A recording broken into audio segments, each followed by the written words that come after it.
What do you say when someone asks who's the strongest in My Hero Academia? Forget all those top heroes and villains. They can just goggle his ball sack for all his care.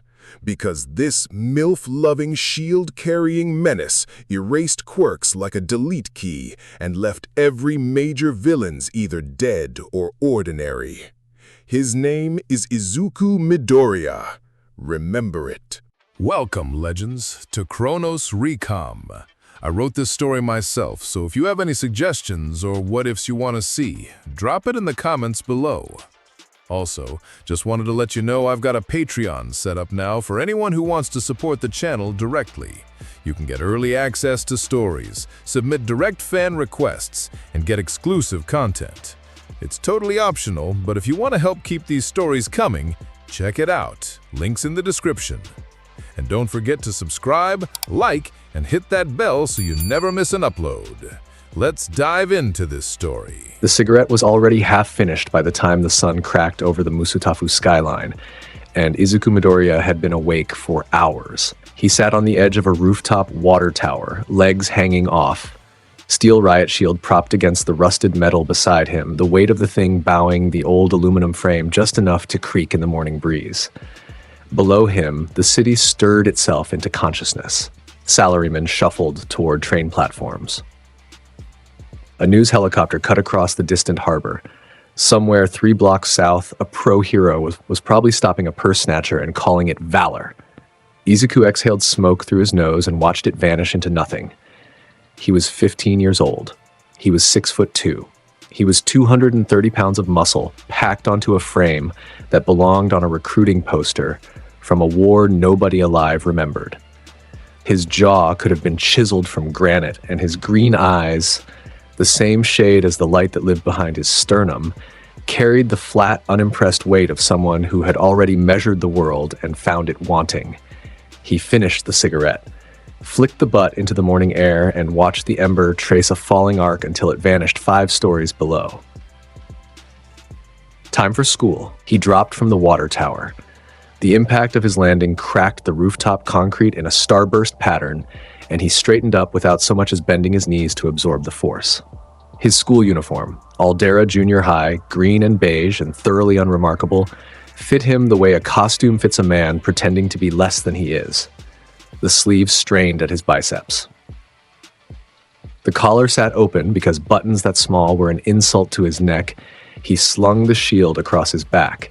The harness creaked against his shoulders, a familiar sound, a morning ritual that had nothing to do with ceremony and everything to do with identity.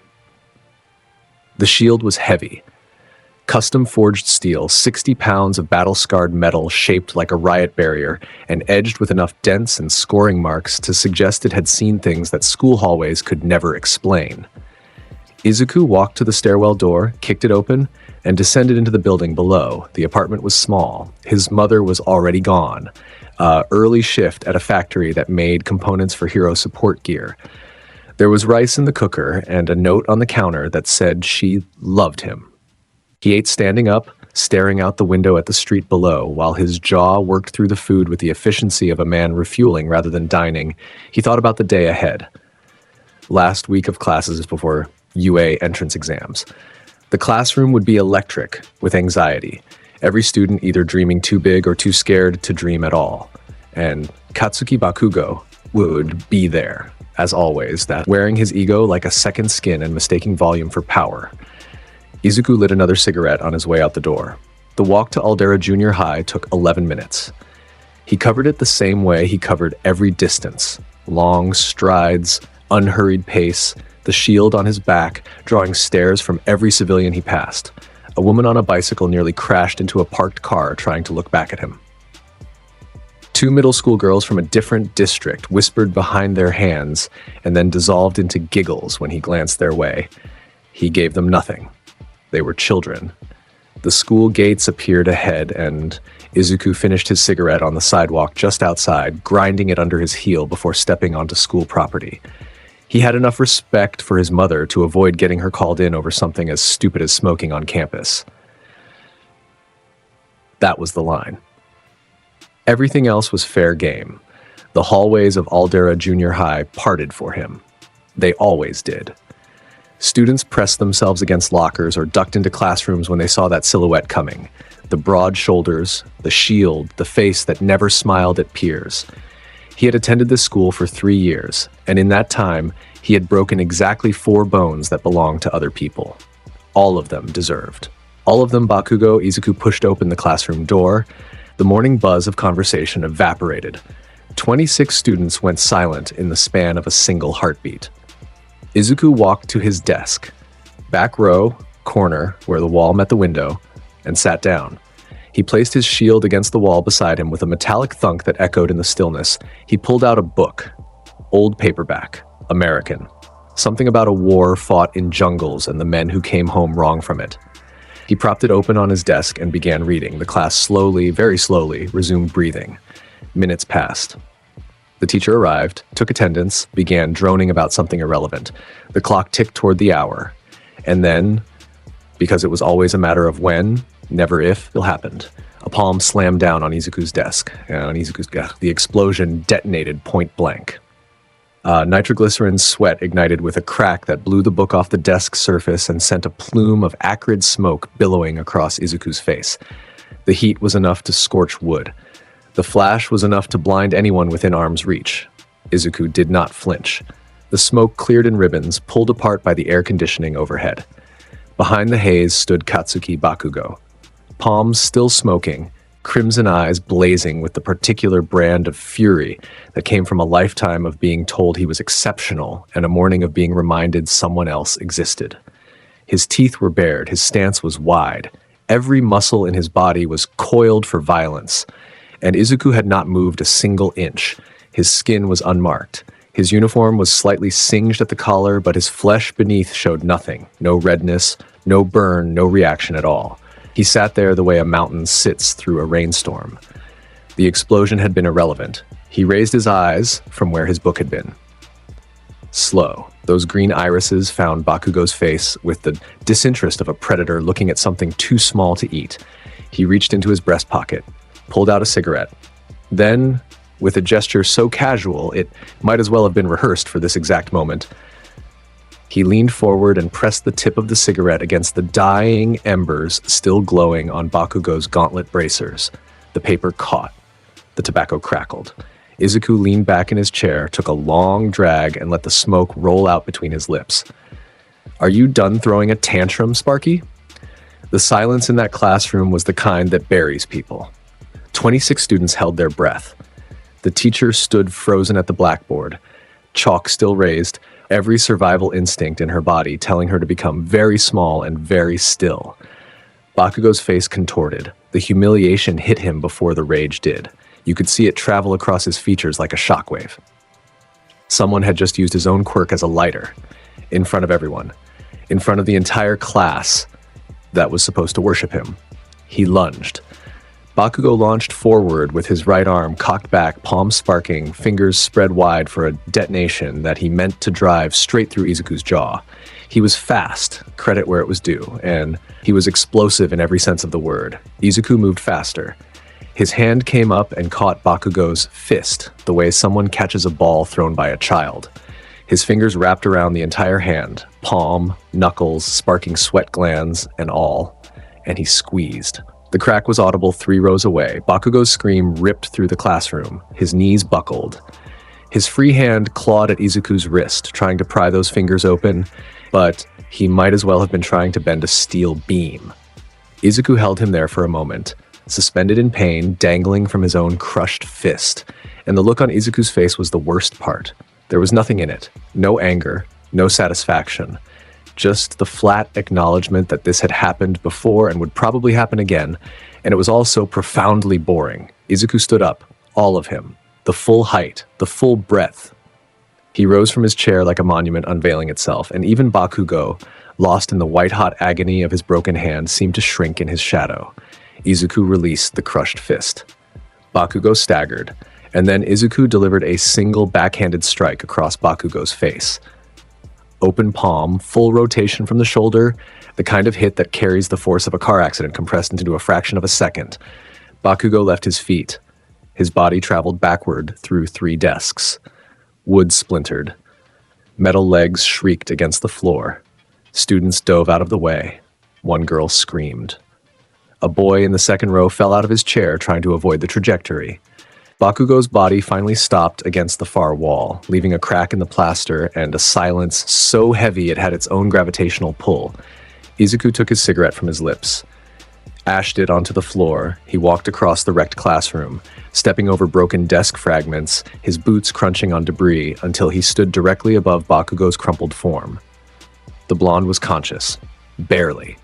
His eyes were unfocused, his jaw hanging at an angle that suggested it was only technically still attached to his skull, blood leaking from his nose and the corner of his mouth. Izuku placed one boot on Bakugo's chest, pressed down. Just enough weight to make breathing a negotiation. He looked down. "Listen to me, you loudmouthed little shit. You think you're the apex predator?" He took a drag, exhaled smoke straight down into Bakugo's face. "Why don't you gargle my ball sack? I'm the upgrade." He lifted his boot, turned, walked back to his desk, picked up his shield from where it leaned against the wall, slung it over one shoulder, collected his book from the floor where the explosion had thrown it. Then Izuku Midoriya walked out of the classroom. The door clicked shut behind him. In the room he left behind, 26 students and 1 teacher remained frozen in a tableau of absolute bone-deep recalibration.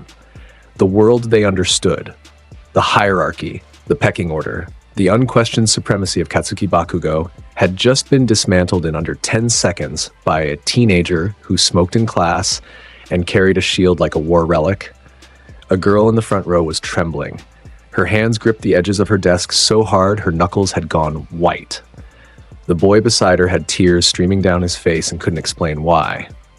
Shock did strange things to teenage bodies. The teacher's chalk finally slipped from her fingers and shattered on the floor. The sound made everyone jump. And Bakugo, Katsuki Bakugo, who had never lost, who had never been humbled, who had spent 15 years believing with absolute certainty that he was destined for the summit of every mountain humanity had to offer, did something he had never done before.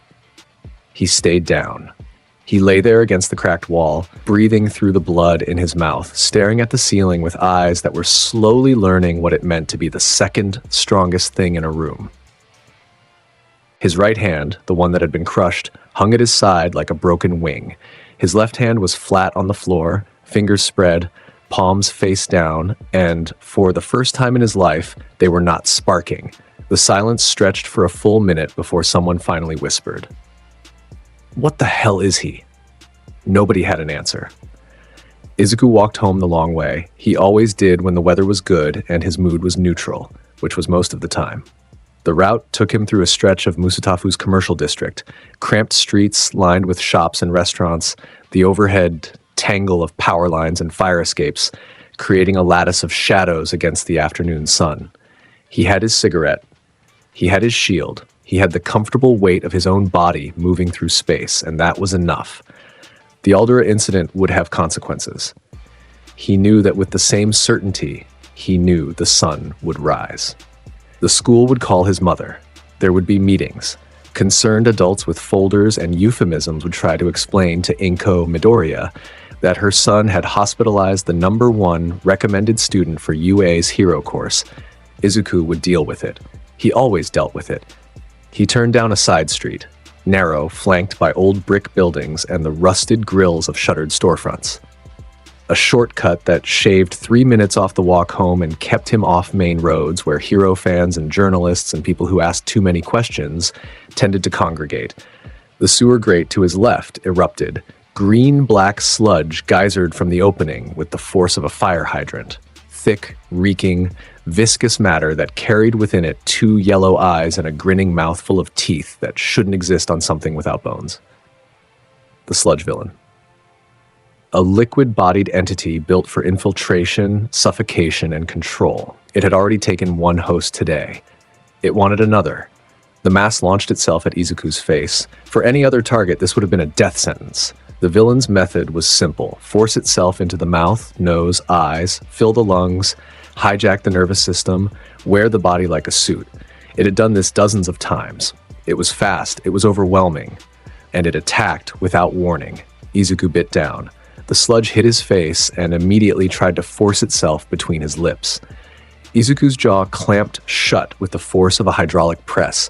His teeth sheared through the villain's liquid body like it was nothing, and what entered his mouth was immediately crushed, compressed, and spat sideways onto the concrete in a spray of foul-smelling refuse. The villain recoiled. Confusion was visible even on a face made of sewage. Izuku reached up with both hands and grabbed. This should have been impossible. The sludge villain's entire defensive strategy relied on the fact that you could not grip liquid. Hands passed through. Fists splashed. There was nothing to hold. But Izuku's fingers closed around the mass with a strength so absolute that the sludge compressed between his palms like clay in a vice. He found purchase through sheer force. The villain's body densifying under pressure until it had nowhere to escape, he hauled the villain out of the air. Then he slammed it into the pavement. The impact sent a spray of green-black matter across a 4-meter radius. The concrete cratered. The villain screamed, a gurgling, wet sound that echoed off the alley walls. Izuku lifted the mass again, slammed it down, again. Each impact harder than the last, each one compressing more of the villain's body against unforgiving ground, each one driving consciousness further and further from those yellow eyes. 5 slams. 6. 7. On the 8th, the villain stopped moving. What remained was a puddle. A thick, unconscious smear of living matter splashed across the broken concrete, barely recognizable as anything that had ever been sentient. The yellow eyes were rolled back. The mouth hung open in a slack, empty gape. Izuku straightened up, wiped his hands on his uniform pants, looked down at the mess with the expression of a man who had just stepped in something unpleasant on his walk home. He patted his pockets, found his cigarettes, lit one. He kept walking. Behind him, the unconscious villain began to slowly reconstitute, the way liquid always does, pooling back together by nature alone. It would take time, and by then, someone with a badge and a containment unit would handle it. That was their job. Izuku had somewhere to be. He made it 6 blocks before the circus arrived. Sirens, camera drones, news vans skidding around corners with the urgency of organizations that smelled content. Apparently, the sludge villain had already made headlines once today. Something about attacking a student near Tatooine Station before being subdued by a pro-hero. The fact that the villain had escaped containment and resurfaced in this neighborhood was breaking news.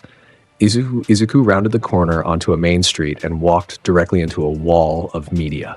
Police tape, flashing lights, a crowd of civilians packed 3 deep behind barricades, phones raised, recording everything and understanding nothing. And above it all, literally above it all, Mount Lady had grown to full height 1 block over, her 68-foot frame serving as both crowd control and spectacle. Her hero costume caught the late afternoon sun and threw patterns across the buildings around her. Closer to ground level, Midnight was managing the perimeter. Black bodysuit, whip coiled at her hip. The kind of commanding presence that made civilians obey without processing why. She was directing officers, answering reporter questions with half-truths and hero industry charm, and generally being the wall between chaos and order. Izuku walked toward them. He passed the cameras without a glance, ducked under the police tape without acknowledging it. An officer reached out to stop him. "Hey kid, you can't!" And Izuku turned those green eyes on the man with an expression that made him forget how sentences worked. The officer's hand dropped. Izuku kept moving. Mount Lady was shrinking. The emergency was over. The original sludge villain incident had been resolved. The containment was handled. The news crews were just running out the clock for content.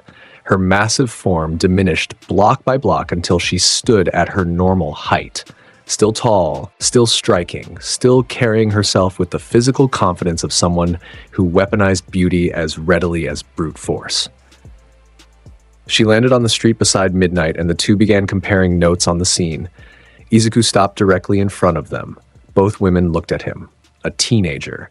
Green hair, wild and untamed. Uniform rumpled and slightly stained with something that might have been sludge. Shield slung across his back like a declaration. Cigarette hanging from his lip. And a physique that did not match his school ID in any way that made sense. He looked at Midnight first. Slowly. From boots to crown, with the kind of unhurried appreciation that carried the weight of genuine admiration, the way a man looks at a painting in a gallery, except the painting was 5'10" and armed with a whip.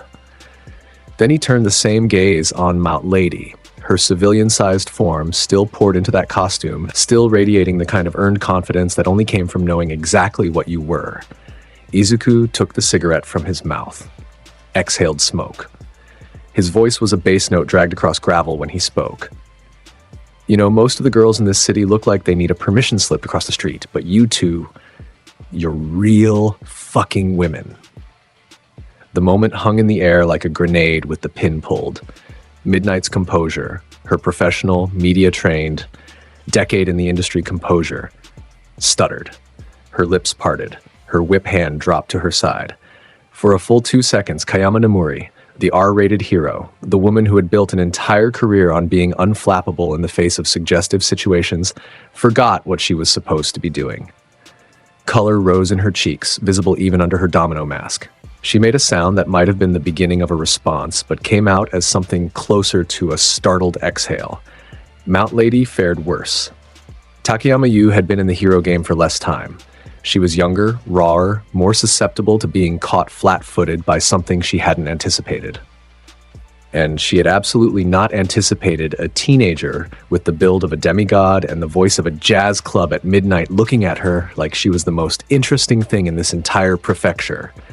She blinked, then blinked again. Then her mouth opened and closed twice without producing sound. Then, and this would haunt her social media mentions for the next 3 weeks, she laughed.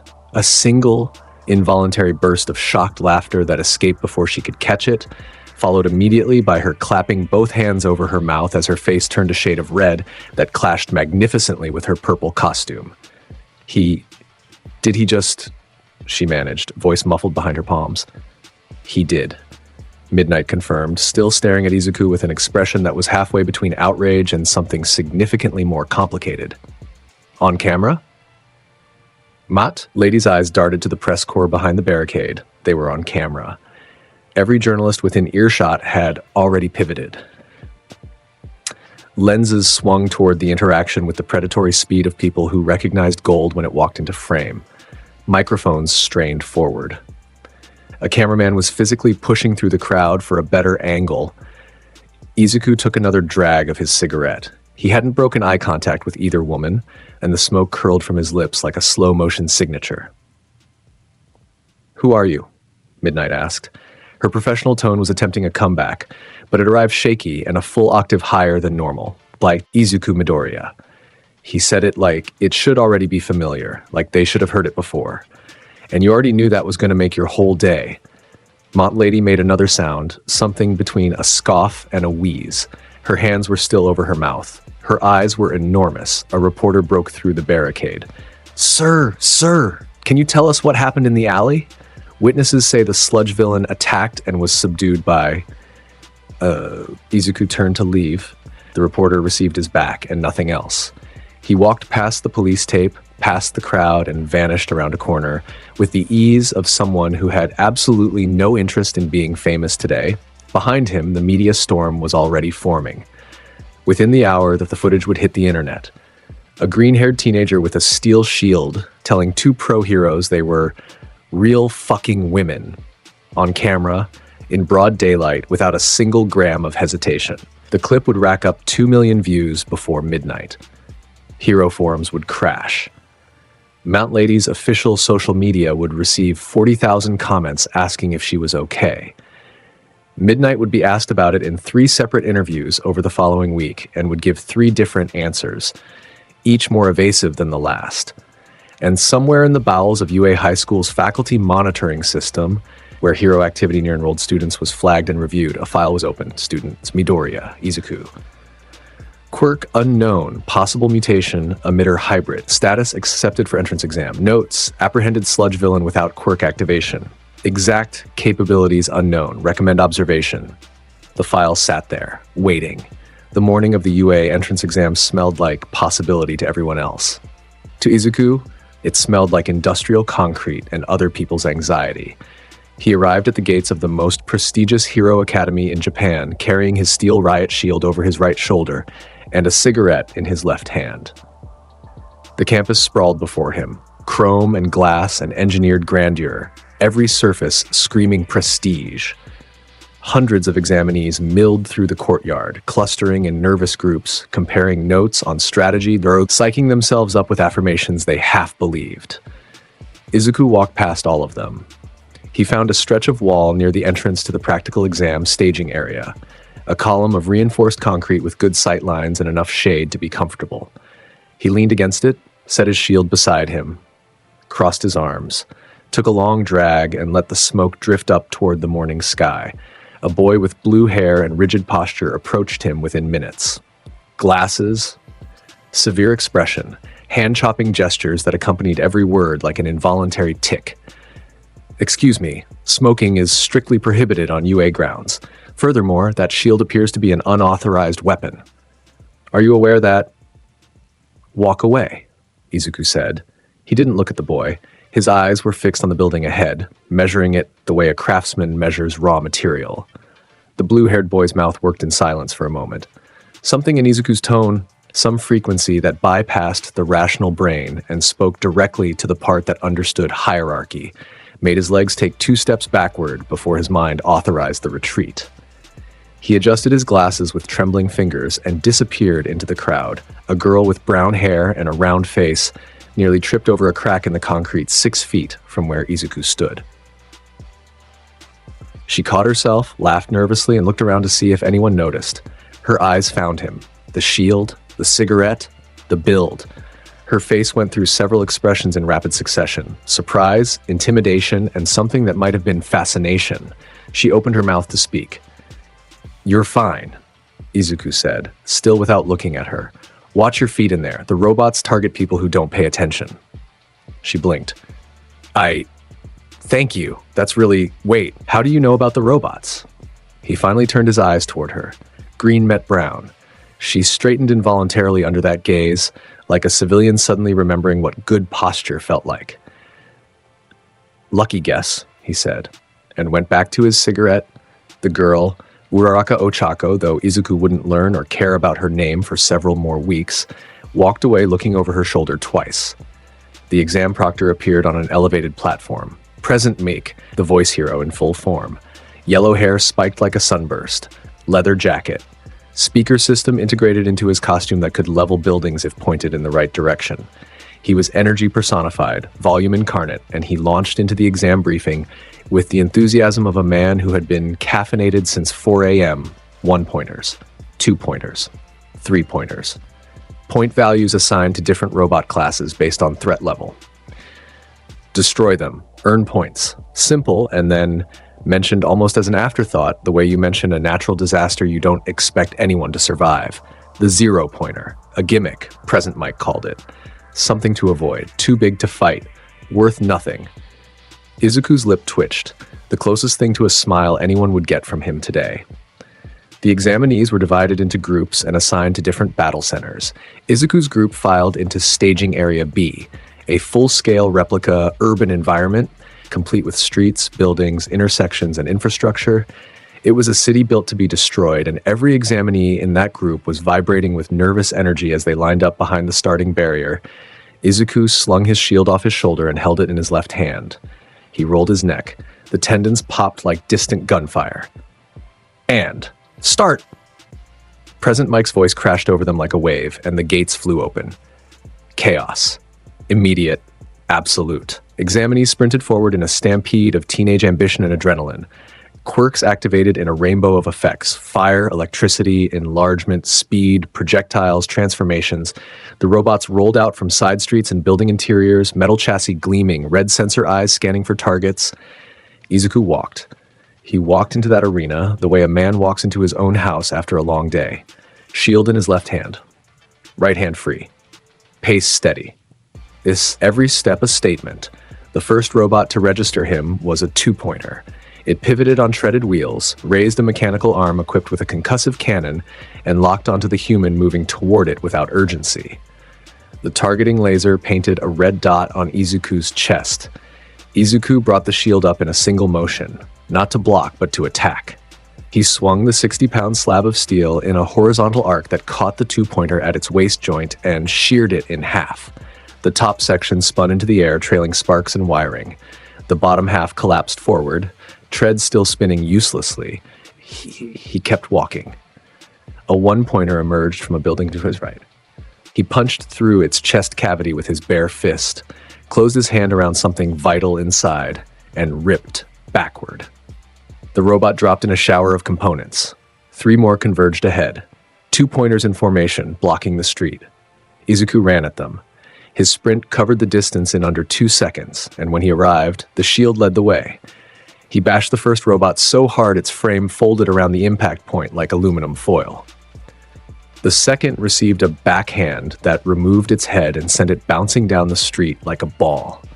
The third tried to retreat. Its programming apparently included some version of self-preservation, and Izuku caught it by the leg, swung it overhead, and slammed it into the pavement with enough force to crater the asphalt. He moved through the arena like a force of nature wearing a school uniform. A 3-pointer charged him from a side alley, the biggest common unit, tank-sized, armored, cannon-mounted. Its first shot hit Izuku in the shoulder. The concussive round detonated against his skin with a flash of light and a bang that echoed between buildings. Izuku's head turned toward the robot. There was a scorch mark on his uniform. His shoulder beneath was untouched. He walked toward it. The robot fired again. Direct hit. Chest. Then again, face. The round struck his cheek and deflected upward, pinging off into the sky like a stone skipping off granite. Izuku reached the 3-pointer, grabbed the barrel of its cannon with one hand, and bent it upward until the metal screamed and tore. Then he drove his shield edge first into the robot's central processor housing. The machine shuddered once and went black. Somewhere across the arena, another examinee was struggling with a single one-pointer. Though the contrast was obscene, Izuku had lost count of his points within the first minute. The number was academic. He continued forward because there were still things standing in front of him, and that offended some fundamental part of who he was. 5 minutes into the exam, the ground shook. Every remaining examinee felt it, a vibration that traveled up through the soles of their feet and into their spines. Then came the shadow. It fell over 2 city blocks like nightfall arriving 60 years early. Heads turned upward. Jaws dropped. Several examinees made sounds that evolution had designed for the specific purpose of expressing terror. The 0-pointer rose from behind the buildings at the far end of the arena. It was a behemoth, a construction that defied reason. 60 meters of armored chassis, treaded base the width of a 4-lane highway, arms like bridge supports, ending in hands that could wrap around office buildings. Its single red eye swept the arena with the dispassionate gaze of something too large to acknowledge the existence of anything smaller than itself. Students ran. The stampede reversed with a unanimity that bordered on instinct. Bodies collided. People fell. Those with mobility, quirks, used them with a desperation that stripped away all pretense of competition. Izuku stopped walking. He was standing in the middle of the main avenue, facing the oncoming Titan. Students streamed past him on both sides, a river of panic parting around an immovable stone. His shield hung at his side. His eyes tracked upward, measuring the machine's height, its mass, the glow of its power core visible through seams in its chest armor. He cracked his neck, left side, then right. The air around him changed. It was imperceptible at first, a shift in pressure, a thickening of the atmosphere that made the hairs on nearby arms stand at attention. Then came the sound, a clicking, rhythmic, rising, click, click, click, click, click. The sound of atoms splitting, the song of radiation singing through the spaces between things. Izuku's chest began to glow. The light started at his sternum and radiated outward, green, vivid, sickly bright, the color of something that existed be a spectrum of safety. It pushed through his uniform shirt from within, turning the fabric translucent in expanding circles. Students still fleeing past him slowed involuntarily, some primal recognition in their cells telling them they were standing too close to something they could not survive. The clicking intensified. It filled the street. It bounced off building faces. It became a drone, a hum, a rising crescendo that swallowed every other sound in the arena. Izuku planted his feet. Shoulder width, steady. His eyes never left the zero-pointer, which was still advancing, still enormous, still beyond anything a reasonable person would consider confronting. He breathed out. Flash like lightning, thunder like a god. The blast fired, a column of green-white light erupted from Izuku's chest with a sound that was less explosion and more absence, as though the air itself had been temporarily removed from reality and replaced with pure, weaponized energy.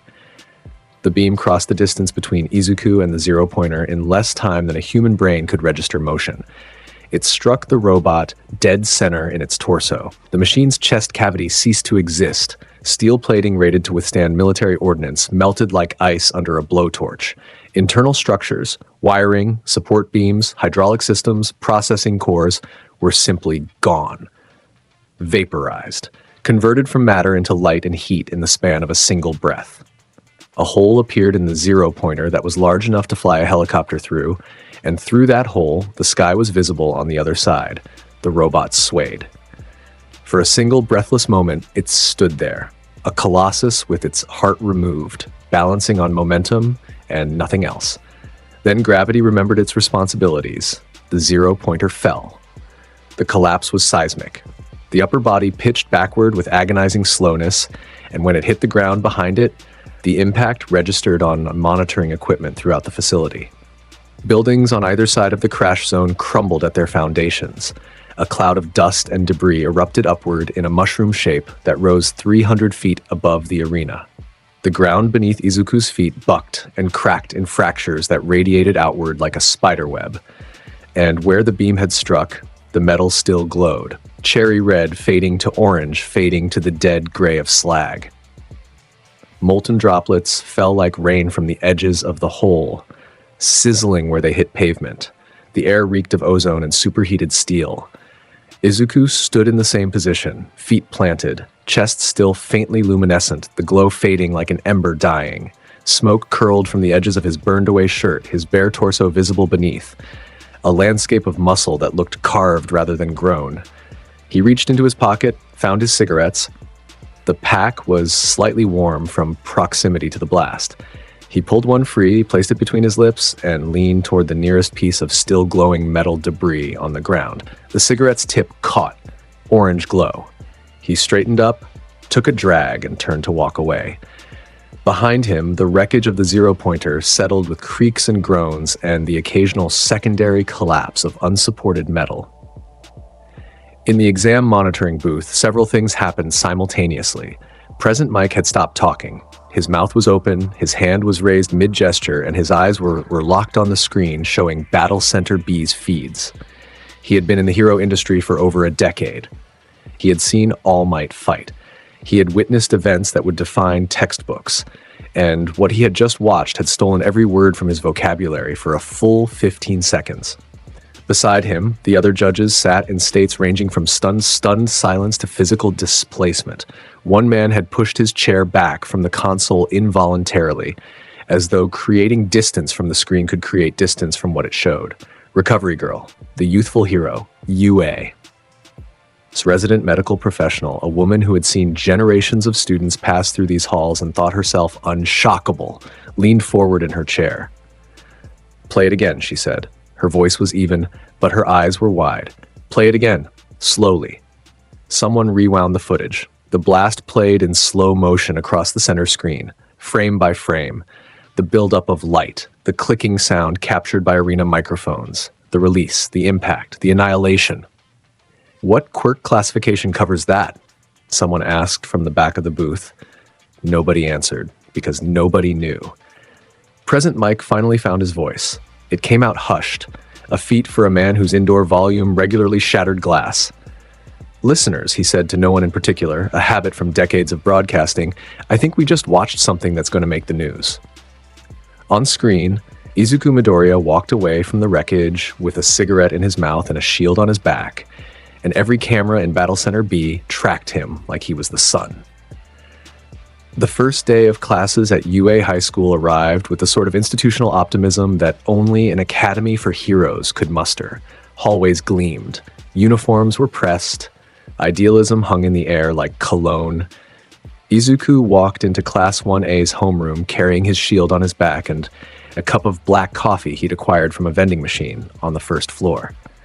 He was the last to arrive, by design, because being early meant sitting in a room full of teenagers making small talk, and there were few things in this world less appealing. The classroom was full. 20 students occupied their seats, arranged in the rigid grid pattern of Japanese education. Izuku clocked them as he walked to his assigned desk, second to last row, window side. The room was a catalog of potential. The boy with red and white hair who radiated cold from one side and suppressed something volcanic from the other. The girl with the creation quirk who sat with posture that spoke of money and discipline. The frog girl. The invisible one. The one who was literally sparking with electricity and clearly had no idea he was doing it. And Bakugo. Back row, opposite corner. A position that might as well have been another continent. Their eyes met for exactly 1 second as Izuku passed. Bakugo's hand, the one that had been broken and healed over the past weeks, twitched against his desk surface. But he said nothing. He did nothing. He sat there with his jaw locked and his eyes burning with something that had graduated beyond simple anger into the more complex territory of humiliation, processed and incompletely resolved. Izuku sat down, set his shield against the wall, drank his coffee. The door opened again. The class went tense. Aizawa Shota entered the room like a man arriving at a dentist appointment he had been dreading for weeks. He was wrapped in his capture scarf, yards of specialized carbon fiber that coiled around his neck and shoulders. His face was unshaven, his eyes were half-lidded with either exhaustion or contempt or both. He carried a sleeping bag under one arm, and the air of someone who would rather be anywhere else in the known universe. He dropped the sleeping bag in the corner, turned to face the class. His expression was the flat line of a man who had seen 20 classes just like this one, and expelled most of them. I'm your homeroom teacher, Aizawa Shota. Don't call me sensei. I'll expel anyone who wastes my time. His eyes swept the room. You scored high enough to be here. That means nothing to me. Potential is worthless without application. Half of you will wash out. Statistically, more than half. He reached into the podium and pulled out a stack of gym uniforms. Change into these. Meet me at the field in 10 minutes. We're doing a quirk apprehension test. But the entrance ceremony, someone started, is a waste of time. Move. The class scrambled. Izuku stayed in his seat for a beat longer than everyone else, finishing his coffee with the unhurried pace of a man who did not scramble for anyone. Then he stood, collected his things, and followed the flow of bodies toward the changing rooms. 10 minutes later, Class 1A stood assembled on UA's outdoor training field. The morning sun beat down on them. The air was crisp, and Aizawa stood before them with a softball in one hand and the implicit threat of expulsion hanging over the group like a guillotine. You've all done these fitness tests before.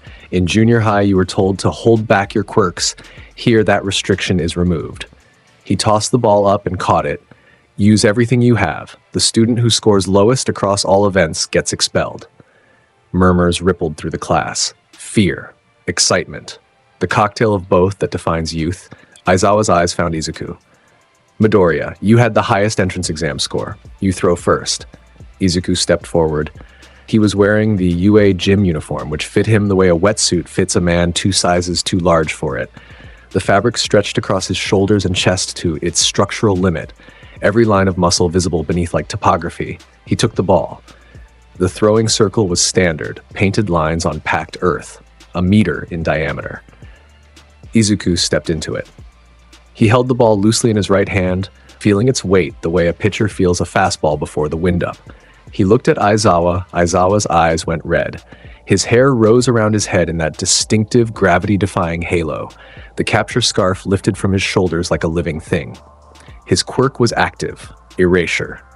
The power to nullify any quirk he could see simply by maintaining eye contact. Izuku felt it. A tugging sensation at the edge of his awareness. Something trying to reach into him and switch off a light. It found his emitter function and pulled. It was like watching someone try to unplug a power plant by grabbing the cord. The sheer scale of what it tried to suppress was beyond its reach. His mutation, the physical enhancement written into every cell of his body, was categorically immune. That power was structural. It was in the bone density, the muscle fiber, the tensile strength of his skin. You could no more erase it than you could erase someone's height. The tugging failed. Izuku felt it release, watched Aizawa's expression shift almost imperceptibly as the feedback told him what had happened. Izuku cranked his arm back. The motion was pure physics. Torso rotation, hip drive, shoulder extension, wrist snap, all of it channeled through a body that could bench press a city bus without breaking a sweat. The ball left his hand. It broke the sound barrier before it cleared the field's perimeter. The sonic boom rolled back across the assembled students like a physical force.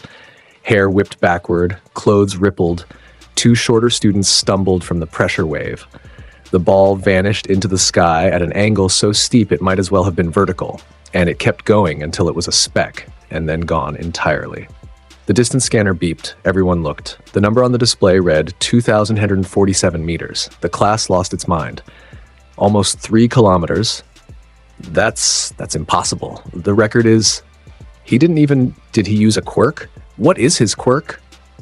Bakugo was halfway across the field before anyone could stop him. His face was a mask of fury, so pure it had become almost beautiful in its intensity. Veins standing out on his neck, teeth bared, palms popping with explosions that went off like firecrackers. What the hell was that? How did you... Izuku turned to face him. The look alone stopped Bakugo's advance. Green eyes met crimson, and whatever Bakugo saw in them reminded him of a broken hand and a cracked classroom wall. His feet stopped, his fists clenched, his body vibrated with the need for violence and the memory of what violence against this particular person cost. "Sit down, Sparky," Izuku said, "or the next thing I throw is you." Bakugo's jaw clenched so hard the tendons in his neck stood out like steel cables. But he stepped back. He turned. He walked to the edge of the group and stood there, smoldering, a lit fuse burning toward a charge that would have to find another target. The tests continued. Izuku dominated every single one with the kind of margins that made the events feel like different sports than what everyone else was playing. 50-meter dash. He covered the distance in 1.2 seconds, the displacement wave behind him knocking a timing cone off its mount. Grip strength. The machine read to a maximum of 999 kilograms before the display simply stopped, the number blinking as though confused by its own inadequacy, the handle itself deformed in the shape of his fingerprints.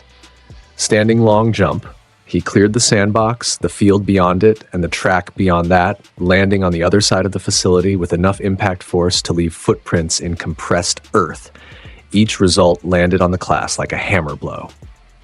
The gap between Izuku and the next highest performer was the gap between a professional and an amateur, between a predator and prey, between something born to dominate and everything else. When all events were complete, Aizawa displayed the rankings on a holographic screen. Izuku's name sat at the top with a point total that was almost comical in its distance from second place, and then Izuku turned to face the entire class. His chest pulsed with light. It was faint, barely a glow beneath his gym shirt, a muted green luminescence that might have been mistaken for a trick of the sun if the clicking hadn't started. That sound.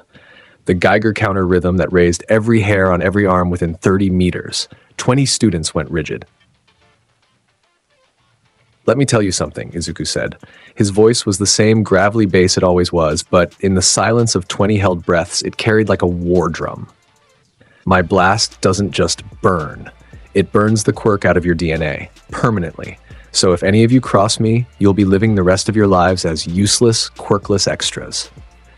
The glow faded, the clicking stopped, but the silence continued for much, much longer. Izuku turned back toward the school building and walked away, collecting his shield from where he'd left it propped against the field's perimeter fence. He was done for the day. Whatever else needed teaching could wait until he felt like learning it. Behind him, Class 1A stood in a tableau of recalibrated reality. The invisible girl was trembling. You could tell by the way her gym uniform shook. The electrical boy had gone pale enough to look like a ghost. Even Todoroki, the red and white-haired boy who had shown nothing but flat composure all morning, had shifted his weight backward on his heels, a tiny retreat, almost invisible. But present, Aizawa watched Izuku's retreating form. His expression was unreadable at first. Then, to the class members observant enough to catch it, something moved behind those heavy-lidded eyes, something that might have been recognition. The erasure hero had taught for over a decade. He had expelled students who showed dangerous instability, students who lacked dedication, students who mistook this school for a playground. He had never taught a student who was fundamentally unkillable and capable of ending every quirk user in a room by existing in it. "The rest of you," Aizawa said, his voice carrying an edge it hadn't had minutes ago, "get to class. We have a curriculum to cover." Nobody argued. Nobody spoke. They moved in silence toward the building, casting occasional glances toward the green-haired figure already disappearing through the main doors. In the faculty lounge that evening, Aizawa sat with a cup of coffee that had gone cold and a file open on his laptop. Midoriya, Izuku. Quirk, classified pending further assessment. He stared at the screen for a long time, then he opened a new message to Principal Nezu. "We need to talk about 1A. Urgently." The weeks that followed settled into something resembling routine, the way water settles into the shape of whatever container holds it. Classes happened. Training exercises commenced. Izuku attended them with the engagement of a grown man sitting through a children's recital, present, technically participating, but operating at a fraction of capacity that still exceeded everyone else's full output. He formed no friendships. He joined no study groups.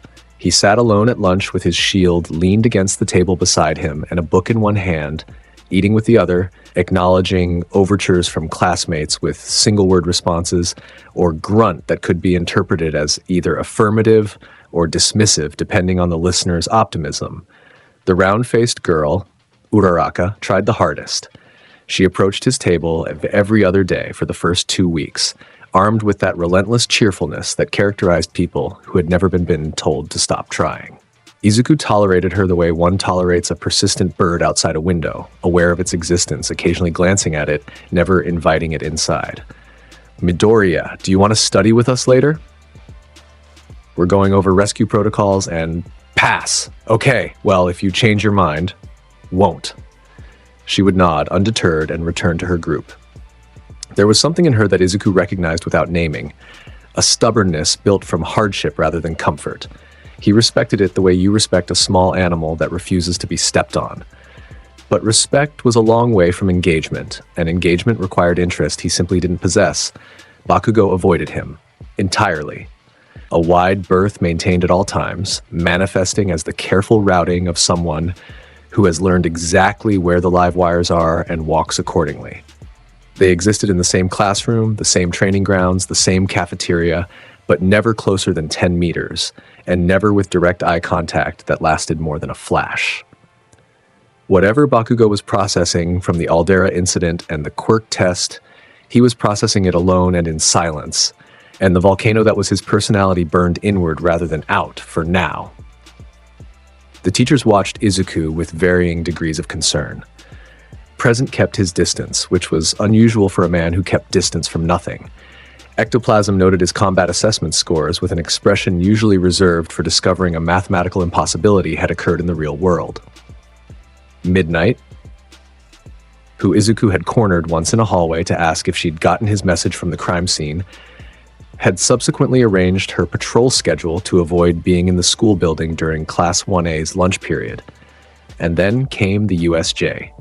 The unforeseen simulation joint was a palace of disaster scenarios, a massive domed facility containing entire artificial biomes designed to train students in rescue operations. Floods, fires, landslides, collapse zones. Each sector a miniature apocalypse rendered safe through engineering and oversight. Class 1A arrived on a bus driven by the enthusiasm of their collective youth and the slightly nervous energy that all field trips carry. 13, the space hero, was waiting at the entrance.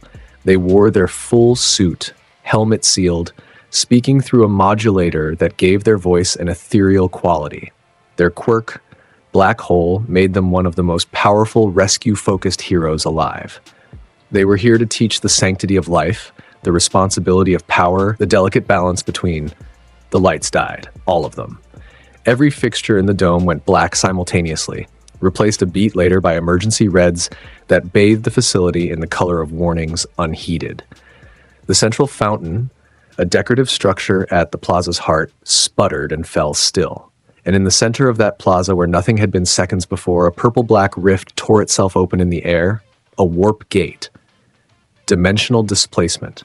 The fabric of space being forced apart to create a doorway. Figures poured through. Dozens. Then more.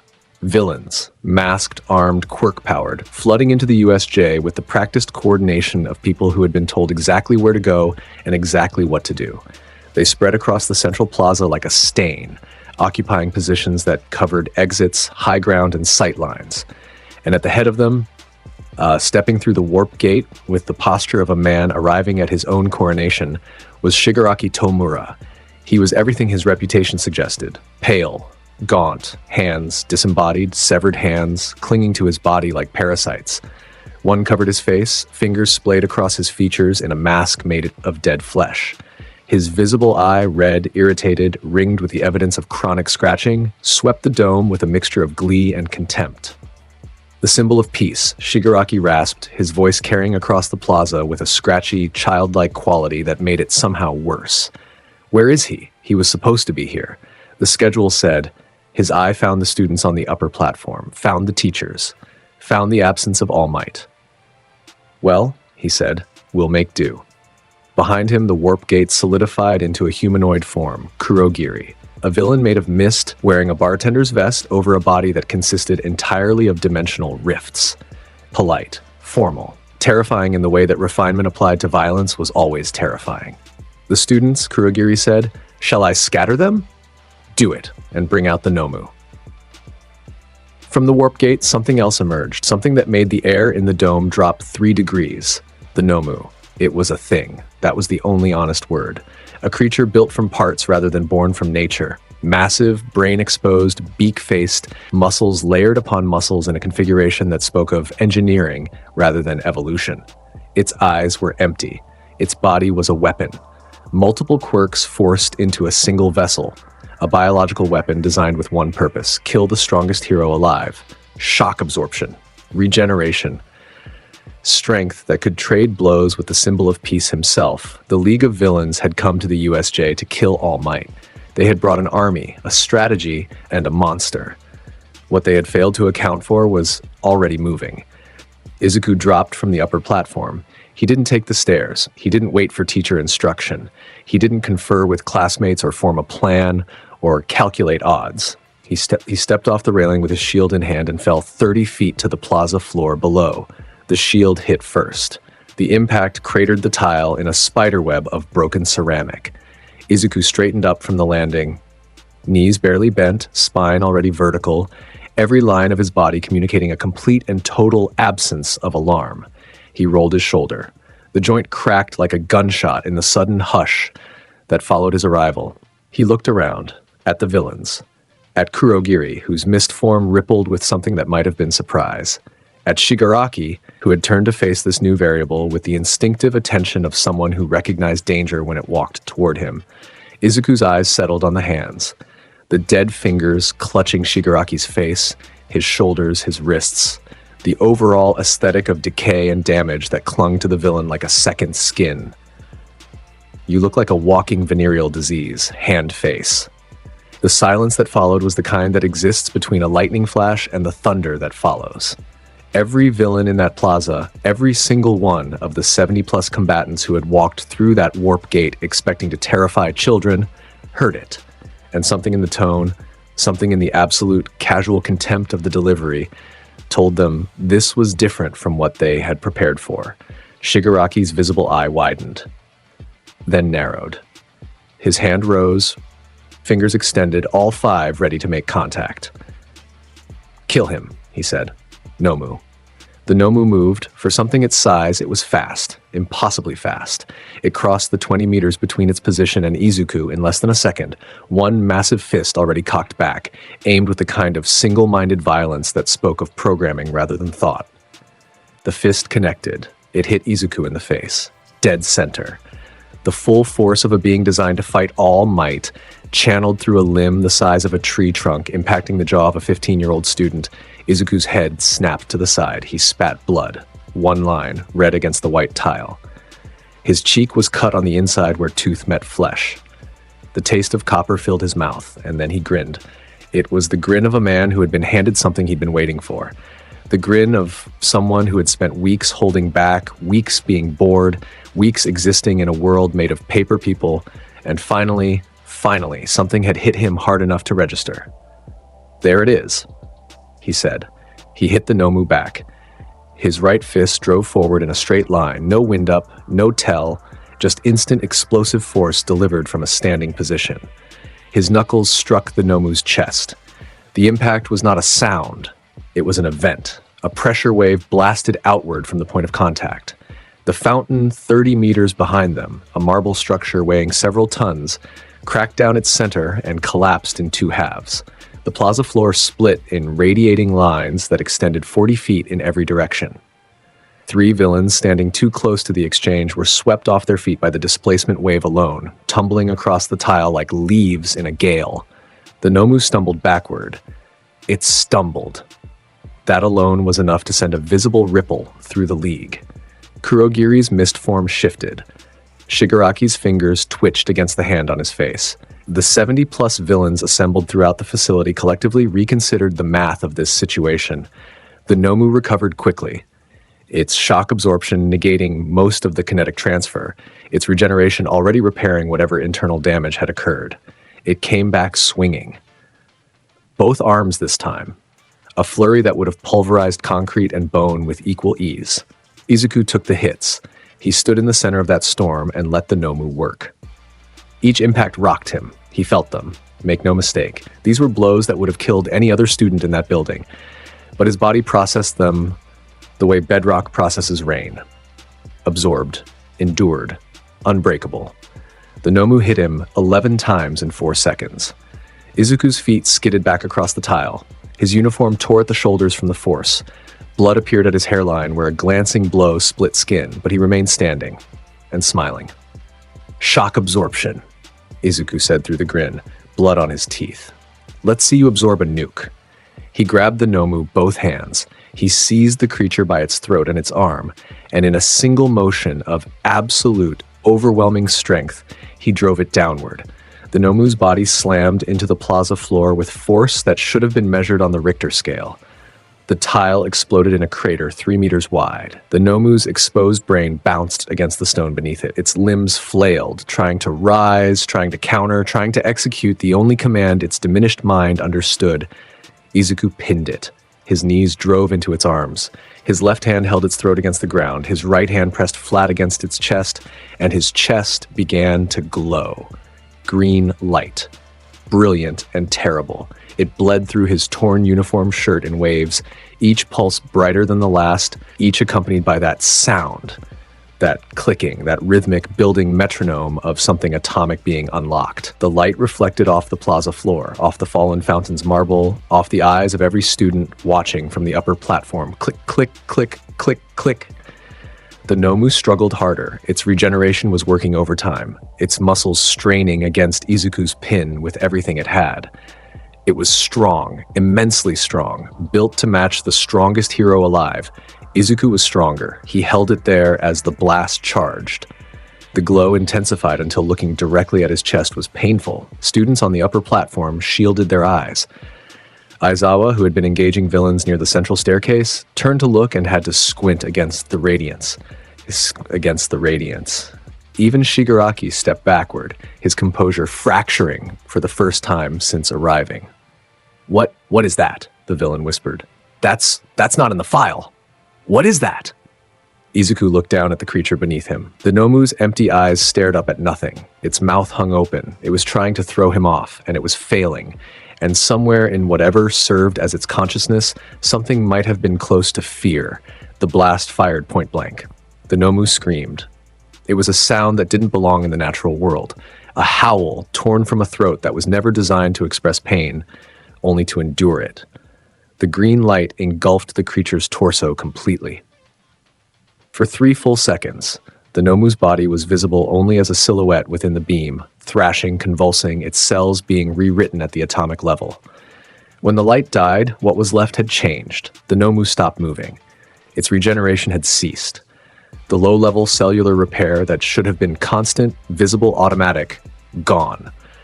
The musculature that had absorbed Izuku's full force punch without lasting damage now showed every bruise, every micro tear, every injury it had accumulated in the fight.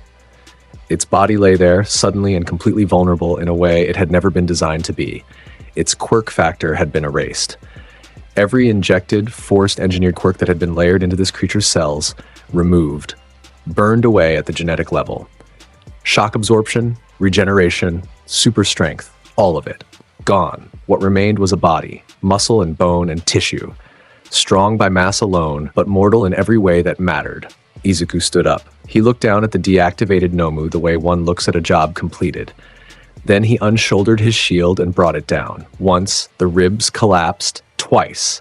The skull cracked. 3 times. Movement ceased. The Nomu lay still in its crater. It would need emergency medical extraction to survive what had been done to it. Whether it would receive that extraction in time was someone else's problem. Izuku straightened up, set his shield against his shoulder. Turned toward Shigaraki, he walked forward. Shigaraki's composure was in ruins. His hands, the dead ones clinging to his body, seemed to offer less comfort than they had minutes ago. He was scratching his neck with his free hand. Rapid, frantic, the skin beneath his nails going red and raw. No. That's Kurogiri. Kurogiri, get the... I am attempting to maintain the barrier at the entrance, the mist villain responded. His voice strained for the first time. The other students and the teacher designated 13 are... I don't care! Get me! Izuku reached him. Shigaraki lunged. All 5 fingers of his right hand reached for Izuku's face. Decay. The quirk that disintegrated anything organic on contact. 5 points of touch, and the target crumbled to dust. He had killed people this way. Many people, his fingers made contact with Izuku's forearm. Nothing happened. Shigaraki's eyes went wide. He pressed harder, all 5 fingers, full contact, palm flat against Izuku's skin. His quirk activated. He could feel it activating. The molecular disruption was firing. The cellular command to decompose was being sent. Izuku's skin ignored it. The atoms of his body simply refused the instruction. His cellular structure was too dense, too reinforced, too fundamentally durable to acknowledge the command to fall apart. Decay met invulnerability, and invulnerability won with the disinterest of a cliff face meeting a thrown pebble. Huh, Izuku said, looking down at the hand on his arm. That tickles. He grabbed Shigaraki's wrist. Twisted. The joint dislocated with a pop that echoed across the plaza. Shigaraki screamed, high and thin and wrong, a child's scream from a man's throat. Izuku seized the other arm, snapped the elbow backward against its natural direction. More screaming. Then he drove a knee into Shigaraki's midsection, folding the villain in half, and followed it with a headbutt that broke something in the villain's face, with a crunch that made nearby watchers wince. Shigaraki hit the ground, both arms useless, face a mask of blood beneath the dead hands still clinging there, legs pulled beneath him in a fetal curl. Whatever remained of his composure was gone, replaced by a look of naked, uncomprehending terror directed at the figure standing above him. Izuku leaned down. Close. You think you're a threat? He said. You're just a cheap fucking knockoff. Shigaraki crawled, 1 foot, 2, dragging himself across the broken tile with his elbows in the desperation of something that had just discovered it was prey. His voice was a broken whisper. Kuro, Jiri, get me, out. The warp gate materialized beneath Shigaraki's body. The villain sank through it like a stone through water, vanishing in pieces, feet first, then legs, then torso, until only his face remained visible. Those red eyes staring up at Izuku with something that would live in his nightmares for months. Then he was gone. The gate closed. Kurogiri dissolved seconds later, his own evacuation triggered remotely. The remaining villains in the facility, those not already unconscious from the students' efforts elsewhere in the dome, found themselves suddenly leaderless. Surrenders began within minutes. Izuku stood in the center of the plaza. The Nomu lay broken behind him. Shigaraki's blood stained the tile at his feet. 70-plus villains were in various states of defeat throughout the facility, and the entire operation, the League of Villains' grand debut, their statement against the symbol of peace, had been disassembled by a single student in under 5 minutes. He lit a cigarette. The pro-heroes arrived 4 minutes later, All Might in his full glory, yellow hair, massive frame, that smile, burst through the USJ's main entrance with the kind of dramatic timing that suggested he'd been running for several minutes to get here. Behind him came Snipe, Powerloader, and a half dozen other faculty members who had been alerted by the facility's emergency systems. They found a war zone. They found unconscious villains. They found students shaken but unharmed on the upper platform. And they found Izuku Midoriya standing in the middle of the devastation, smoking, his shield on his back and the Nomu's destroyed form lying in a crater beside the demolished fountain. All Might stopped, his smile held, but his eyes, those blue, shining eyes that the public never saw waver, flickered with something. Recognition, assessment, the rapid calculation of a man who has been the strongest thing alive for decades, encountering something that made that math uncertain. "Young man," All Might said. "Are you?" "Fine," Izuku said. He exhaled smoke. "You're late." There was no venom in it, just fact, a statement delivered the way someone reports the weather. All Might looked at the Nomu, at the way its body lay, inert, depowered, stripped of every enhancement that had been designed to match his own strength. He knelt beside it, placed a hand on its chest. He could feel it, or rather, he could feel the absence.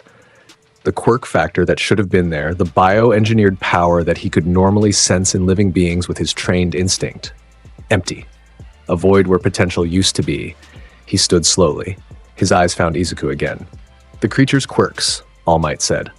"They're gone," Izuku confirmed. "Permanently." Silence. All Might and Izuku faced each other across the broken plaza, and between them hung a conversation that neither pursued. About what power meant, about what it meant to remove power from others, about the implications of a 15-year-old who could strip the very foundation of identity from living beings with a beam from his chest. The conversation would come later. For now, All Might simply nodded. "The police will need your statement." "They'll get it." Izuku flicked his cigarette into the fountain's wreckage. "But I'm taking the rest of the day off." He walked toward the exit. 20 students on the upper platform watched him go. 3 teachers parted to let him through. Nobody stopped him. Nobody argued. In the monitoring room later that day, recovery footage played on loop.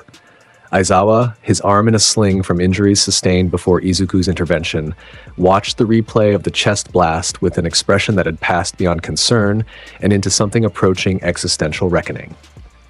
"He removed the Nomu's quirks," he said to Nezu, who sat beside him on a stack of books that brought him to viewing height. "All of them, in one blast." "Indeed," Nezu said, his small animal face betraying nothing. "If he can do that to a being with multiple quirk factors, he can do it to anyone." Aizawa's voice was flat. "Any villain, any student, any pro-hero. Yes, he's the most dangerous student who has ever walked through our doors." Nezu tilted his head. His beady eyes reflected the footage on screen. The green light, the Nomu's thrashing, the silence after. "Perhaps," the principal said, "but he's also the most dangerous asset we've ever had. The question is, word matters more. Dangerous or asset?"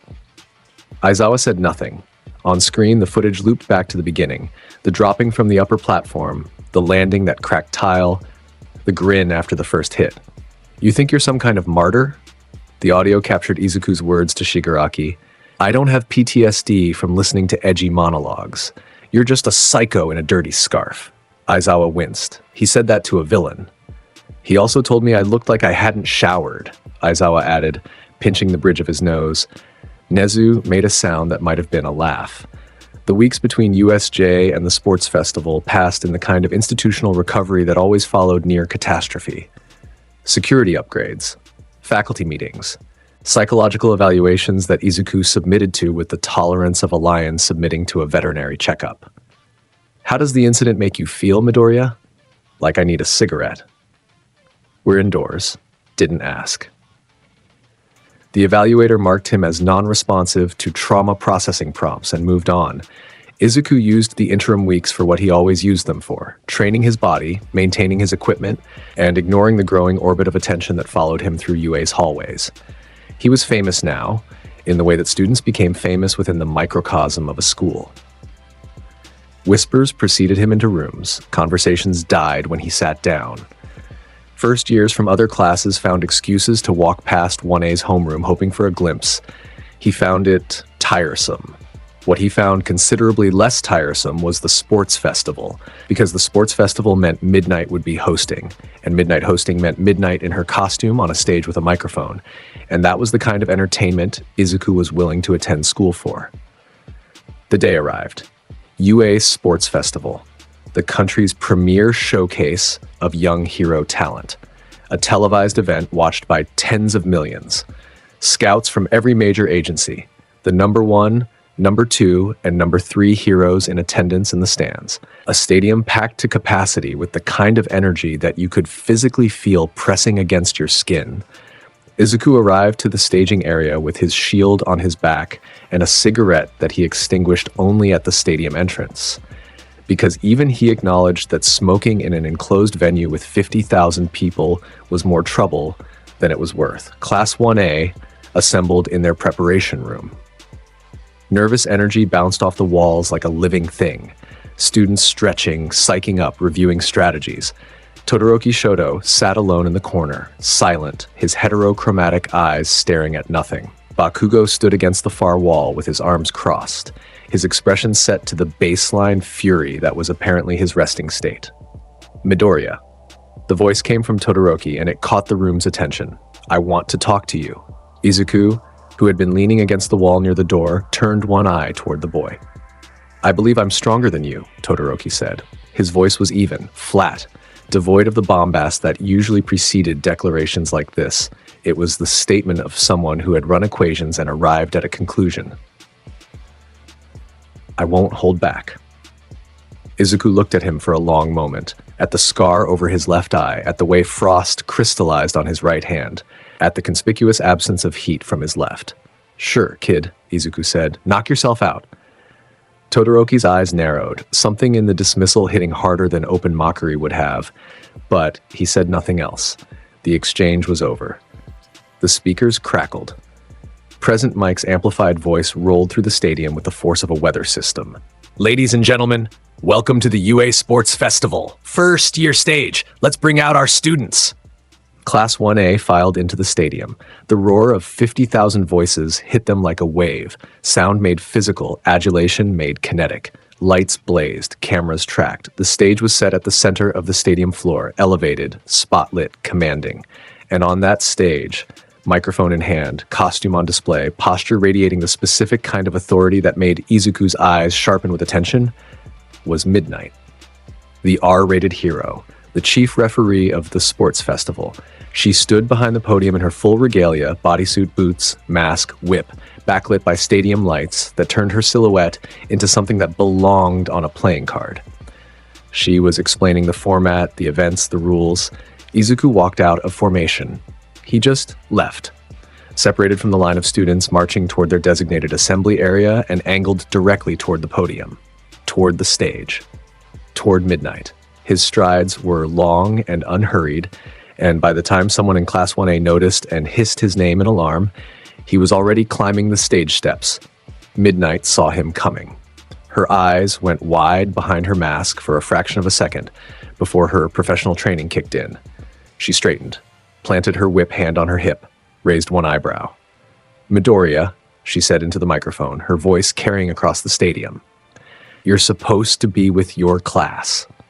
Izuku reached her. He stood at full height, a head taller and twice as wide as any student had a right to be, and he looked down at her with that slow, appreciating gaze that she recognized from the crime scene weeks ago. "Couldn't help myself," he said. His voice didn't carry through the speakers. It was between them. But the 50 cameras aimed at this interaction captured his expression perfectly. "You keep getting more beautiful every time I see you, Teach." Midnight's whip hand twitched. Her composure, the iron composure of a pro hero who dealt with villains in international press conferences and hero gala appearances, cracked. A flush began at her collar and raced upward with the speed of a quirk activation. Her lips parted, closed, parted again. "That's," she managed. "You need to return to your—" "Tell me something," Izuku continued, leaning just slightly closer. "After this festival, are you free?"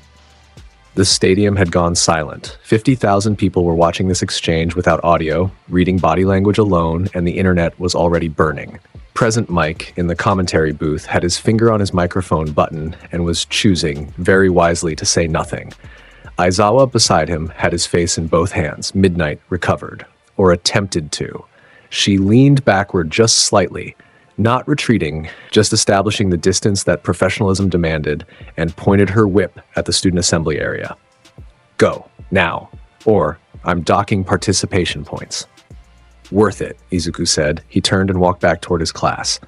Behind him, Midnight spent a full 30 seconds staring at her own hand before remembering she was holding a microphone and that 50,000 people were waiting for her to continue hosting an event. Right, as I was saying. Her voice was a half step higher than normal. The first event of the sports festival will be... The internet, meanwhile, had already created 4 separate trending hashtags. Stadium cameras had caught the entire interaction in HD.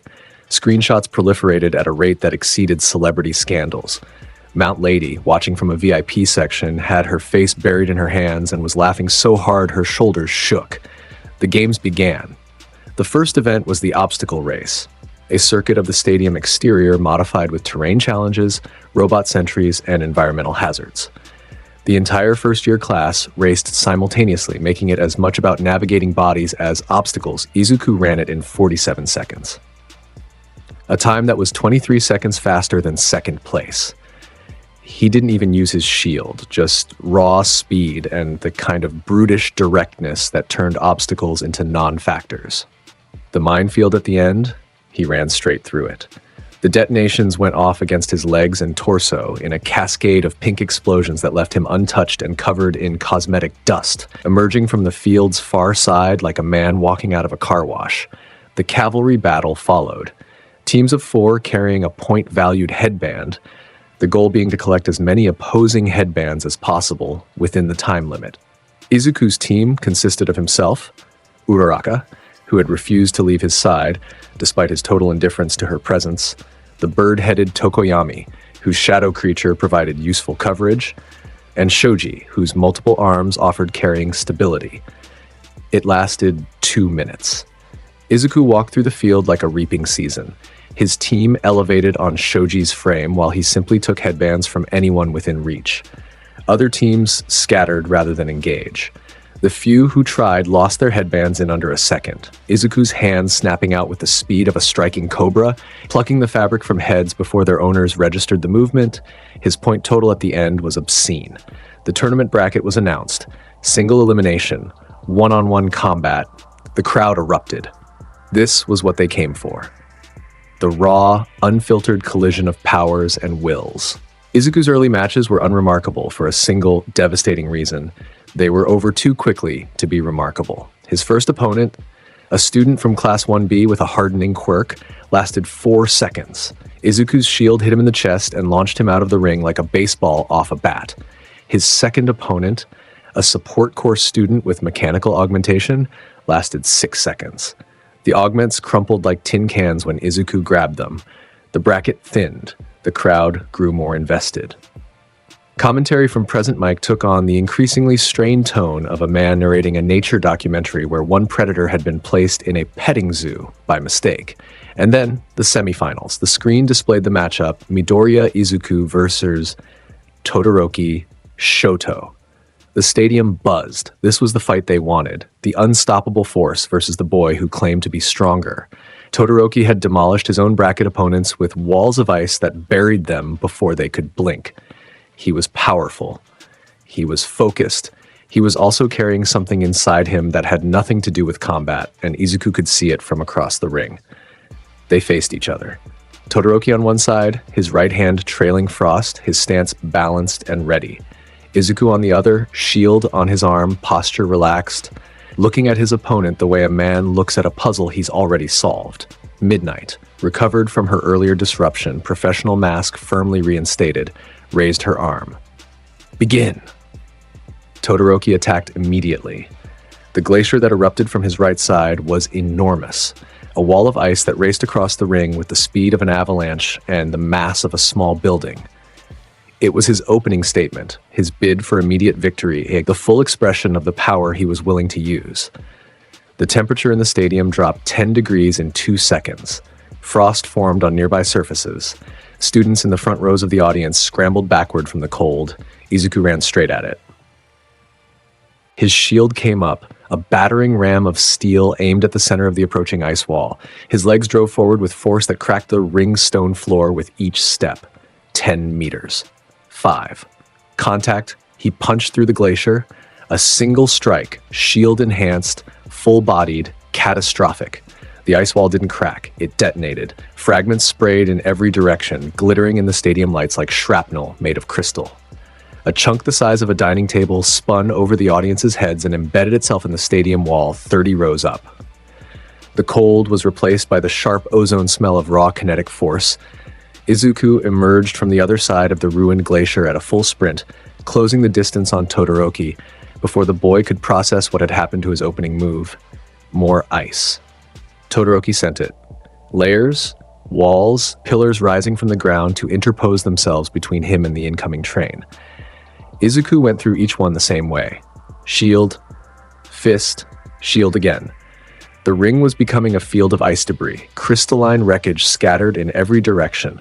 Todoroki dug deeper. His body was frosting over, the limitation of his right side showing, the over-reliance beginning to damage his own body. His right arm was blue at the fingertips. His breath came in white clouds. He was reaching his limit, and he would not use his left. Is that all? Izuku called across the ring. He wasn't breathing hard. He wasn't even cold. Ice fragments decorated his shoulders like epaulets, and his expression was one of absolute infuriating boredom. Todoroki's jaw clenched. I'll defeat you with my mother's power alone. Izuku stopped advancing. He looked at Todoroki, at the frost damage, at the determination that was less strategy and more self-flagellation, at the way the boy held his left arm close to his body like it was diseased.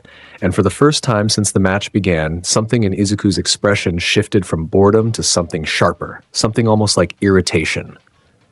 Your mother's power, he repeated. That's what this is about. Todoroki said nothing. Ice crept further up his right side. Let me guess, Izuku said, walking forward again, but slower now. Daddy's a piece of shit.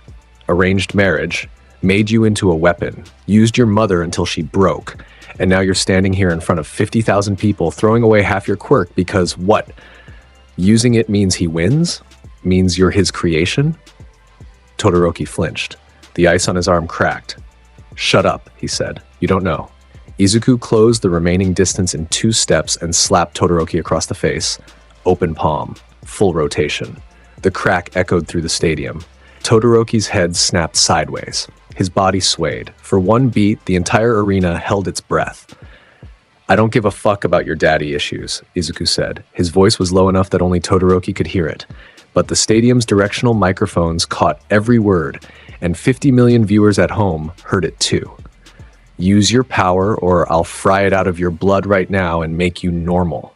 Todoroki's eyes went wide. He looked at Izuku. At the faint glow that hadn't been there a second ago, green, barely visible, emanating from beneath Izuku's uniform collar. A promise, a threat. The same light that had erased the Nomu's quirks from existence, something in Todoroki Shoto broke. Or maybe something in him mended. His left side erupted. Fire. A pillar of it. Flame so intense that the ice on his body evaporated in a wave of steam, the frost on his arm sublimating instantly, the air around him superheating, until the students in the front rows stumbled backward from a completely different element than they had been fleeing moments ago. His eye, the one under the scar, blazed with the light of ignition. He was using it. All of it. Both sides. For the first time in this festival, Todoroki Shoto was whole. The crowd lost its mind. The roar that went up was less sound and more seismic event, 50,000 voices hitting a frequency that vibrated in the chest. People were on their feet. Commentary dissolved into wordless exclamation. The stadium itself seemed to lean inward, drawn by the gravity of what was happening in that ring. In the stands, VIP section, second row, Endeavor stood, the number 2 hero, the man who had spent 2 decades chasing a dream that took the shape of his own son. He rose from his seat with emotion that was half awe and half hunger, his flaming beard roaring to new heights, his hands gripping the railing with force that warped the metal. Shoto! His voice carried like a battle cry. Yes, this is what I created. This is your purpose. His face, that face that wore ambition the way other people wore expressions, was alive with something that might have been pride and might have been vindication and was definitely possessive in a way that no father should be. In the ring, Todoroki unleashed everything, fire and ice simultaneously. A dual assault that would have overwhelmed anyone else. The thermal differential alone was enough to create localized weather, wind whipping through the ring in unpredictable spirals as hot air met cold. Ice pillars erupted from the left while firestorms raged from the right. The ring became an intersection of extremes. Izuku walked through it. The ice hit him and broke against his body like waves against a seawall. The fire washed over him. His uniform caught, burned, fell away in patches until his chest was bare, the skin beneath untouched, unmarked, invulnerable. He walked through the inferno with the same stride he used walking to school. His arms hung at his sides. His shield was on his back. He reached Todoroki through the storm of elements. One punch. His fist connected with Todoroki's solar plexus. A measured blow, substantial enough to end the fight, but restrained enough to avoid permanent injury.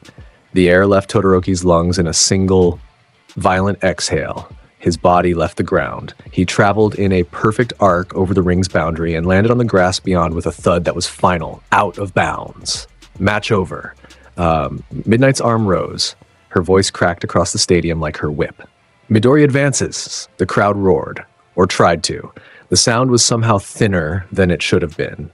50,000 people making noise, but a significant percentage of them simply staring in silence at the ring, where a shirtless teenager with green eyes stood among melted ice and dissipating flame, unscratched, unbothered, already pulling a cigarette from somewhere and looking for a light. Todoroki lay on the grass outside the ring. He was conscious, breathing. His eyes were aimed at the sky, and in them was something complex. Defeat, certainly, but also something that might have been freedom. He had used his fire. He had used both sides. A man he hated had told him it was his purpose, but a man he might respect had told him to just fucking do it, and that had been enough.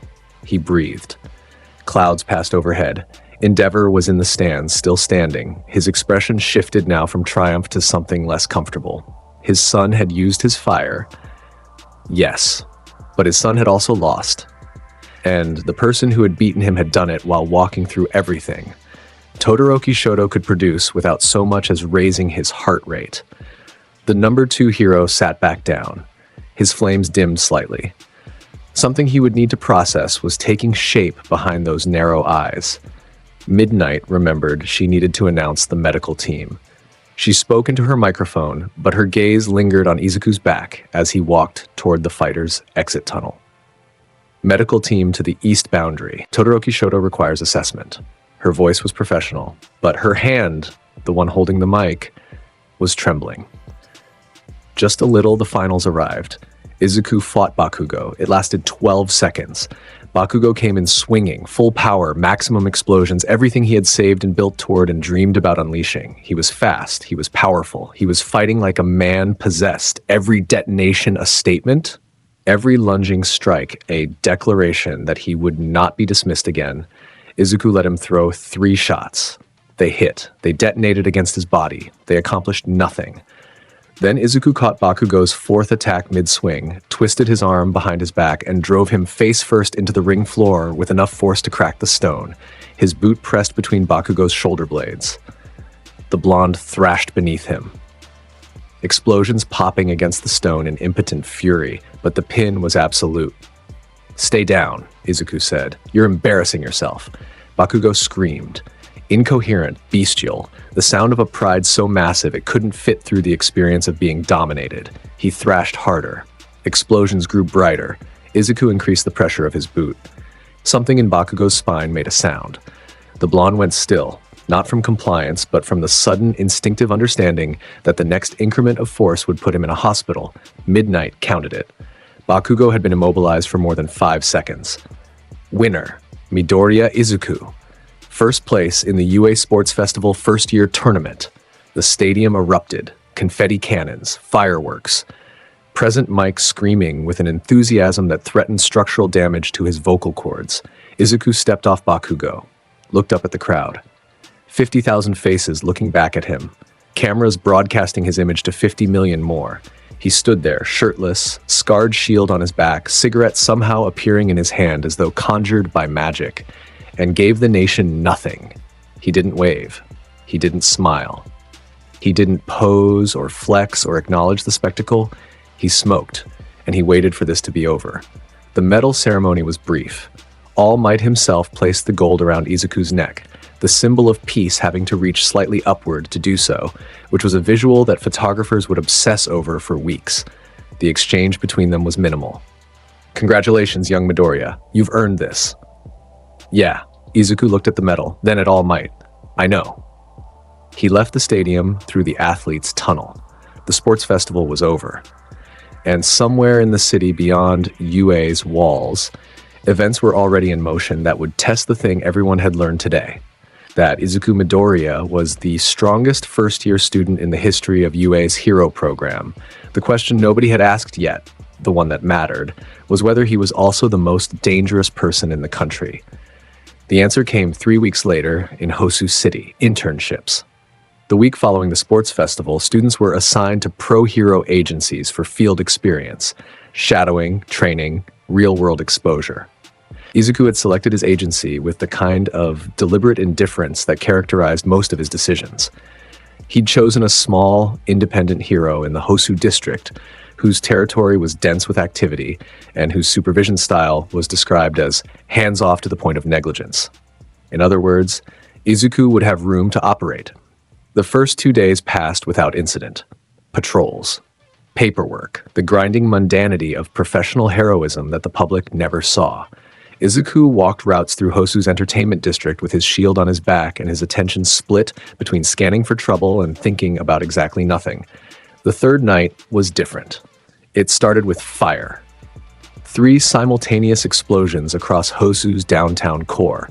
Nomu deployments, as it would later be confirmed. The League of Villains had sent their remaining bioweapons into the city as a distraction. Buildings burned. Citizens ran. Pro-heroes deployed to contain the damage. And in the chaos, in the specific kind of shadow that catastrophe creates, the hero killer moved Stain. Chizome Akaguro, the man who had killed 17 pro-heroes and crippled 23 more.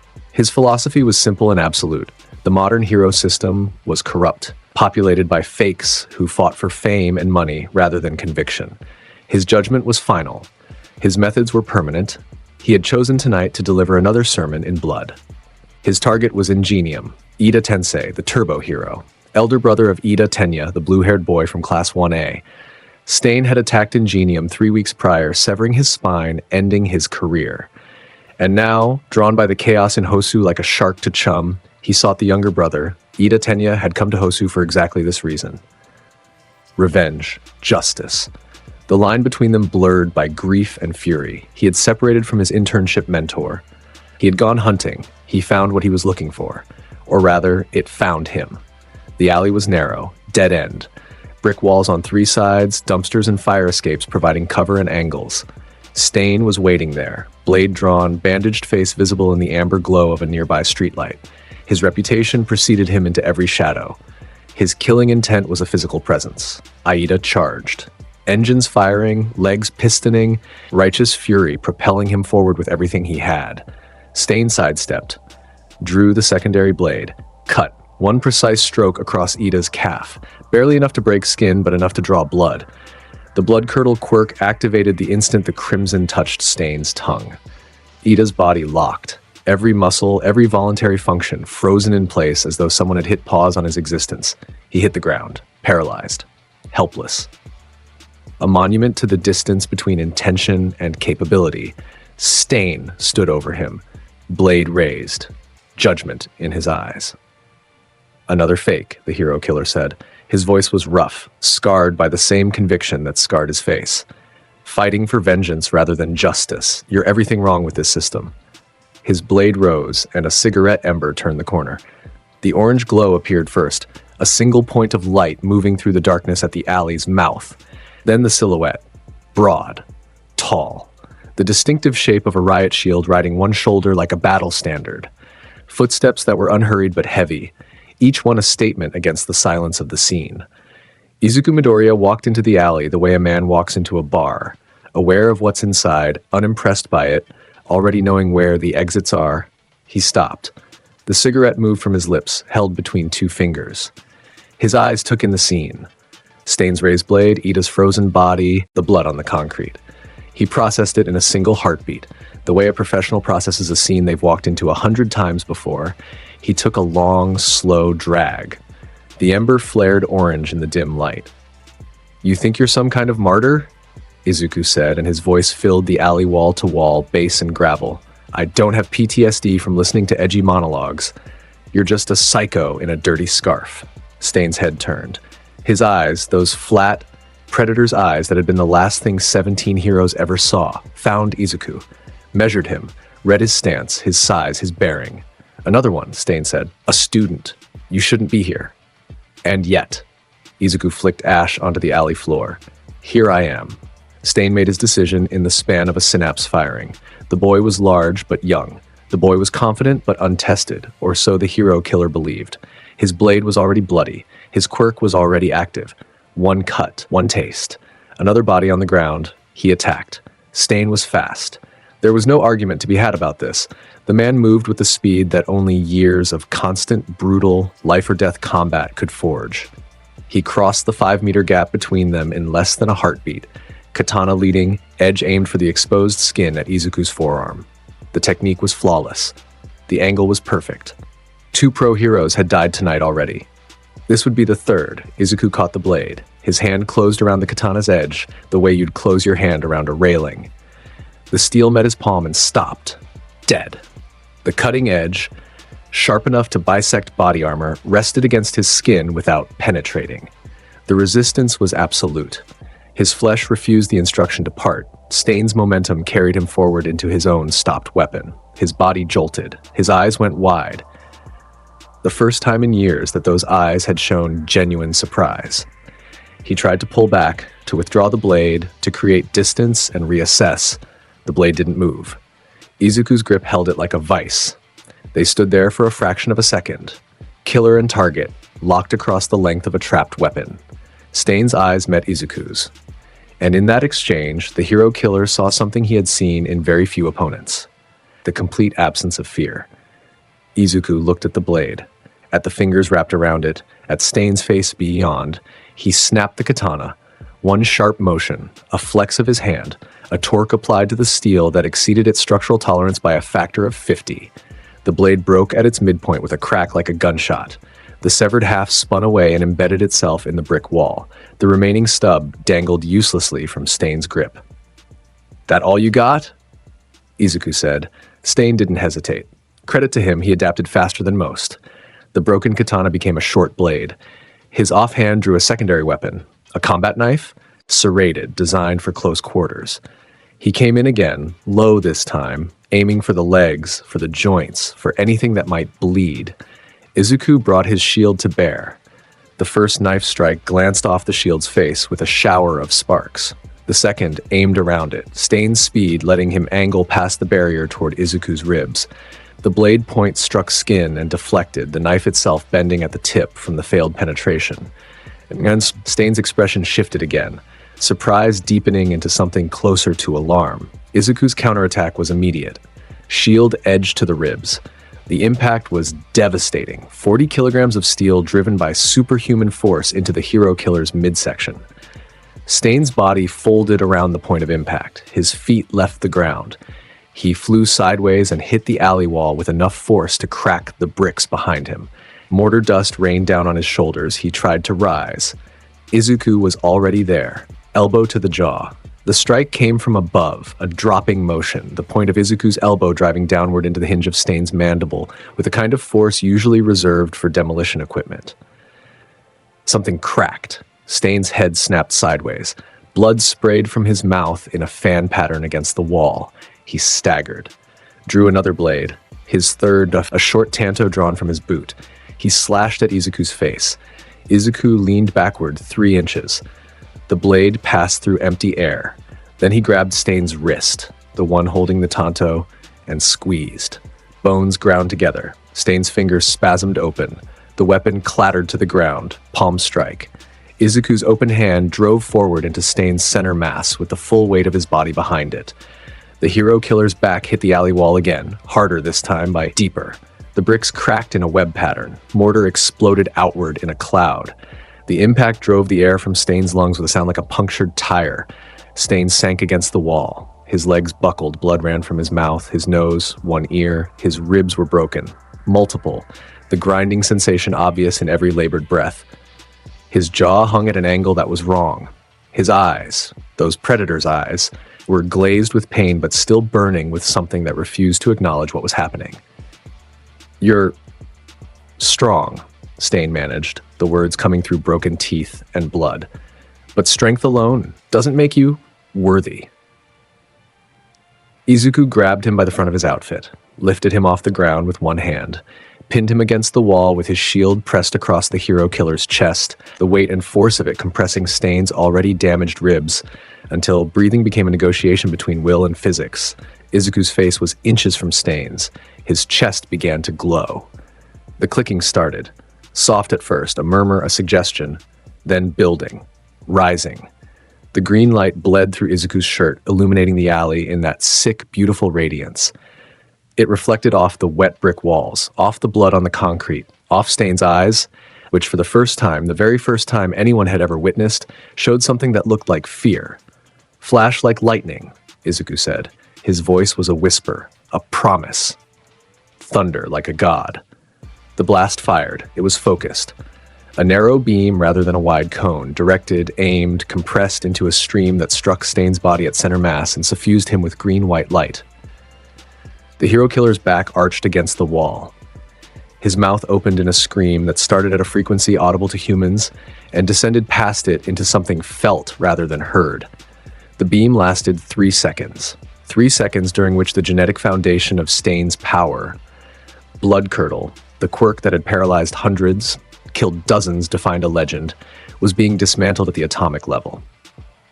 The quirk factor that allowed his tongue to interface with ingested blood and transmit a paralytic signal through the victim's nervous system, unraveled, erased, burned from his cells the way fire burns ink from paper. When the light died, Stain hung limp in Izuku's grip. His eyes were open but vacant. His body trembled with a full system shock that went beyond mere physical damage. Something had been taken from him. Something fundamental, at something that had been part of his identity for so long that its absence was a wound more profound than any broken bone. Izuku released him. Stain slid down the wall and crumpled at its base. A heap of broken ribs and ideology, stripped of the only thing that had made his ideology actionable. He stared at nothing. Izuku picked up the broken katana from the ground, looked at it, dropped it at Stain's feet. "You wanted to judge heroes," he said. "Congratulations. You're quirkless, just like the ones you look down on." He turned away. His eyes found Ida, still on the ground, but the paralysis wearing off now. The boy's fingers were twitching. His eyes were wide, fixed on Izuku, with an expression that was equal parts awe and terror and the dawning understanding that he had just witnessed something that would redefine what he believed about power. "You good?" Izuku asked. Ida's mouth moved. Sound came out several seconds late. Yes, yes." Izuku nodded, pulled his cigarette pack from his pocket, found one, lit it with a lighter that appeared from nowhere.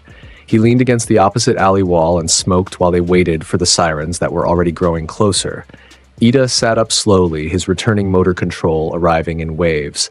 He stared at Stain's crumpled form, at the faintly glowing residue of green energy still dissipating from the villain's torso. "What did you do to him?" Ida asked. His voice was barely above a whisper. "Made him equal," Izuku said, "to everyone he thought was beneath him." The sirens arrived. Red and blue light painted the alley mouth in alternating strokes. Officers appeared, weapons drawn, radios crackling. They saw the scene and stopped.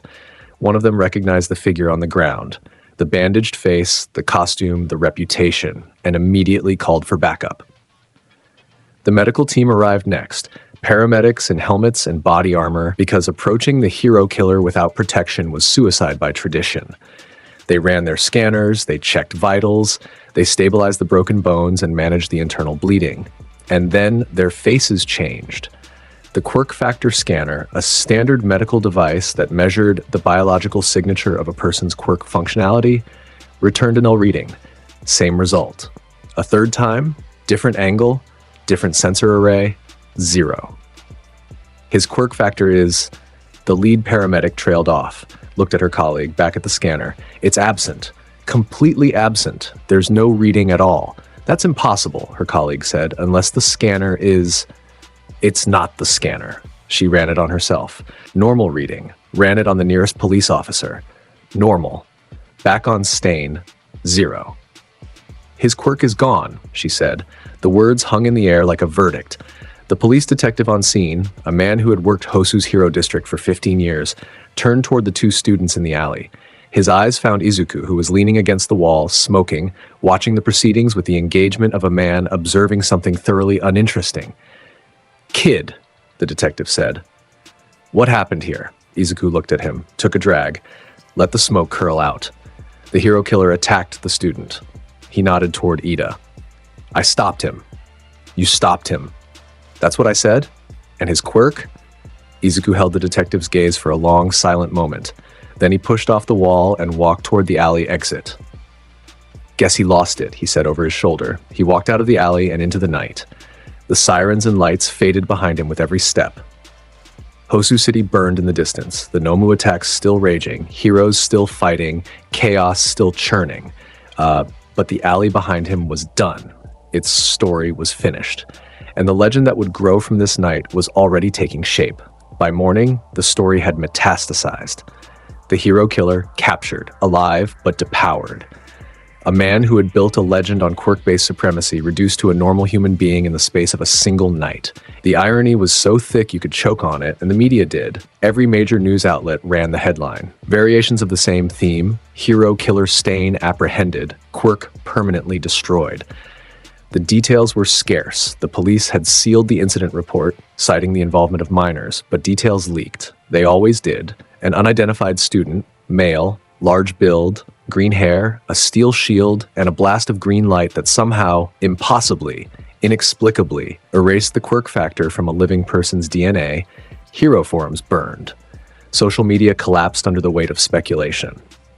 Analysts and quirk researchers appeared on talk shows, attempting to explain how such a power could exist, what its limitations might be, what the implications were for a society built entirely on the premise that quirks were permanent, inherited, inviolable.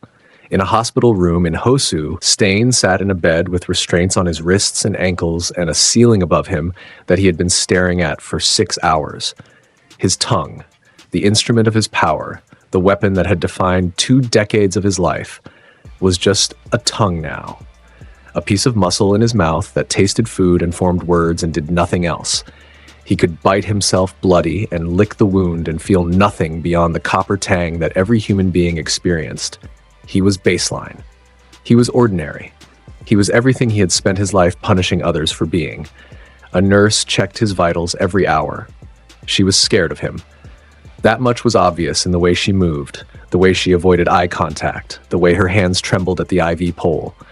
But she was scared of his reputation, of his history. She was scared of what he had been. She had no reason to fear what he was now. Stain stared at the ceiling and felt the absence in his cells like a phantom limb that would never stop aching. In a bar that existed in no public directory, in a district of the city that maps seemed to forget, the League of Villains watched the news. The television mounted behind the bar played the coverage on a loop. Amateur footage of Hosu's chaos, anchor commentary, expert analysis of the hero killer's capture. Kurogiri polished a glass that was already clean, his mist form shifting with what might have been agitation. Shigaraki sat at the bar itself, both arms in casts, his face bandaged beneath the familiar hand that still clung to his features. He was watching the screen with his visible eye. "The same one," he said. His voice was flat, empty of everything except recognition. "The kid from USJ." "It appears so," Kurogiri confirmed. "The descriptions match. Green hair, shield, and the light." Shigaraki's fingers twitched inside their casts. Pain registered somewhere behind his eye, and he ignored it the way he ignored everything that wasn't useful. "He broke the Nomu," Shigaraki said. "He broke me, and now he broke Stain." "Yes," A scratch started at Shigaraki's neck, or tried to. The cast on his right arm prevented his fingers from reaching skin. The frustration of this manifested as a twitch, a spasm, a low sound in his throat that was more animal than human. "I need to know what he is," Shigaraki said. "Everything about him, his quirk, his limits, his weaknesses. I'll inquire with our contacts." "Do it." Shigaraki's eye hadn't left the screen. On it, a journalist was interviewing a quirk researcher who was explaining, with obvious bafflement, that no known quirk in the global registry matched the description of what had been done to the hero killer. "He's mine," Shigaraki whispered to the screen. "Eventually, he's mine." The television played on. The story grew. In the faculty lounge of UA High School, All Might watched the same coverage. He was in his deflated form, skeletal, hollow-cheeked, the steam of his transformation long since dissipated. A mug of tea sat untouched before him. The television played on the wall-mounted screen, and Toshinori Yagi watched it with the kind of focus that only came when the implications of something were too large to process passively. A student, his student, had permanently erased a quirk from a living person. Toshinori understood one for all. He understood the nature of quirk transfer, the passing of power from one generation to the next. He understood, in theory, that if power could be given, power could also be taken. But this was something else. This was destruction at the genetic level. This was permanent, irreversible nullification. This was a 15-year-old boy carrying in his chest the ability to unmake the very thing that defined modern humanity. All for one could steal quirks. Midoriya Izuku could erase them from existence. Toshinori drank his tea. It had gone cold. He didn't notice. His phone sat on the table beside him, and he had been staring at it for 20 minutes without making the call he knew he needed to make. Gran Torino. Night Eye. The Commission. Someone needed to know. Someone needed to assess. But assess what? The boy had stopped a villain, had saved a student's life, had done, by every measurable metric, exactly what a hero was supposed to do. The fact that he'd done it by removing a fundamental aspect of another person's humanity was complicated, in ways that Toshinori's career as the symbol of peace had never prepared him for. He picked up the phone, put it down, picked it up again. The coverage played on. Izuku was on a rooftop. Hosu City spread below him, a quilt of lights and smoke, fire trucks still visible in the middle distance, the last vestiges of the night's chaos being swept away by morning and emergency services. He sat on the ledge with his legs hanging over, his shield propped beside him, and his fourth cigarette of the hour between his fingers. The city breathed below. Ambulances moved like white blood cells through arteries of street. Helicopters cut the air far enough away to be gnats. The dawn was coming, gray at the horizon, threatening color. He wasn't reflecting. He wasn't processing or evaluating or coming to terms with anything. The night had happened. He had moved through it. Things that needed breaking had been broken. Things that needed ending had been ended. The algebra was simple and always had been. He was the strongest thing in any room he entered, any alley, any arena, any battlefield. This was a fact the way gravity was a fact, immutable, unchallengeable, requiring no defense or justification. Somewhere below, a radio played from an open window. Music, something with a heavy beat and a language he didn't recognize. Russian, maybe. The melody drifted up through the morning air, and for a moment, just a moment, something in Izuku's chest flickered. A warmth that had nothing to do with the blast. A glow that appeared and vanished so quickly it might have been imagined. His left hand twitched. He looked down at it, at the fingers that had closed without his permission, that had clenched into a fist he hadn't intended. He opened them, studied his palm. The skin was unmarred. As always, the music below changed. A commercial replaced the song. The moment, whatever it had been, passed. Izuku took another drag of his cigarette, blew smoke into the lightening sky. He watched it rise and vanish the way all things eventually vanished, without ceremony, without meaning, just gone. He was fine. He was always fine. The sun crept higher. The city below shifted from night into day, from crisis into recovery, from extraordinary back into the relentless, comfortable ordinary that society demanded. Heroes patrolled, villains plotted, news cycles turned, students prepared for exams they believed mattered. And on a rooftop in Hosu City, Izuku Midoriya sat alone with his shield and his smoke and the particular patience of a man who had already proven everything worth proving and was simply waiting, without urgency, without anxiety, without the need to name what came next, for the next thing worth his time. It would come. It always did. And when it arrived, he would meet it the same way he met everything. Standing, swinging, unimpressed. The cigarette burned down to the filter. He flicked it into the dawn. The ember fell and went out. The city carried on beneath him. He stayed. The ember fell 5 stories and died against wet pavement, and the city kept turning beneath him like it always did. Hosu breathed. Smoke from the night's fires still climbed in lazy columns against the new sky, thinning as they rose, becoming nothing at all by the time they reached the altitude where Izuku sat. Below, a sanitation truck groaned through an intersection. A dog barked at something invisible. The world carried on the way worlds do. Indifferent, self-absorbed, ungrateful. Izuku stood. His knees cracked from the cold. His shield made its familiar metallic complaint as he slung it over his shoulder, the old harness settling into grooves it had worn in his trapezius over the past year. He stretched his neck. Both sides popped in sequence. Time to go back? The train from Hosu to Musutafu took 40 minutes. Izuku spent them in the last car, standing against the rear door because sitting in a seat designed for people of normal dimensions was a negotiation he refused to have with public infrastructure at 6 in the morning. His reflection stared back at him from the glass. Green hair, green eyes, a jaw that looked borrowed from a propaganda poster, shoulders that blocked the entire door from view. The other passengers in the car had migrated to the opposite end within minutes of his entry. He smelled like smoke and concrete dust and something faintly metallic that people's hindbrain told them to move away from. He watched the landscape blur past. Rice paddies giving way to suburbs, giving way to the dense compression of the city proper. Somewhere in this sprawl, his mother was waking up. Somewhere in this sprawl, UA was preparing for finals.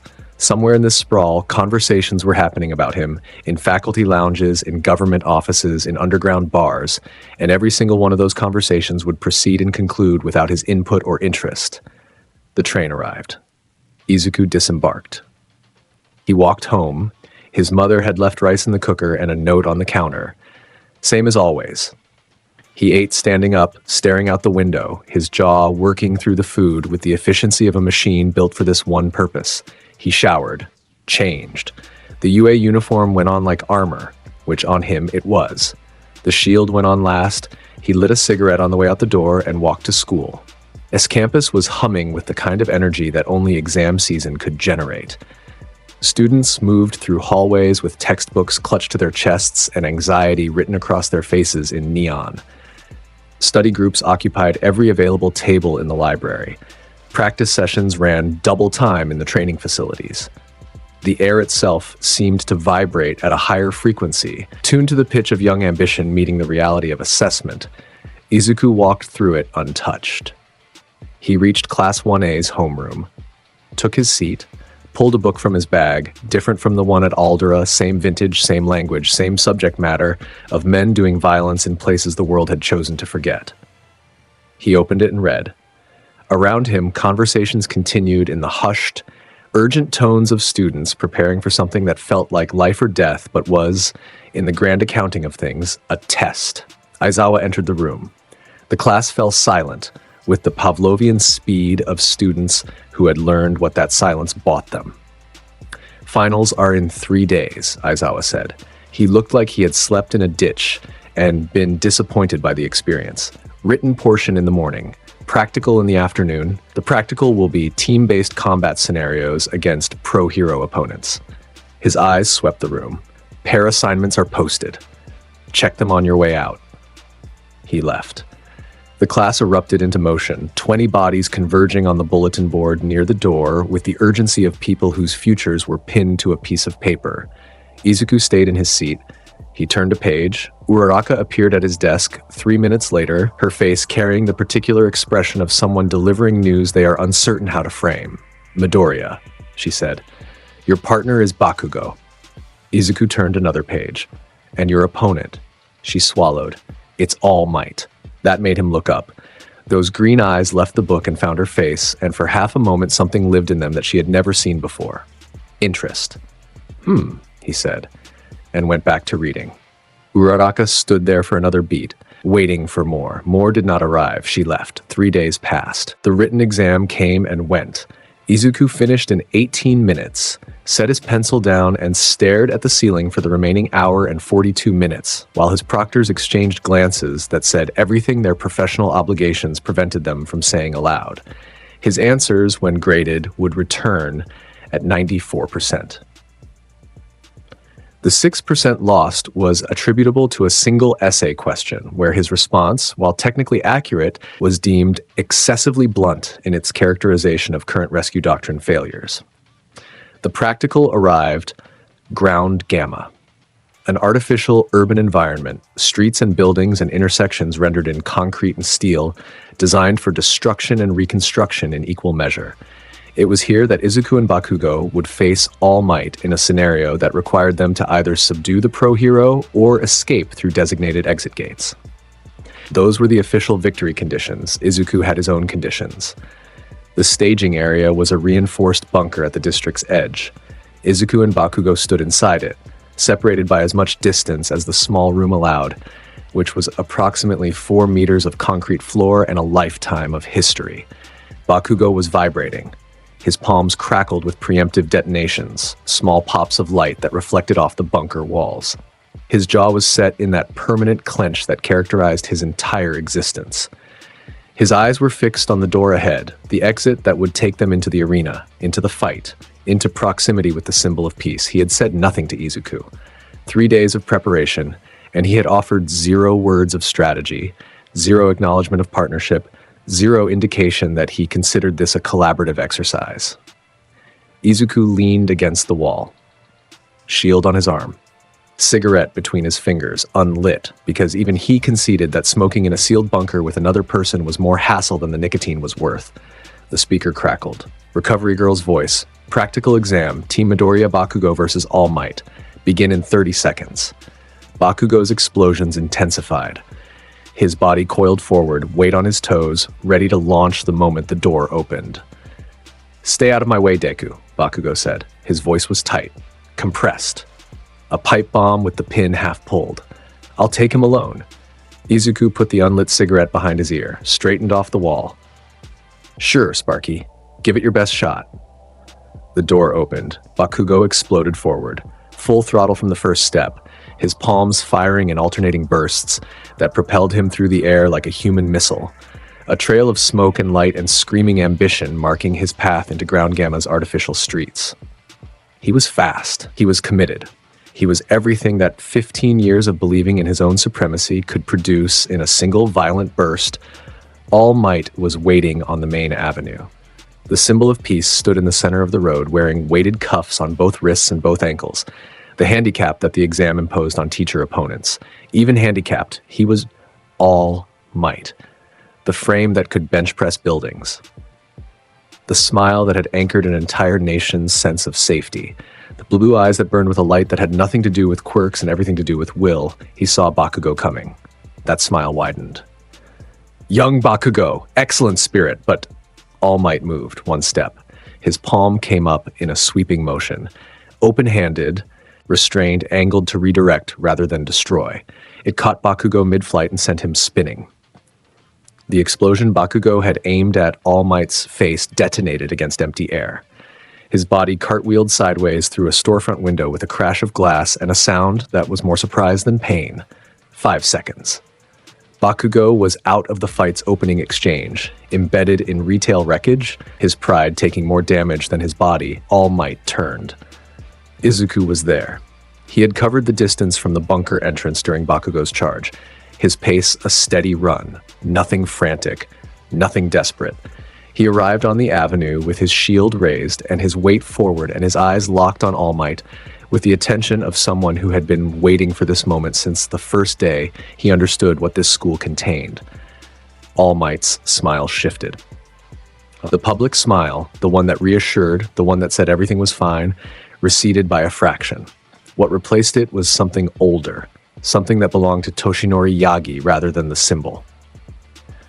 "Young Midoriya," he said. His voice carried different weight than it had for Bakugo. "Show me what you have." Izuku ran. His first step cracked the road beneath his foot. His second shattered it. By the third, he was at full speed, a velocity that compressed the air ahead of him into a visible wavefront, the displacement pushing debris sideways as he crossed the gap between them. His shield led the way. All Might met him. The collision was an event. Izuku's shield struck All Might's forearm block with force that should have been measured on industrial monitoring equipment. The shockwave radiated outward in a sphere. Windows on both sides of the street blew inward simultaneously. Parked cars rocked on their suspensions. The asphalt beneath their feet split in lines that radiated outward like cracks in ice. All Might held his ground. His feet skidded backward 3 inches. His smile held, but his eyes narrowed. The weighted cuffs on his wrists hummed with the strain. "Good," All Might said. "Very good." He pushed back. His palm drove forward against Izuku's shield with force that sent the teenager skidding backward 10 meters, his boots carving trenches in the road surface.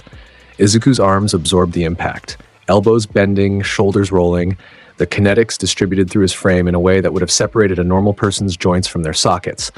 Izuku planted his feet, stopped, grinned. He came back, faster this time.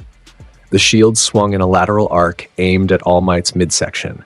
60 pounds of steel moving at a speed that turned it from a defensive tool into a battering ram. All Might caught it. His palm wrapped around the shield's edge, stopping the motion dead. The force of the arrest sent a secondary shockwave through the ground. A manhole cover 15 meters away popped from its seating and launched upward. They locked. All Might holding the shield, Izuku holding the strap, both of them frozen for a single moment in a contest of raw strength that made the ground beneath their feet spiderweb outward in slow motion. All Might was holding back. Izuku could feel it.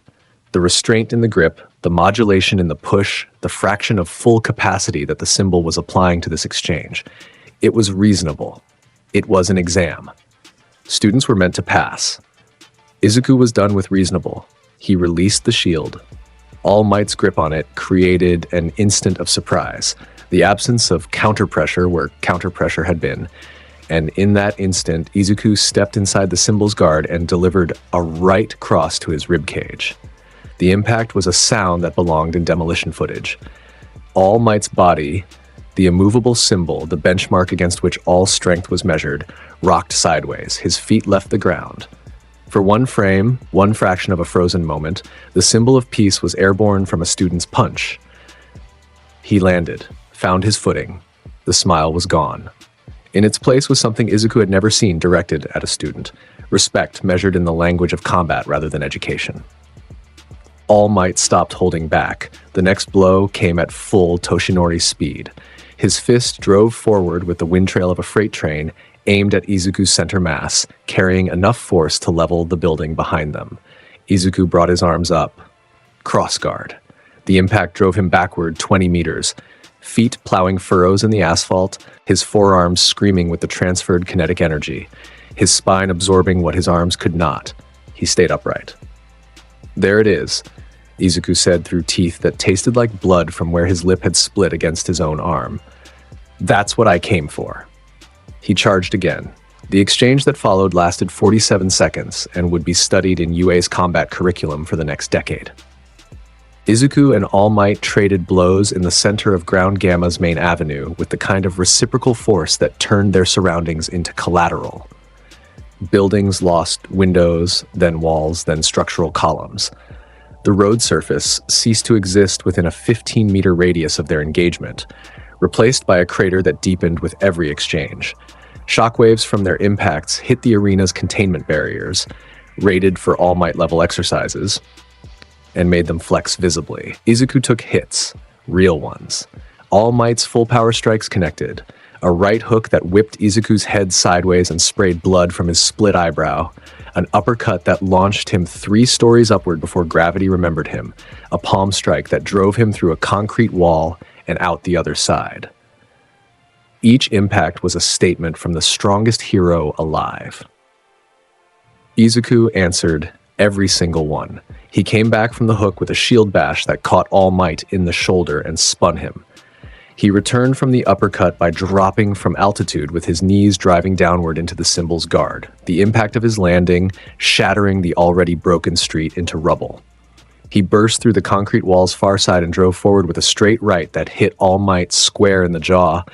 The symbol of peace stepped backward. One step. Voluntary. The first retreat Izuku had forced. All Might looked at him. Blood on his knuckles. His own, from split skin where Izuku's invulnerable body had acted like striking a steel wall. His weighted cuffs sparking with overload. His breath coming faster than it had in years.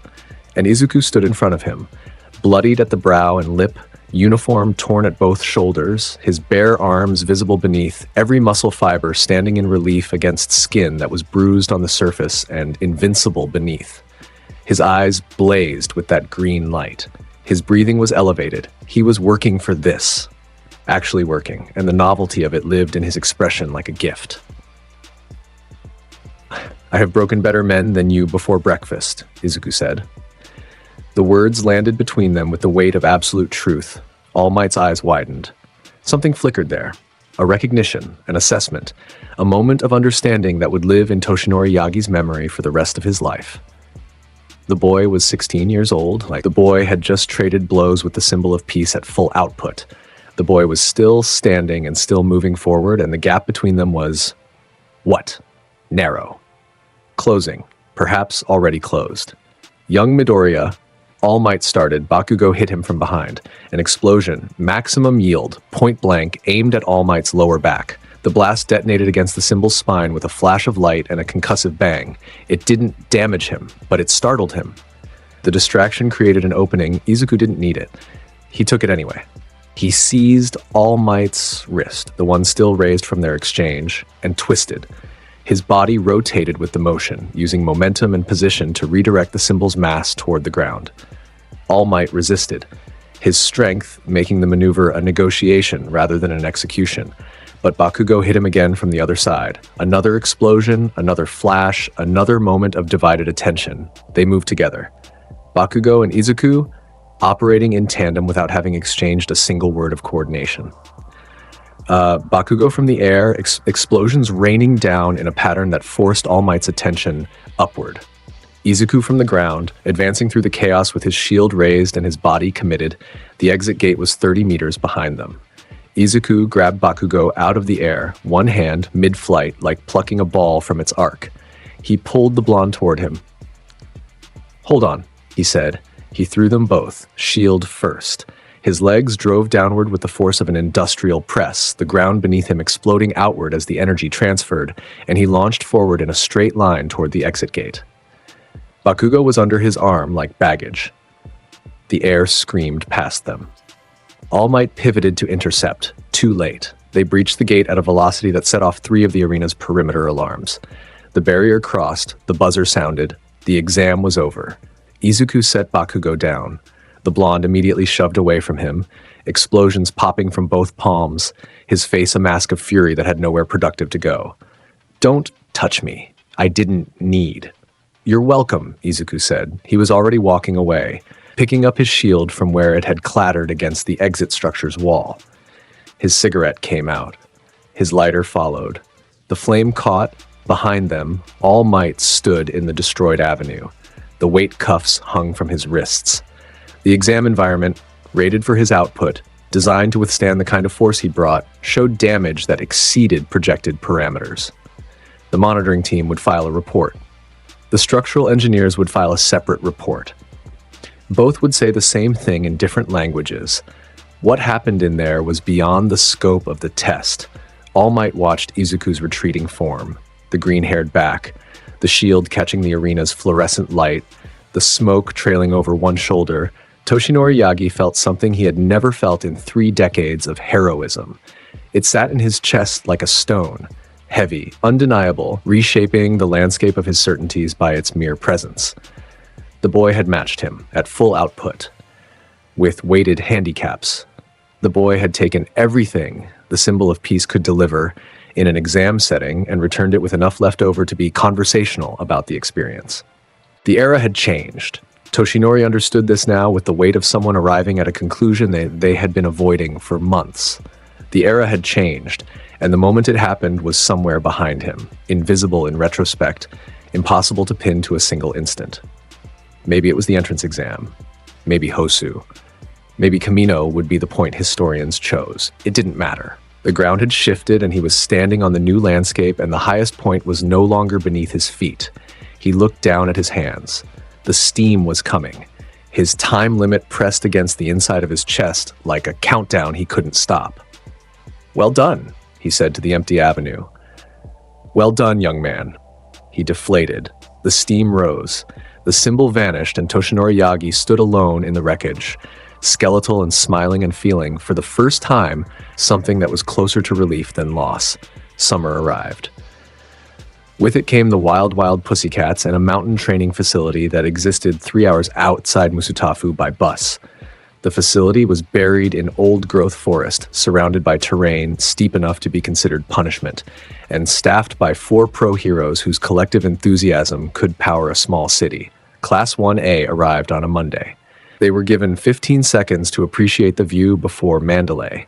The Pussycats' telepathic leader informed them they would be navigating the surrounding forest to reach the camp proper, on foot. Through terrain, crawling with earth beasts conjured by Pixie Bob's quirk. With the expectation that the journey would take most of the day, it took Izuku 40 minutes. He walked through the forest at his own pace, his shield deflecting every earth construct that lunged from the tree line with the same indifferent efficiency a man uses to brush away gnats. Each beast struck and broke against his body or his shield, or simply ceased to exist when he hit them hard enough to return the packed earth to loose soil. He emerged from the forest's edge, crossed the camp's perimeter, and was smoking on a bench overlooking the valley before the fastest of his classmates had covered a quarter of the distance. The rest arrived hours later, exhausted, filthy, some limping, all of them looking at Izuku, sitting there with a book and the comfortable posture of someone who had been waiting long enough to be bored, with expressions that ranged from resentment to resignation. He gave them nothing. They were still catching their breath. He was on his 3rd chapter. The training schedule was brutal by design. Quirk enhancement exercises that pushed each student to their absolute limits and then demanded more. Endurance drills, power output assessments, recovery periods that were too short by half. The Pussycats ran the camp with military efficiency wrapped in cheerful packaging, and the combination was more punishing than either element alone. Izuku completed every exercise at the designated maximum within the first hour of each session. The remaining hours he spent at the camp's perimeter, the tree line where the facility's grounds met wild forest, smoking and watching the mountains change color as the light moved. His body required enhancement the way an ocean requires a glass of water. The exercises were beneath his threshold. Every single one. On the 3rd day, he met the kid. Kota was small, maybe 5 years old, with a hat too big for his head and eyes too old for his face. He haunted the edges of the camp like a ghost with a grudge, staying away from the students, away from the heroes, away from anyone who represented the system that had taken his parents and given him nothing in return. He found Izuku at the tree line. Or rather, Izuku found him. The sound of small feet on gravel alerting him to a presence before the child rounded the boulder. They looked at each other. The green-haired giant with the shield and the cigarette, the 5-year-old with the oversized hat and the clenched fists. "You're one of them," Kota said. His voice carried contempt that belonged in someone 4 times his age. A hero student. Izuku took a drag, looked at the kid, looked at the mountains. "And you're pissed at the world," he said. "Join the club." Kota blinked. Whatever response he had been preparing, whatever rehearsed anger he had aimed at the next hero worshipper who crossed his path, stalled. The lack of pushback, the absence of cheerful correction, the total indifference to his attitude, it disarmed him more effectively than kindness would have. He stood there for another moment. Then he sat down. 3 meters from Izuku, on a different rock, facing a different direction. Close enough to be present, far enough to pretend otherwise, they sat in silence until dinner was called. Neither acknowledged the other's departure. This happened twice more over the following days. Each time, Kota appeared. Each time, he sat. Each time, neither spoke more than a sentence or two. It was the kind of proximity that children offer when they trust someone enough to exist near them and nothing more. On the 5th night, the forest burned. The gas came first, a purple haze that rolled between the trees like something alive, something hungry. Students caught in it dropped where they stood, consciousness fleeing their bodies before their lungs could finish processing the toxin. Those further from the source smelled it on the wind and ran. Then came the flames. Blue, unnatural. A wildfire that moved against the breeze, spreading in patterns that spoke of direction rather than accident. Trees exploded into pillars of azure light. The camp's eastern perimeter went from forest to inferno in under 90 seconds. The League of Villains had found them. Figures moved through the chaos, masked, armed, purpose-driven. Dabi with his cremation fire. Toga with her needles and her grin. Twice. Spinner. Compress. The vanguard of the League's operational force, deployed with specific targets and specific instructions. Izuku was on his feet the moment the gas appeared. His body processed the toxin, inhaled it, metabolized it, discarded it as irrelevant. His cells refused its instruction the way they refused every instruction that came from outside. He was immune the same way he was immune to everything. He moved into the forest. The trees broke around him as he ran, branches snapping against his shoulders, undergrowth crushed beneath his boots. He was heading uphill, toward the cliff face at the camp's northern boundary. Toward the place where a 5-year-old with an oversized hat liked to sit alone and pretend the world couldn't reach him. He heard the impact before he saw it. A body hitting stone. A child's cry. Short, sharp, cut off by terror. Then a voice, deep, amused, carrying the specific tone of someone enjoying their work too much. Water hoses, brat. How about that? Izuku cleared the tree line. The cliff face opened into a natural plateau, 30 meters across, stone floor, one edge dropping into the valley below. Moonlight painted the scene in silver. Koda was on the ground, pressed against the rock wall, his hat gone, his eyes enormous with the kind of fear that exists beyond tears. And standing above him, grinning, one arm raised, muscle fibers writhing beneath skin in grotesque augmentation, was Muscular. The villain was massive, larger than Izuku by a margin that mattered in every dimension. Muscle fibers layered over his natural frame in sheets, artificial augmentation made visible, each bundle pulsing with the kinetic potential of a body that existed to do harm. One eye was a prosthetic, glass and malice. The other burned with genuine excitement. He had killed heroes. He had killed Koda's parents. He was here because destruction made him feel alive, and the child at his feet was a bonus that his employers had failed to include in the briefing. Izuku stepped onto the plateau. His boot struck stone, and the sound echoed in the mountain air like a single drumbeat. Muscular's head turned. His grin widened, a predator spotting something more interesting than what it already had. "Well," Muscular said, "you're a big one." Izuku's shield came off his back. He held it loose in his left hand, the weight of it barely registering on an arm that could bench press industrial machinery. "Walk away from the kid," Izuku said. Muscular laughed. The sound bounced off the cliff face and came back distorted. "Or what? You gonna make me Boy Scout?" His muscle fibers expanded, more layers, more mass, the augmentation building toward his combat configuration. His frame doubled, then tripled. He became a wall of organic tissue and violence made manifest. "Pain is just your body being honest," Izuku said. He set his feet. "Mine stopped being honest years ago." Muscular charged, the plateau shook under his footfalls. Each step was an impact event, 300 kilograms of augmented mass moving at a sprint, every muscle fiber engaged, the full force of his enhanced body driving him forward with the momentum of a derailing locomotive. Izuku met him at the center. His shield drove forward into Muscular's leading fist. The collision sent a shockwave radiating outward that scattered loose stone from the plateau's edge and sent it tumbling into the valley below. Muscular's arm compressed around the impact point, muscle fibers absorbing, distributing, reconfiguring to handle the force. He pushed through, his other fist swung wide, a haymaker from the left that caught Izuku across the shoulder. The impact was real. It drove Izuku sideways 3 steps, his boots scraping stone. The force behind it would have killed a normal human 10 times over. Izuku's shoulder registered the hit the way old bone registers weather. An ache, a memory, something noticed and processed and filed away.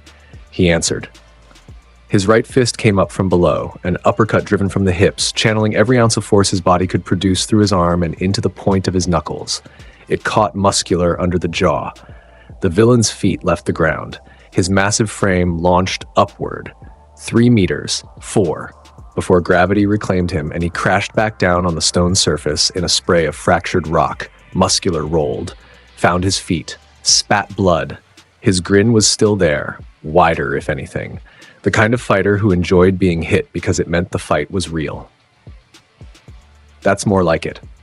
He came again, both arms this time, a flurry that would have reduced concrete to gravel, alternating strikes from augmented limbs, each one carrying the force of a vehicle collision. Left, right, left, right. Izuku took the first 2 on his shield.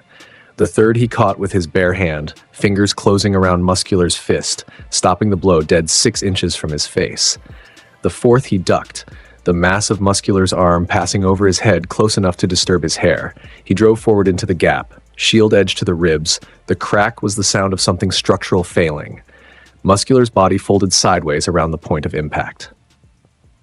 His augmented fibers tried to absorb, contracting, layering, doing what they were built to do. But the force exceeded their tolerance. Something beneath the augmentation broke. The natural bone underneath the artificial muscle could only take so much. Muscular staggered. His right arm dropped, the rib damage impeding his range of motion. For the first time since the fight began, his grin flickered. Izuku pressed. He closed the gap before the villain could recover and delivered a straight right to the center of Muscular's chest. The impact was seismic. The stone beneath Muscular's feet fractured in a starburst. His body bent backward from the force, spine arching, feet lifting, the entire mass of him moving away from the point of contact. He hit the cliff wall. The rock behind him cratered. Dust exploded outward. Izuku walked toward him. Muscular peeled himself from the wall. Blood ran from his mouth. His muscle fibers were retracting, the augmentation failing in sections, his body's ability to maintain the enhancement collapsing under the accumulated damage. He was shrinking, losing mass, becoming something closer to human with every second. He swung anyway, one last desperate haymaker, everything remaining thrown into a single strike aimed at Izuku's face. Izuku caught it. His palm swallowed Muscular's fist the way Part 1 had described him catching Bakugos. Complete, encompassing, absolute. His fingers closed, Muscular's hand broke. The scream filled the plateau. Muscular's knees hit stone. His free hand clawed at Izuku's wrist. His muscle fibers convulsed and retracted further, the pain overriding whatever signal maintained the augmentation. Izuku held him there. Then he drove his knee into Muscular's face. The impact snapped the villain's head backward. The glass eye dislodged and bounced across the stone. Muscular went limp. Suspended from his own captured hand, consciousness flickering, Izuku dropped him. The villain crumpled against the cliff wall, a heap of failing augmentation and broken confidence. His breathing came in wet, rattling cycles. His rib damage was extensive enough that every inhale was a negotiation with anatomy. His jaw was displaced. His hand was shattered. Izuku looked at him. "You picked a fight with a kid," he said. He placed his boot on Muscular's chest, pressed down. Something else cracked beneath the sole, another rib following its predecessors. Brave choice. Another press. Another crack. Muscular's body spasmed. His one remaining eye rolled backward. Then, Muscular went still. Alive. Broken in a way that would require months of medical intervention. Removed from every future engagement permanently. Because even when the bones healed, the memory of what broke them would live in his cells forever. Izuku stepped back. Turned. Kota was against the wall. His hands covered his mouth. His eyes, those 2 old eyes and a 5-year-old face, were fixed on Izuku with an expression that contained so many things it collapsed into blankness. The man who had killed his parents had just been dismantled in front of him. The system he hated, heroes, power, the entire structure, had just saved his life wearing a school uniform and smelling like cigarettes. Izuku lit one. The flame of his lighter caught the mountain breeze and flickered. He took a drag, looked at the kid. He said nothing. There was nothing to say that mattered. The kid was alive. The villain was done. The math completed itself without commentary. He walked to the plateau's edge. The camp below was still burning, blue flames visible between the trees, figures moving in the chaos.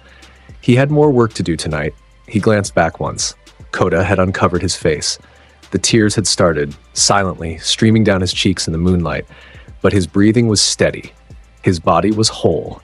Izuku turned and jumped. The plateau dropped away. The forest rose. The night continued. Aizawa found the footage the following morning. Camera 7, Northern Perimeter, had captured the entire exchange in infrared. He sat in the camp's commandeered office with his arm re-splinted from the night's own injuries, watching the replay on the screen that seemed too small for what it was showing. Muscular's condition report sat beside the laptop. 16 fractured ribs, shattered right hand, 7 separate breaks, dislocated jaw, severe concussion, internal bleeding requiring emergency intervention. His muscle fiber augmentation had suffered a complete systemic collapse. Doctors estimated recovery at 8 months minimum. His fighting career was measured in the past tense from this point forward. Aizawa pressed his fingers to the bridge of his nose. He held them there for a very long time. The file on his laptop blinked. Midoriya. Izuku. The notes section had grown to 3 pages. He closed the laptop without adding to them. The League's attack had taken Bakugo. That was the headline the following day. The capture of a UA student by villain forces, the failure of hero oversight, the implications for institutional security. The media ran it on every channel. The public demanded answers. The hero community scrambled to respond. Within 48 hours, the target was identified. Kamino Ward, an abandoned industrial district in Yokohama that served as the League's staging ground. Intelligence confirmed multiple villain presences, hostage confirmation, and buried in the classified layers of the briefing that only the highest-ranked heroes received, something else, all for one, was there. The operation launched at night. A coordinated strike involving multiple pro-hero agencies, Best Jeanist, Mount Lady, Gang Orca, Tiger, and at the center of it all, All Might. The full might of Japan's hero infrastructure aimed at a single location. Izuku went on his own. He didn't attend the briefing. He didn't coordinate with the strike force. He didn't ask permission or inform his teachers or file any documentation that would have allowed anyone to stop him. He simply wasn't in his hospital bed at 10 p.m. And by 10:47, he was on a train to Yokohama with his shield on his back and a pack of cigarettes in his breast pocket. The student rescue squad, Kirishima, Todoroki, Yaoyorozu, Ida, reached Kamino at roughly the same time through their own unsanctioned route. They found Bakugo in the bar. They extracted him using Yaoyorozu's creation Quirk and a desperate plan that relied on Kirishima's relationship with the hostage. Izuku let them handle it. He had no interest in Bakugo's extraction. Bakugo was a loud, angry teenager who had gotten himself captured because he was a loud, angry teenager, and the universe occasionally punished that. His classmates could manage the rescue. Izuku was here for something beneath the surface. Something his body had detected the moment the train crossed into Yokohama's limits. A frequency, a vibration. Something ancient and wrong and massive, living in the ground beneath the ward like a sleeping predator. His cells recognized it before his brain had a name for it. Power. Old power. More power concentrated in a single point than he had ever encountered. The pro-hero strike hit the bar first. The building collapsed. Villains scattered. In the chaos, All Might found Shigaraki. In the chaos, the student squad pulled Bakugo free. And in the chaos, the ground opened. All for one rose from beneath Kamino Ward the way nightmares rise from sleep. Slowly, then all at once. The air pressure changed, the temperature dropped, the ambient feel of the world shifted from something livable to something oppressive in the span of a single breath. He wore a suit, a mask, full face, featureless, concealing the damage that decades of conflict with One for All had dealt to his features. He stood in the wreckage of his own destroyed compound with the posture of a man who had expected this, prepared for this, and was mildly irritated by the scheduling Best Jeanist attacked. Fiber threads, carbon-reinforced, capable of restraining building-class threats, launched from every direction at once. They wrapped All for One in a cocoon of filament. All for One flexed. The fibers snapped. Best Jeanist's body went backward, a ragdoll acceleration that ended somewhere 3 blocks distant with a sound that ended careers. Gang Orca charged. Tiger flanked. Both received a single gesture, a wave of combined quirk energy that displaced the air between them and sent them spinning into structures that collapsed around their unconscious forms. In 7 seconds, the support heroes were removed. All Might stepped forward. What followed was the fight that defined an era, or rather, the fight that ended one. All Might and All for One, meeting for what both knew was the last time. Their history stretched back decades. Their enmity was the axis around which Japan's entire power structure rotated. This was the final exchange. All for One was winning. The symbol of peace was running on fumes. One for all. The torch passed through generations, guttered in his chest like a candle in a storm. His muscle form flickered. Steam escaped at the joints. Every blow he threw cost him time he didn't have, and All for One received each one with the patient certainty of a man who had already calculated the outcome. "You're dying, Toshinori," All for One said. His voice was conversational, amused. "Right here, in front of all of them." The cameras were broadcasting, dozens of them. News helicopters, civilian phones, hero agency drones. The entire nation was watching their symbol crumble in real time. All Might threw another punch. All for One absorbed it, a combination of shock negation and kinetic redistribution that turned the symbol's best strikes into background noise. He countered with a combined air cannon that hit All Might in the chest and sent him skidding backward across rubble, his heels leaving trenches in the broken street. All Might's right side reverted, skeletal, steam-wreathed. The public saw it, the horrible truth that the symbol of peace was a scarecrow running on willpower and borrowed time. Gasps from the crowd. A child in the broadcast audience began to cry. The foundations of a nation's faith were cracking in real time. All for One raised his hand for the finishing blow. Something hit him from the left. The impact registered before the arrival did. A shockwave of kinetic force that struck All for One in the ribcage and sent him sliding sideways 10 meters, his polished shoes carving furrows in broken concrete. The force was enough to breach his passive defenses. The surprise was enough to turn his masked face toward the source. Izuku stood in the wreckage, shield in hand, cigarette between his lips. His school uniform was gone, replaced by the simple black compression clothing he wore beneath it. His arms and shoulders bare, the lines of his body on full display in the amber glow of burning buildings around them. He had arrived from the east side of the ward, silent, unseen, timing his entry for the moment when All for One's attention was singular and forward. The cameras found him. Every lens in Kamino pivoted toward the new arrival. The green hair, the shield, the build that every viewer who had watched the sports festival recognized immediately. 50 million people watching live saw Izuku Midoriya step between the symbol of peace and the greatest villain alive. All for One went still. The masked face turned fully toward Izuku. Behind that featureless surface, senses that could read the nature of quirks, could taste the biochemical signature of power in living things, reached toward the teenager. And what they found made the ancient villain pause. The silence stretched for 3 full seconds. 3 seconds, during which the most powerful criminal in history stood motionless, assessing, recalculating, encountering something his vast experience had failed to prepare him for. "Interesting," All for One said. His voice carried a new note, one that had been absent from his exchange with All Might. Something that might have been genuine curiosity. "You're the one from the facility, the one who broke my Nomu." "Yeah," Izuku said. He took the cigarette from his mouth, exhaled smoke into the amber-lit air between them. "I get that a lot." All for One tilted his head. "Your power, it's unlike anything in my collection. I cannot identify its origin. I cannot feel its classification. It exists outside every taxonomy I have ever encountered." The curiosity deepened. "I would very much like to take it from you. You're welcome to try." All for One moved. He was fast, faster than something that old and that massive should have been. His right hand came forward in a palm strike that carried the combined force of 6 different enhancement quirks layered simultaneously. Air cannon, kinetic booster, impact recoil, spring-like limbs, rivets, hypertrophy. Each one feeding into the next, compounding, multiplying the output into something that should have liquefied anything organic it contacted. The palm struck Izuku's chest. The air behind Izuku compressed and detonated backward. A displacement wave that shattered every standing wall within 30 meters of his back. Debris launched. Dust erupted. The ground beneath his feet fractured. Izuku did not move.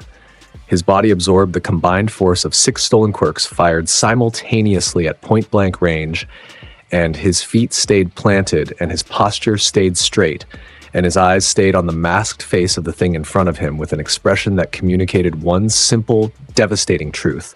That was insufficient. All for One's hand was still on Izuku's chest. He could feel the boy's heartbeat through his palm, steady, slow, the rhythm of something at rest rather than something in combat. The masked face was unreadable, but the hesitation in his body language was visible to anyone watching. Izuku's left hand came up. He grabbed All for One's wrist. The grip closed with the finality of a bear trap.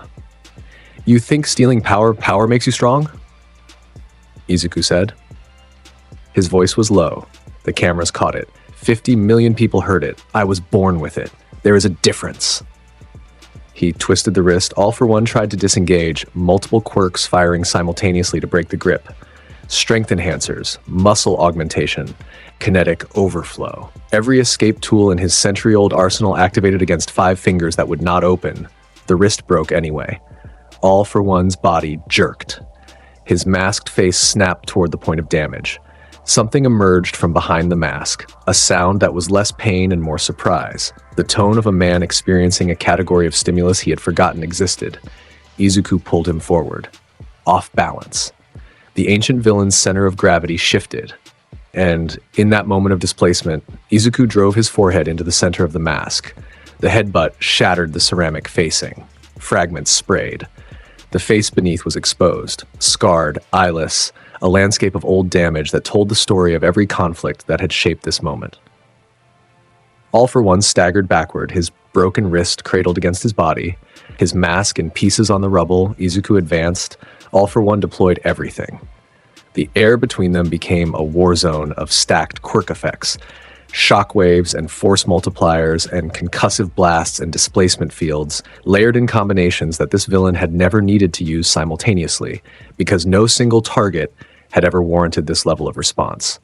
The ground around them was erased. The rubble became dust. The dust became nothing. Reality itself seemed to strain at the seams under the weight of power being thrown. Izuku walked through it. Every blast hit him. Every force struck true. His body processed them the way a continent processes weather. Vast enough to absorb, dense enough to endure, fundamental enough that the concept of damage could not find purchase. His shirt burned away. His skin showed nothing beneath it. He advanced through the storm of stolen power with steps that were steady and even and absolutely unstoppable. All for One escalated. Deeper into the library, quirks that hadn't been deployed in decades, combinations that existed only in theory until this moment. He fired them in sequence and in parallel and in configurations that should have been able to rend the fabric of living matter. Izuku kept walking. The chamber, the open space of Kamino's destroyed district, had ceased to resemble a location and now resembled an absence. Everything around the two combatants was gone, reduced to a flat expanse of cratered earth and residual energy. The monitoring equipment at the perimeter had overloaded. The cameras that survived showed only light and force, and at the center of both, a teenager walking forward. All for One deployed his maximum output, every stolen quirk, every enhancement. Every offensive and defensive and utility ability accumulated over a century of theft, fired simultaneously in a single, all-encompassing discharge aimed at the thing that refused to stop advancing. The blast was visible from orbit. The shockwave registered on seismographs across 3 prefectures. The sound exceeded the threshold of human hearing and became a pressure event instead. Izuku planted his feet. He raised his arms. Shield forward. Chin down. The maximum output of the world's most dangerous quirk user struck him with the combined force of 100 stolen abilities. His feet slid backward. 1 inch, 2, 3. He stopped. The blast died around him. All for One's discharge expired. The sustained output impossible to maintain. The reservoir exhausted. What remained was silence and rubble, and 2 figures standing in the center of an absence. All for One was breathing hard for the first time in anyone's memory. His exposed face showed something it had never shown in front of witnesses, the dawning recognition of a scenario his plans had never encompassed, a target that absorbed his maximum output and remained, and Izuku stood there. His shield arm was lowered, his chest was bare. The shirt gone, burned away in the blast, his torso visible in the amber half-light, every line of muscle, every plane of invulnerable skin, and at the center of his sternum, beginning to glow. The clicking started. It filled the emptied space the way water fills a void. Complete, total, unavoidable. Click, click, click, click. The sound of atoms responding to a command that existed at the boundary of physics and destruction. The green light bled outward from his chest, intensifying with each click, turning the ambient glow into something that painted everything within 50 meters in its color. All for one stepped backward. For the first time in this fight, for the first time in decades, the ancient villain retreated from an advancing threat. His hands came up, defensive posture barriers activators, every remaining shield in his depleted arsenal rising between himself and that approaching light. "What are you?" All for One asked. The curiosity was gone. What replaced it was raw, honest. The question of a predator encountering something above it on the chain for the first time. Izuku reached him. His left hand closed on All for One's collar. His right pressed flat against the villain's chest. The glow was blinding now. So bright that the cameras captured only white, their sensors overwhelmed. The clicking reached a frequency that ceased to be individual sounds and became a single sustained tone. "You spent your whole life collecting power that was never yours," Izuku said. His face was inches from the ruined visage of the most dangerous man alive. Green light reflected off eyeless sockets. "How does it feel, being ordinary?"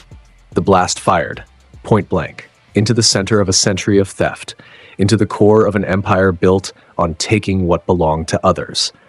The green-white light engulfed All for One's body completely. Chest first, then spreading, consuming his torso, his limbs, his extremities. The light was so intense it cast shadows that pointed away from both of them in every direction simultaneously. All for One screamed. The sound was unprecedented. The man who had ruled from shadow for over a century, who had controlled nations and ended heroes and shaped the course of history from behind his mask, screamed. His body arched against Izuku's grip. His fingers clawed at the air. Every stolen quirk in his body, every single one, accumulated over generations of theft, unraveled simultaneously at the genetic level. The ability to steal, gone. The ability to give, gone. Air cannon, gone. Kinetic absorption, gone. Spring-like limbs, gone. Every enhancement, every utility, every weapon, gone.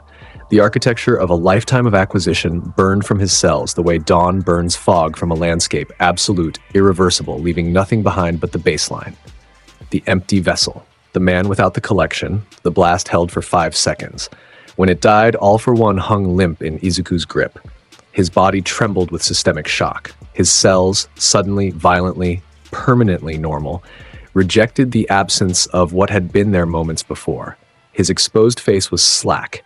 His mouth hung open. His hands, those hands that had stolen from hundreds, that had reshaped the course of human evolution through force, hung at his sides like dead things.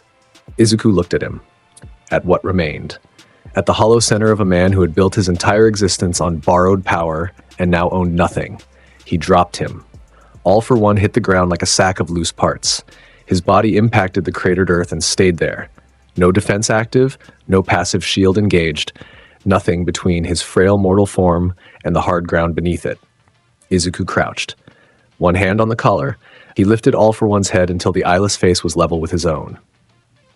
"You built a weapon and aimed it at the wrong fucking target." Both hands moved, one on each side of the skull. A rotation, sharp, efficient, absolute. The neck broke with a sound that 50 million viewers would hear in their sleep for weeks. Clean. Final. The spinal cord severed at the second vertebra. Paralysis from the skull down, permanent, irreversible. He lived. The heartbeat continued. The lungs kept working through autonomous function. But the man, the will, the agency, the ability to act on anything ever again, was finished. Izuku stood. Let the body drop. He turned. All Might was 12 feet away. Skeletal form fully exposed now, the secret laid bare for the world, steam still rising from shoulders that could no longer hold their borrowed mass. Toshinori Yagi stared at what Izuku had done with eyes that were processing at a speed that could not match the magnitude of the input. The ancient villain was down. The quirks were gone. The neck was broken. The entire era of All for One's shadow over Japanese society had ended in the span of 30 seconds at the hands of a 16-year-old.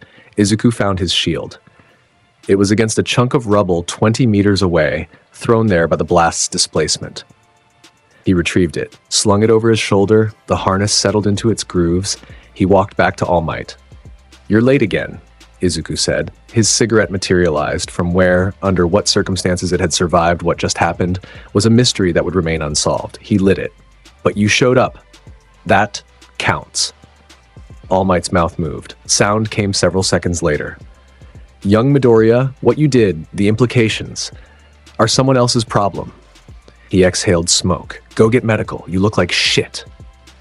He walked past the symbol, past the perimeter, past the crowd of heroes and officials and cameras that had captured every frame of what just occurred. He walked through the gap in the barricade that had been blown open by the fight's earliest exchanges, and he disappeared into Yokohama's streets with the same unhurried pace he used to walk to school. The world he left behind was already changing. The footage hit the internet in minutes. Unedited. Raw. 50 million viewers had watched it live. 500 million more would watch the replay before dawn. The clip, Izuku Midoriya, shirtless, glowing, his hand on All For One's chest, the words captured by the single camera drone that had survived the electromagnetic discharge, became the most viewed piece of media in Japan's history within 6 hours. Forums crashed. Social media platforms experienced service outages. News anchors went silent mid-sentence when the replay aired. The Japanese government issued a statement at 3 a.m. that said nothing of substance and everything about how unprepared the establishment was for what had just occurred. In his office, Endeavor watched the coverage. The number 2 hero, now, by default, the number 1, stood before his wall-mounted screen with his flames so low they barely qualified as present. His fists were at his sides. His face was doing something it rarely did, processing a scenario in which his lifelong pursuit of supremacy had become irrelevant in a completely unexpected direction. All Might was gone. The path was clear. He was number 1. And the thing that had ended the era before him was 16 years old and still in school and had accomplished in 30 seconds what Endeavor had spent 3 decades failing to do. The flames went out entirely. Endeavor sat down. In a safe house whose location changed daily, Shigaraki Tomura watched. His arms had healed from the USJ. His face still carried the scarring from that encounter, a reminder, permanent and visual, of what had happened the first time he met the green-haired boy. Now his teacher was gone, his mentor, the voice in his ear, the architecture of everything he had been built to become.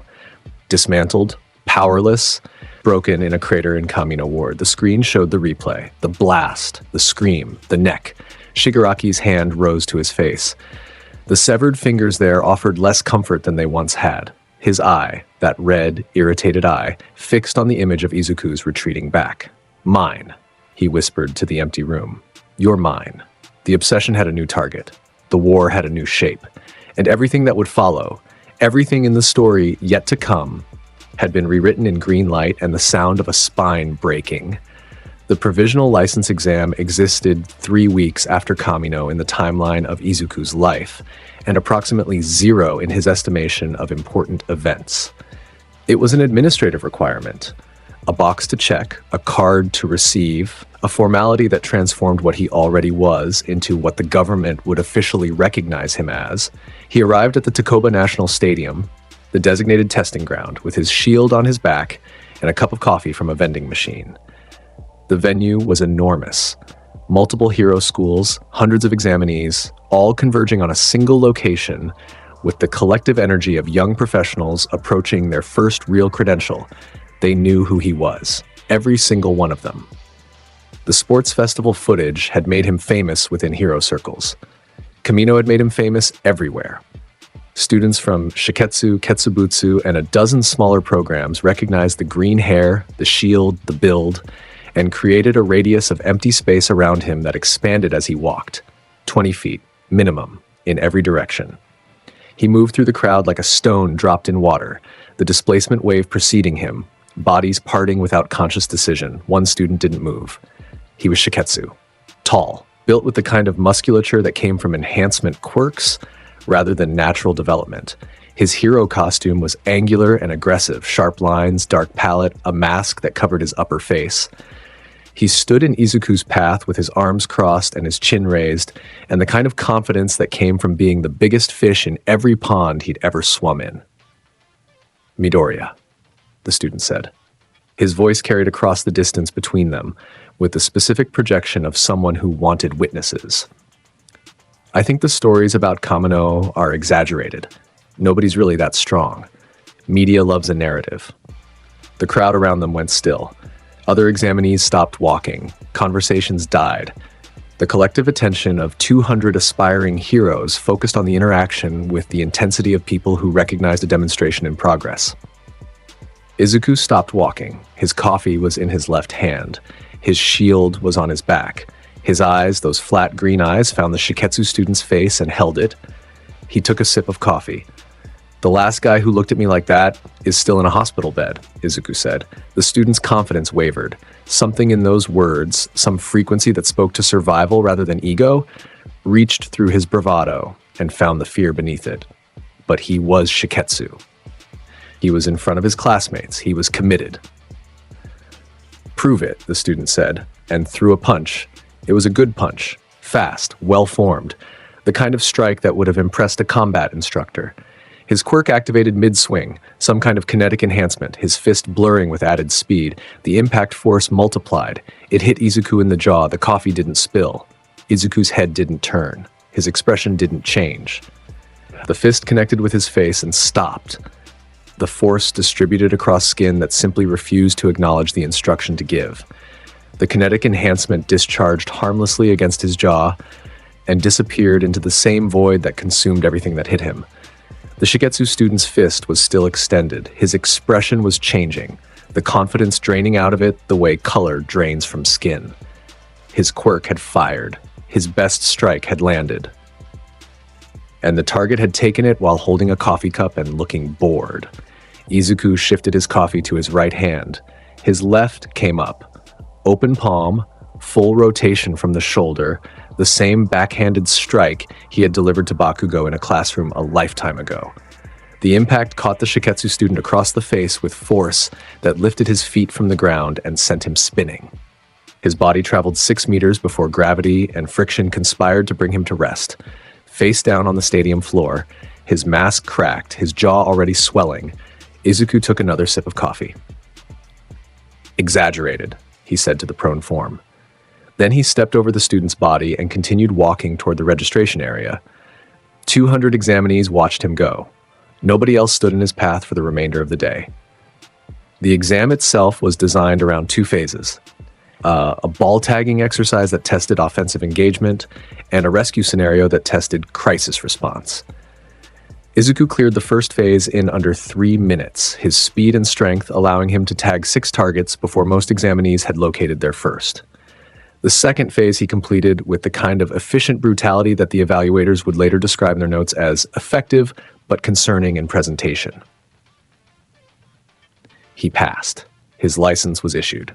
The card was laminated and unremarkable, a piece of plastic that said what everyone already knew. The evaluators were stationed at the venue's exit, collecting final assessments and distributing results. Among them, stationed at the south gate, clipboard in hand, professional demeanor intact, was Midnight. Izuku saw her from 60 meters away. He changed trajectory. His walk angled toward the south gate with the directional certainty of a compass needle finding north. His pace didn't change, those long, unhurried strides that made every room feel like it was being entered on his terms, but his attention sharpened. His posture shifted in a way that was imperceptible to most and obvious to her. Midnight saw him. She had had months to prepare, since the crime scene, since the sports festival, since every interaction between them that had left her composure in pieces on the floor. She had rehearsed responses. She had developed professional boundaries. She had told herself, in the privacy of her own apartment on multiple occasions, that she was an adult and a pro hero and a teacher, and that the 16-year-old student who made her flush like a first year could be managed through experience and discipline. He was 18 now. The provisional license confirmed it. The age requirement met, the professional designation earned. He was a licensed hero, and he was walking toward her. Her hand tightened on the clipboard.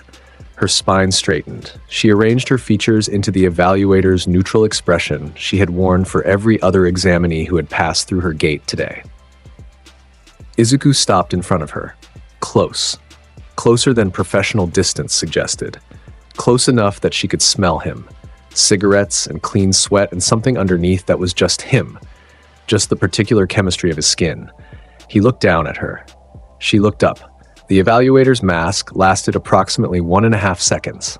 "Midoriya," she said. Her voice was even, almost. "Congratulations on your license. If you'll proceed through the gate, you'll find you look incredible today," he said. His bass voice dropped into the register that lived between conversation and something warmer. "But you always do." The clipboard tilted in her grip. A page fluttered free and spiraled to the ground. She didn't reach for it. You can't just... Her professional training made a valiant attempt at reasserting itself. "I am an evaluator in an official capacity, and you're off the clock in 12 minutes. He had checked. Of course he had checked. "I'll be at the south parking structure, 3rd level." Her mouth opened. Closed. The color that rose in her face was visible to the 3 other evaluators at adjacent gates, all of whom suddenly became very interested in their own clipboards.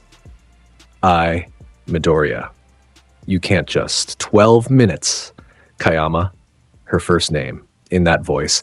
She felt it somewhere south of her sternum and significantly lower than professional guidelines would accommodate. He walked through the gate.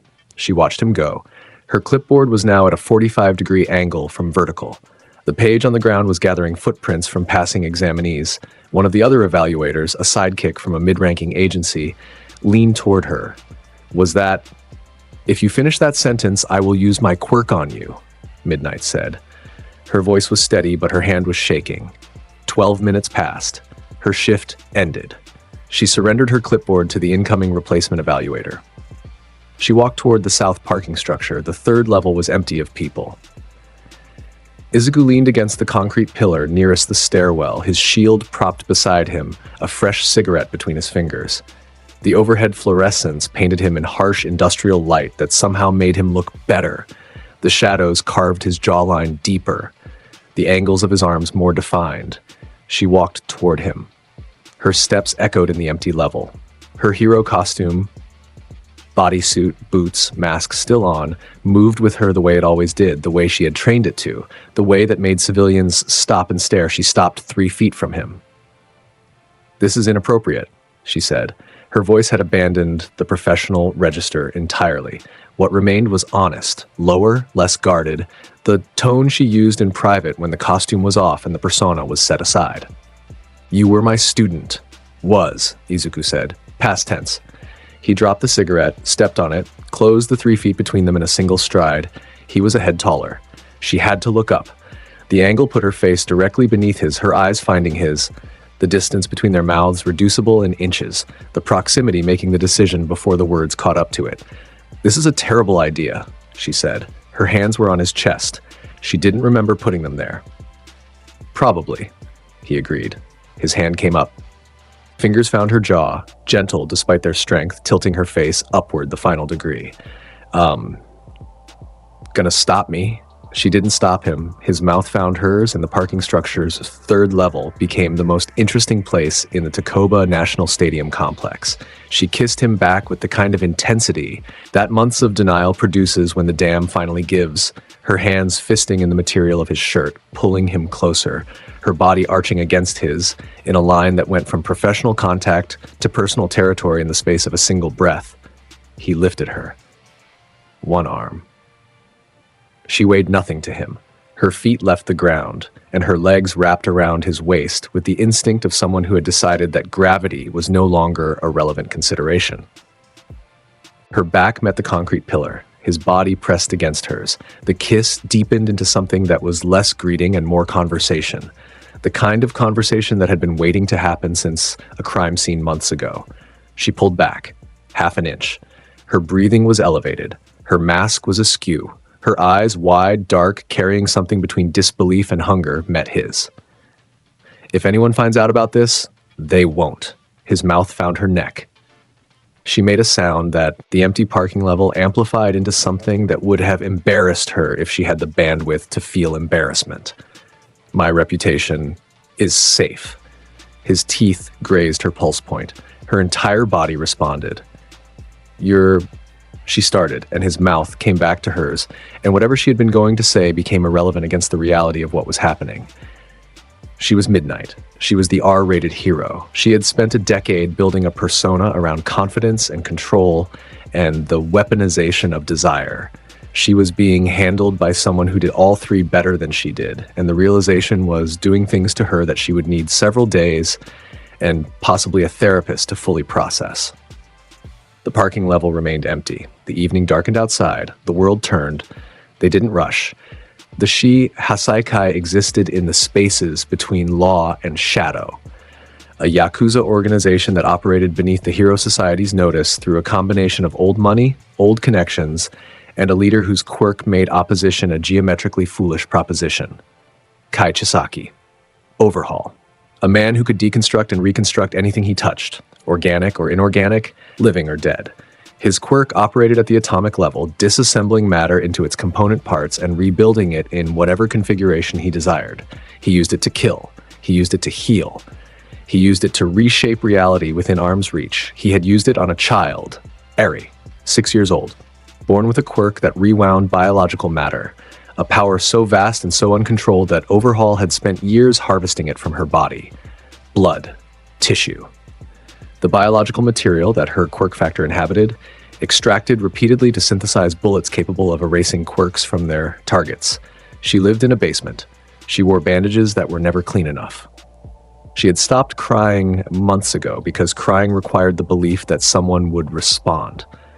The raid came on a Thursday, a joint operation, pro-heroes from multiple agencies converging on the Shihasaikai compound in coordinated waves.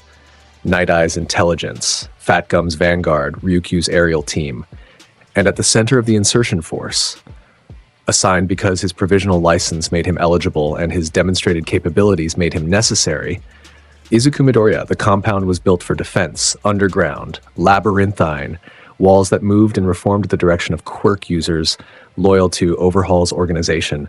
Every corridor was a potential trap. Every surface was a potential weapon. Izuku went through the front entrance and kept going. The first Yakuza enforcer who tried to stop him received the shield to his chest and folded around it. The second fired a quirk, something that calcified air into solid projectiles, and watched his projectiles shatter against Izuku's face. The third made it as far as drawing a weapon before Izuku's hand closed around the barrel and crushed it into scrap. He moved through the compound the way a hot knife moves through everything. Walls reformed in his path. The architecture, quirk users trying to seal corridors ahead of him, creating barriers of compressed concrete and steel. Izuku punched through each one without breaking stride. His fist created holes in reinforced structures that were designed to contain hero-level threats, and he walked through those holes with the comfort of a man using doors deeper, lower. The compound descended and Izuku followed. Resistance increased with every level. Stronger enforcers, more complex barriers, quirks deployed in combination. A man who could manipulate his own body mass to become impossibly dense. A woman who secreted contact-activated paralytic. A pair who worked in tandem, one creating illusions, the other striking from the blind spot the illusion created. The dense man tried to body block a corridor. Izuku hit him once and he went through the wall behind him, through the room beyond that wall, and through the wall after that. 3 rooms. 1 punch. The paralytic woman touched his arm, her quirk activated. His nervous system acknowledged the attempt, the way a mountain acknowledges a thrown stone. She had time to look confused before his shield clipped her shoulder and put her on the floor. The illusionist pair created a perfect duplicate of the corridor, a false path leading to a dead end, while the real corridor sat invisible beside it. Izuku walked straight through the illusion, his body passing through the holographic projection as though it didn't exist, his steps unerring, his direction unchanged.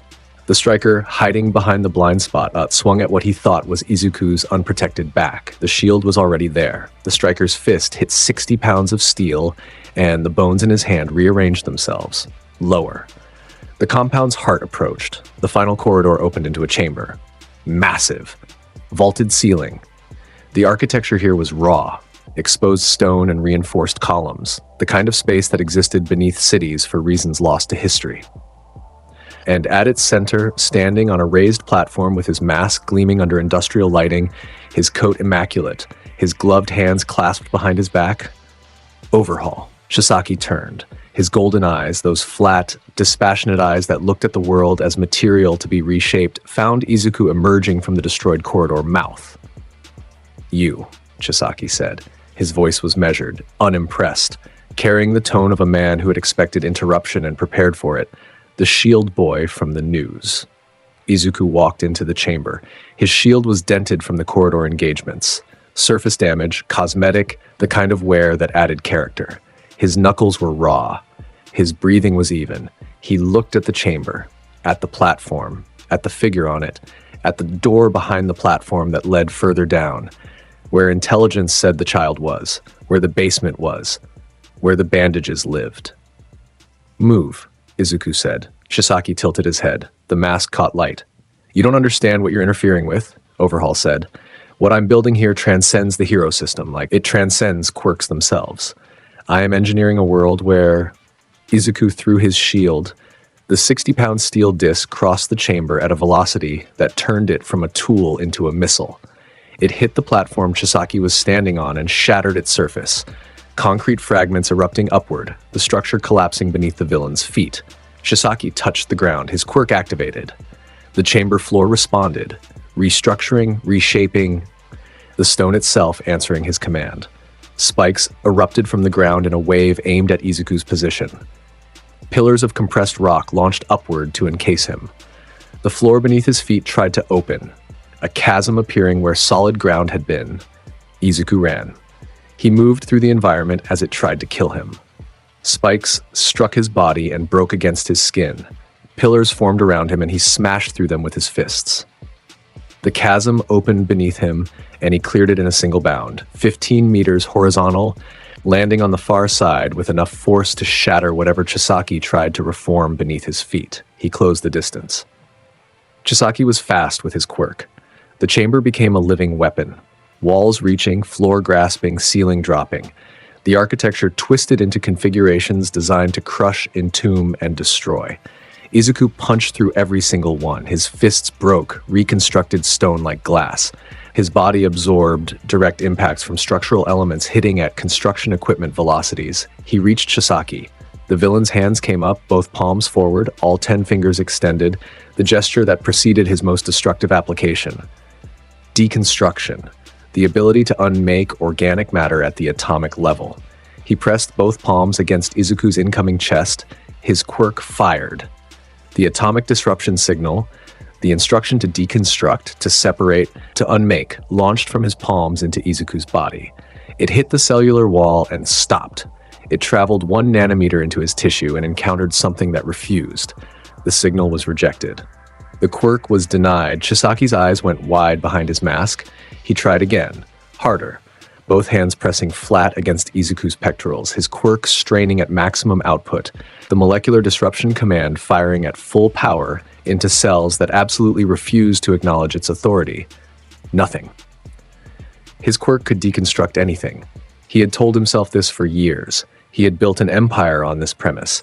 He had reshaped human beings and city blocks and the fundamental nature of matter itself. His power was absolute. It bounced off this boy like rain off glass.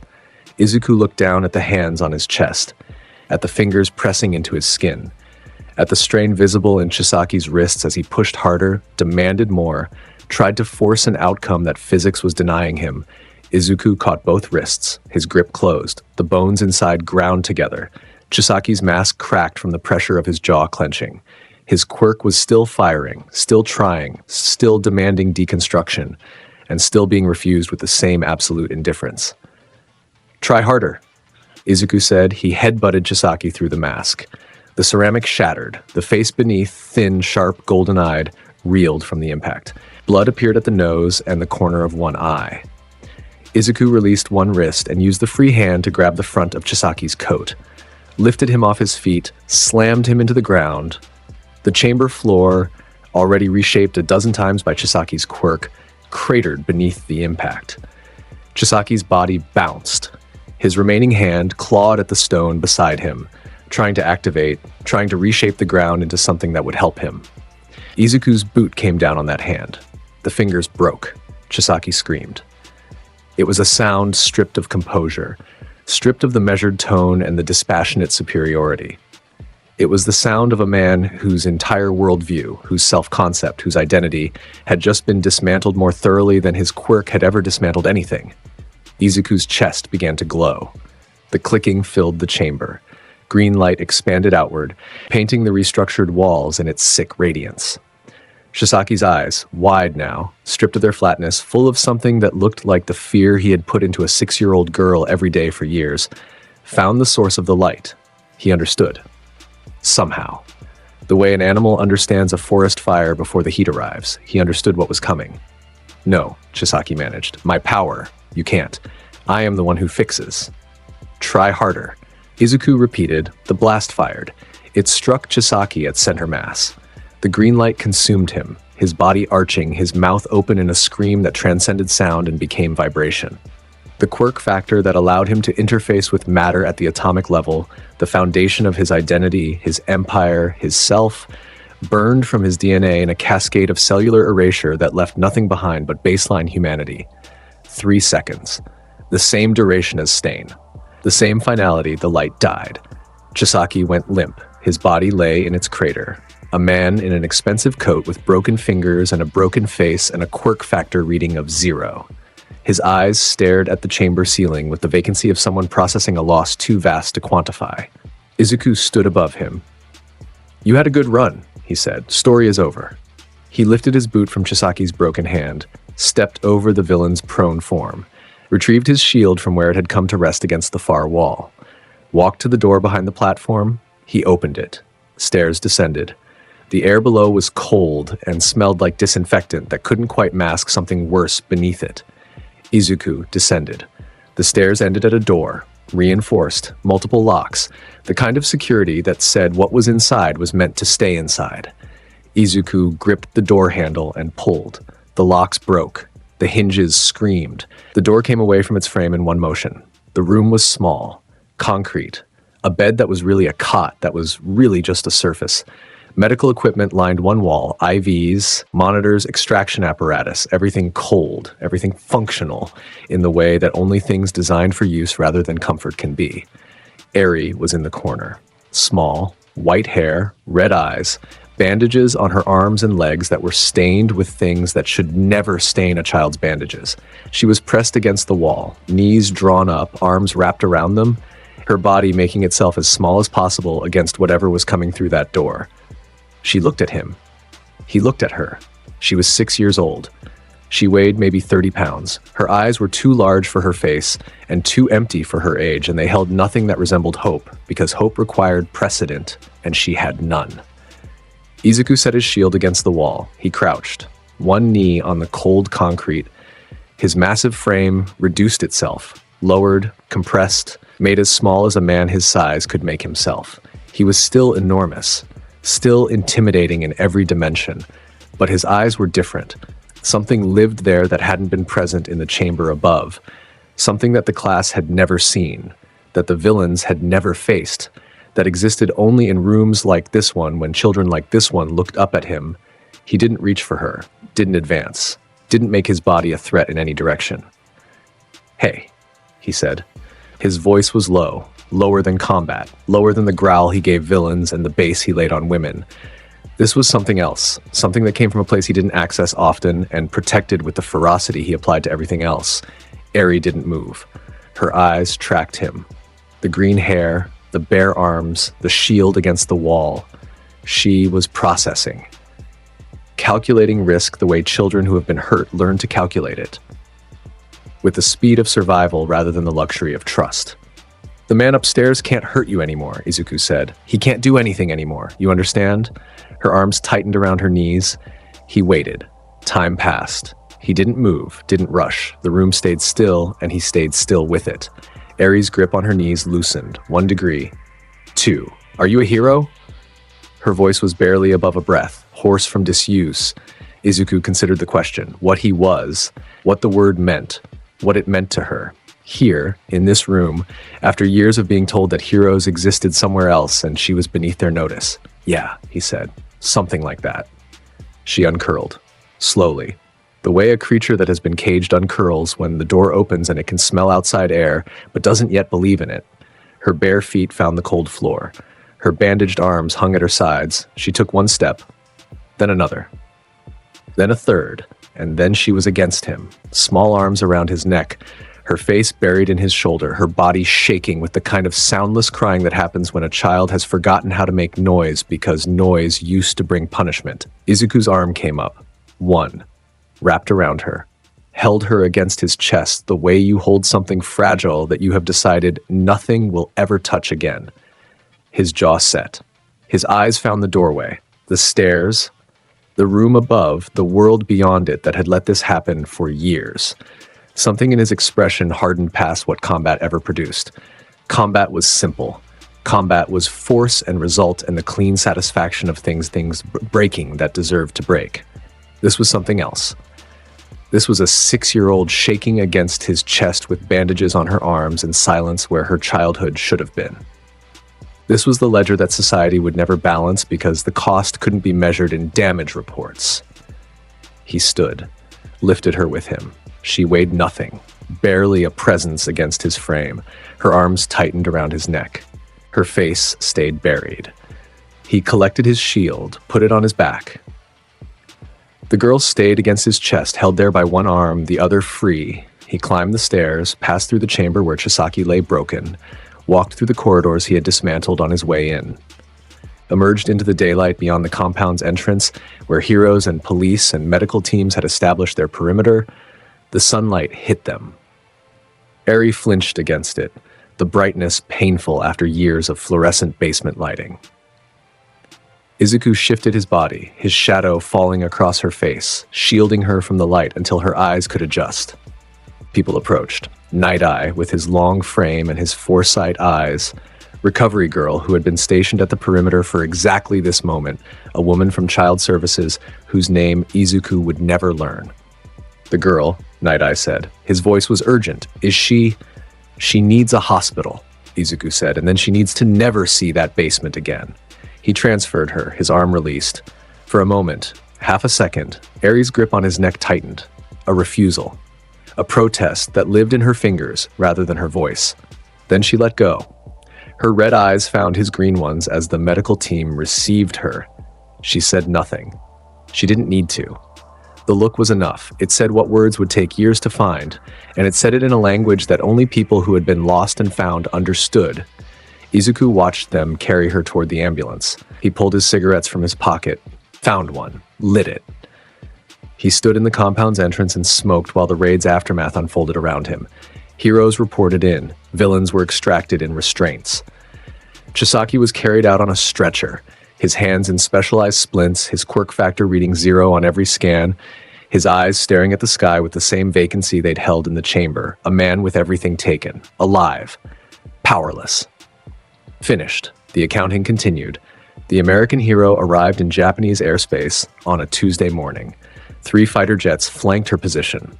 Escort detail, flying formation around a woman who could have outrun them all, but maintained pace as a courtesy to her team. Kathleen Bate, Star and Stripes, the #1 hero of the United States of America.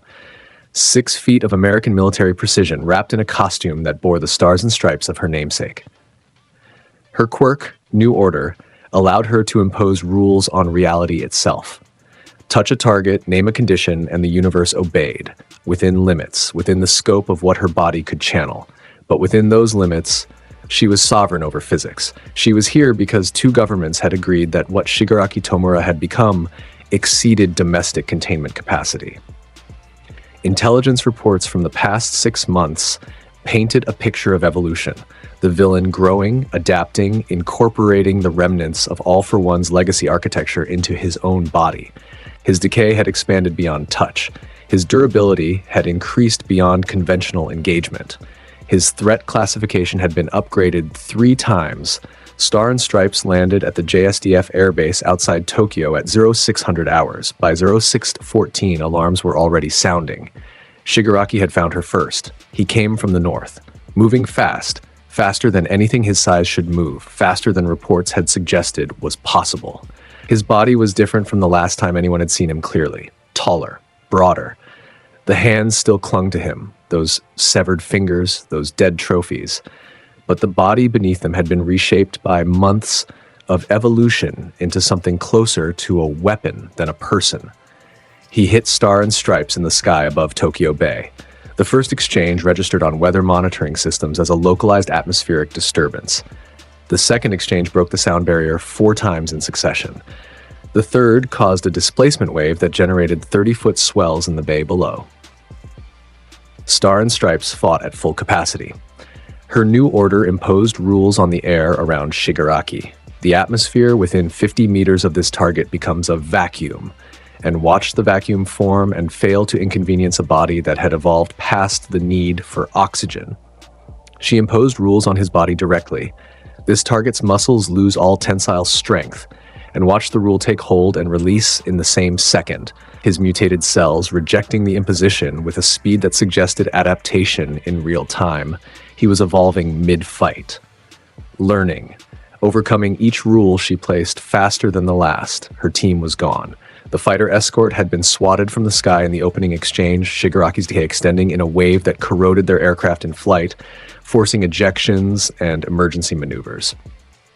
She was alone against something that was eating her playbook in real time. A strike connected. Shigaraki's fist, enhanced by All for One's legacy architecture, carrying the combined force of multiple stolen strength quirks, hit Star and Stripes in the ribs. Her new order defense absorbed most of it. Most wasn't all. She felt the bones flex, felt the internal displacement. She was losing. This reality arrived without ceremony. The understanding that her quirk, her experience, her nation's faith in her was insufficient against what this thing had become. She would fight until she couldn't. That was the American way. That was her way. But she could see the ending, and it was approaching with every second Shigaraki spent adapting to her rules. Something hit Shigaraki from below. The impact came upward. A rising strike from beneath, like a missile fired from sea level into the airborne combatant. Shigaraki's body folded around the point of contact. His trajectory changed, from horizontal to upward, launched by the force of whatever had just hit him into a tumbling arc that carried him 300 meters higher before he regained control. A figure hung in the air below him. Green hair, bare arms, his shirt already gone, burned away in the approach velocity. A shield in one hand that caught the morning sun off the bay. Izuku had jumped. From the bay's southern shoreline, 3 kilometers distant from the air battle, he had planted his feet and launched. The force of his departure had cratered the coastline. His trajectory had been a rising arc that intersected Shigaraki's position at its apex. The math was intuition rather than calculation. A body that knew itself so completely that it could aim in 3 dimensions through instinct alone. He was falling now, the apex of his jump reached and gravity reasserting its claim. But the hit had been delivered. The interruption was complete, and Shigaraki, 300 meters above, was looking down at something that rewired his entire agenda for the day. You. Shigaraki's voice was a howl that carried supernatural distance. The legacy architecture amplifying his vocal output to a degree that made the word audible at sea level. I knew you'd come. Izuku landed on the bay's surface. A temporary impact, his feet hitting water at velocity, and his legs immediately launching him upward again. The water displaced in a concussive circle, a ring of white spray that expanded outward from his departure point. He rose toward Shigaraki like a thrown spear. The collision happened at altitude. Their bodies met with an impact that registered on every seismic monitoring station within 30 kilometers as an anomalous localized event. A shockwave radiated from the point of contact. Visible, a sphere of compressed air that expanded outward and dispersed. Below them, the bay's surface flattened for a 100-meter radius from the pressure wave alone. They fell together, locked, trading blows in free fall. Shigaraki's decay-enhanced strikes meeting Izuku's invulnerable skin, Izuku's fists driving into a body that had been engineered to withstand all might, and finding that it did, that it absorbed, that the fight would require everything. They hit the water. The impact displaced the bay for 200 meters in every direction. A tidal wall of displaced seawater rushed outward from the epicenter. Ships in the nearby harbor rode the swell. The bay floor, visible for a flash as the water departed, served as their arena for the fraction of a second before the ocean rushed back. They surfaced. Izuku kicked off the bay floor and launched upward again, clearing the water's surface and landing on a breakwater formation near the shoreline. Shigaraki followed, his evolved body moving through the air with a fluidity that ignored conventional physics. The breakwater became the arena. Shigaraki attacked with everything. His decay extended in waves, the concrete of the breakwater crumbling beneath his feet, the dissolution spreading toward Izuku's position at the speed of a sprinting human. Izuku jumped, clearing the decay wave, landing beyond its reach on undamaged stone. Shigaraki was already there, fists drawn back, the legacy architecture pumping force through his limbs. The punch landed. Izuku's jaw took it. His head turned. Blood appeared at his lip. A thin line, the inside of his cheek split against tooth. He grinned. "I have seen wars, kid," Izuku said. He spat blood sideways. "This is a Tuesday." He hit back. His fist drove into Shigaraki's midsection with force that bent the villain double. Before recovery could occur, the shield came up, a lateral strike that caught Shigaraki across the face and sent him spinning. His body traveled 30 meters down the breakwater before his feet found purchase. Concrete tore beneath his heels as he decelerated. They came together again. The breakwater disintegrated beneath their exchange, Shigaraki's decay consuming what Izuku's impacts shattered. Within 60 seconds of engagement, a 50-meter section of coastal infrastructure had ceased to exist, replaced by rubble and dust and the two figures at its center. Star and Stripes appeared at the fight's perimeter. She had recovered from her earlier damage, her new order reinforcing her body, buying time for her systems to restabilize. She watched the exchange between the green-haired teenager and the evolved villain with an expression that was equal parts professional assessment and raw, unsupported awe. The boy was matching Shigaraki, blow for blow. The closest thing to an equal this story had produced, and the teenager was meeting it without hesitation, without fear, without any indication that the scale of the fight exceeded his comfort. Shigaraki escalated. The decay expanded further, no longer requiring touch, extending in a sphere from his body that corroded everything within its radius. The breakwater's remains dissolved. The water itself seemed to reject proximity to him. The air around him grew thick with particulate as ambient matter decomposed. The sphere reached Izuku. His skin refused it. The decay contacted his body and stopped, unable to penetrate, like unable to decompose, unable to do what it did to everything else.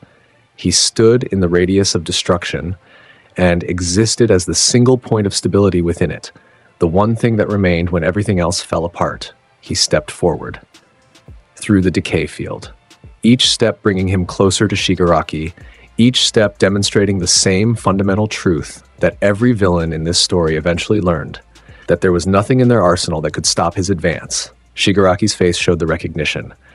The same recognition that All for One had shown, the same that Overhaul had shown, the same that every opponent eventually arrived at when their best failed to register. But Shigaraki was different. Shigaraki was obsessed, and obsession does not process failure the way rationality does. "I will end you." The scream was primal. The legacy architecture surged. Every remaining stolen enhancement, every evolved capability, poured into a single concentrated assault. His body launched forward with everything he had. Decay at maximum output. Strength beyond measurement. Speed beyond tracking. Izuku met him. Their collision created a crater in the bay floor.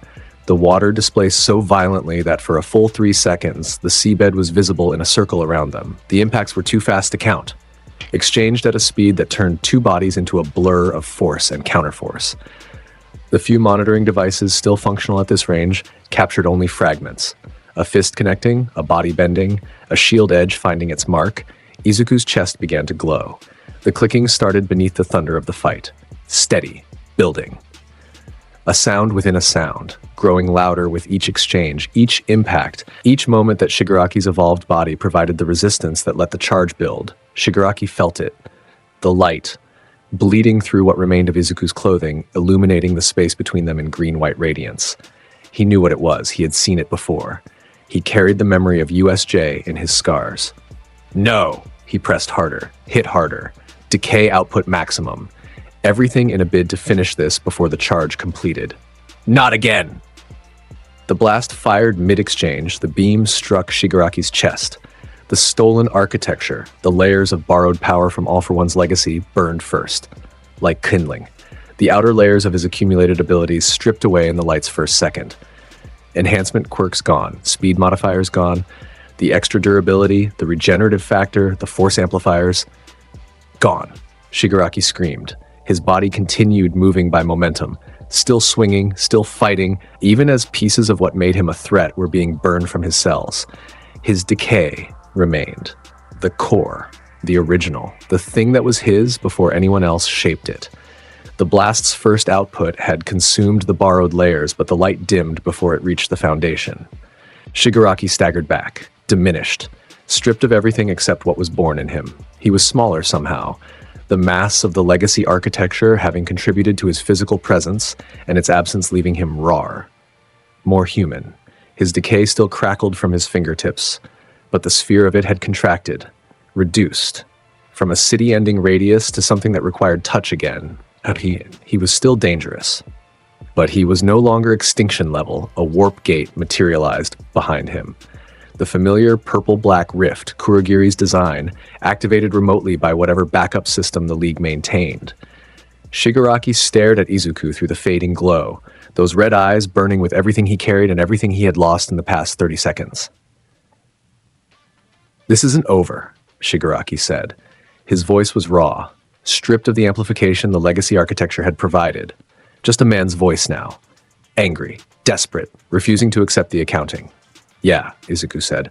The glow faded from his chest. His breathing was heavy, genuinely heavy, the fight having cost him more than anything since All Might and Ground Gamma. "It will be." Shigaraki fell backward into the warp gate. The rift closed around him, swallowing his diminished form into dimensional space, carrying him somewhere that tomorrow's intelligence would have to locate. Izuku stood on the exposed bay floor. The water was returning, rushing back in from the displacement's perimeter, rising around his boots, climbing his shins. He let it come. The cold felt good against skin that had been absorbing impacts for the past 5 minutes. Star and Stripes descended. Her boots touched the returning water's surface. New order keeping her from sinking. The rule, "This water is solid beneath my feet," imposed and obeyed. She walked across the bay surface toward him like something from a mythology that belonged to different people. She stopped 3 meters away. Her costume was damaged, burns and tears from her own fight with Shigaraki before Izuku's arrival. A cut above her eye leaked red into her blonde hairline. Her breathing was controlled but elevated. She looked like someone who had just survived the worst professional day of her career, and looked at the person responsible for her survival with an expression that mixed gratitude with something far less simple. Izuku's cigarette appeared. He had no idea from where. His pack was soaked. The cigarette was soaked. He looked at it with the first expression of genuine disappointment any fight had produced. He looked at her instead. Star and Stripes. 6 feet of American heroism and military precision. Up close, she was striking in the way that women who had earned everything about themselves were striking. The kind of beauty that came from competence rather than accident, from years of being the best and wearing the confidence of that like a second uniform. He took his time looking. She let him. "You owe me a drink," he said, "and maybe dinner if you are feeling generous." The laugh escaped her before she could catch it. Genuine, surprised, a sound that didn't match the carnage around them or the severity of the woman producing it. It burst out of her and she covered her mouth, her free hand coming up, her eyes crinkling above it, her shoulders shaking with the sudden absurdity of being asked on a date in the middle of a devastated bay by a teenager covered in blood and seawater. She managed. The bay is... That a yes? She lowered her hand. The laugh settled into something warmer. A smile that she aimed at him with the full force of someone who had made a decision and was done pretending otherwise. "Yes," she said. "That's a yes." Her team appeared at the bay's perimeter. Recovery aircraft, medical personnel, military officials, whose faces said everything about the scale of what they had just witnessed. They would need debriefing. They would need reports. They would need answers that the conventional world was poorly equipped to frame. All of that was later. For now, for this moment, standing in a slowly refilling bay with wreckage around them and the morning sun climbing over Tokyo, two people who had just survived something together looked at each other with the kind of mutual recognition that only shared extremity produces. Izuku pulled off his shield, set it beside him. The harness was damaged, one strap torn, the buckle bent. He'd need to repair it. "I know a place in Roppongi," he said. "Good bourbon, better steak." "Roppongi." She raised an eyebrow. "You're 18. In this country, that's legal. For bourbon, for everything that matters." She laughed again, lower this time. Less surprise and more intention. Her team was approaching. The window for private conversation was closing. She stepped closer, close enough that the water between them disappeared, close enough that her face was tilted upward to meet his, the height difference between them smaller than most, but still present. "Pick me up at 8, she said. Her voice dropped into a register that was meant for him alone. "The Embassy Hotel? Ask for bait." "Yes, ma'am." She turned and walked toward her approaching team, her new order keeping her feet on the water's surface. Her stride was straight and professional and betrayed nothing of the interaction to her subordinates. Izuku watched her go. Then he started walking toward shore, his boots finding bay floor beneath the rising water, his pace unhurried despite the cold climbing past his waist. Dinner happened that night. A Roppongi establishment that served American bourbon and Japanese wagyu with equal reverence, the kind of place that attracted wealth and discretion in equal measure. The staff recognized who walked in and said nothing. The booth was private.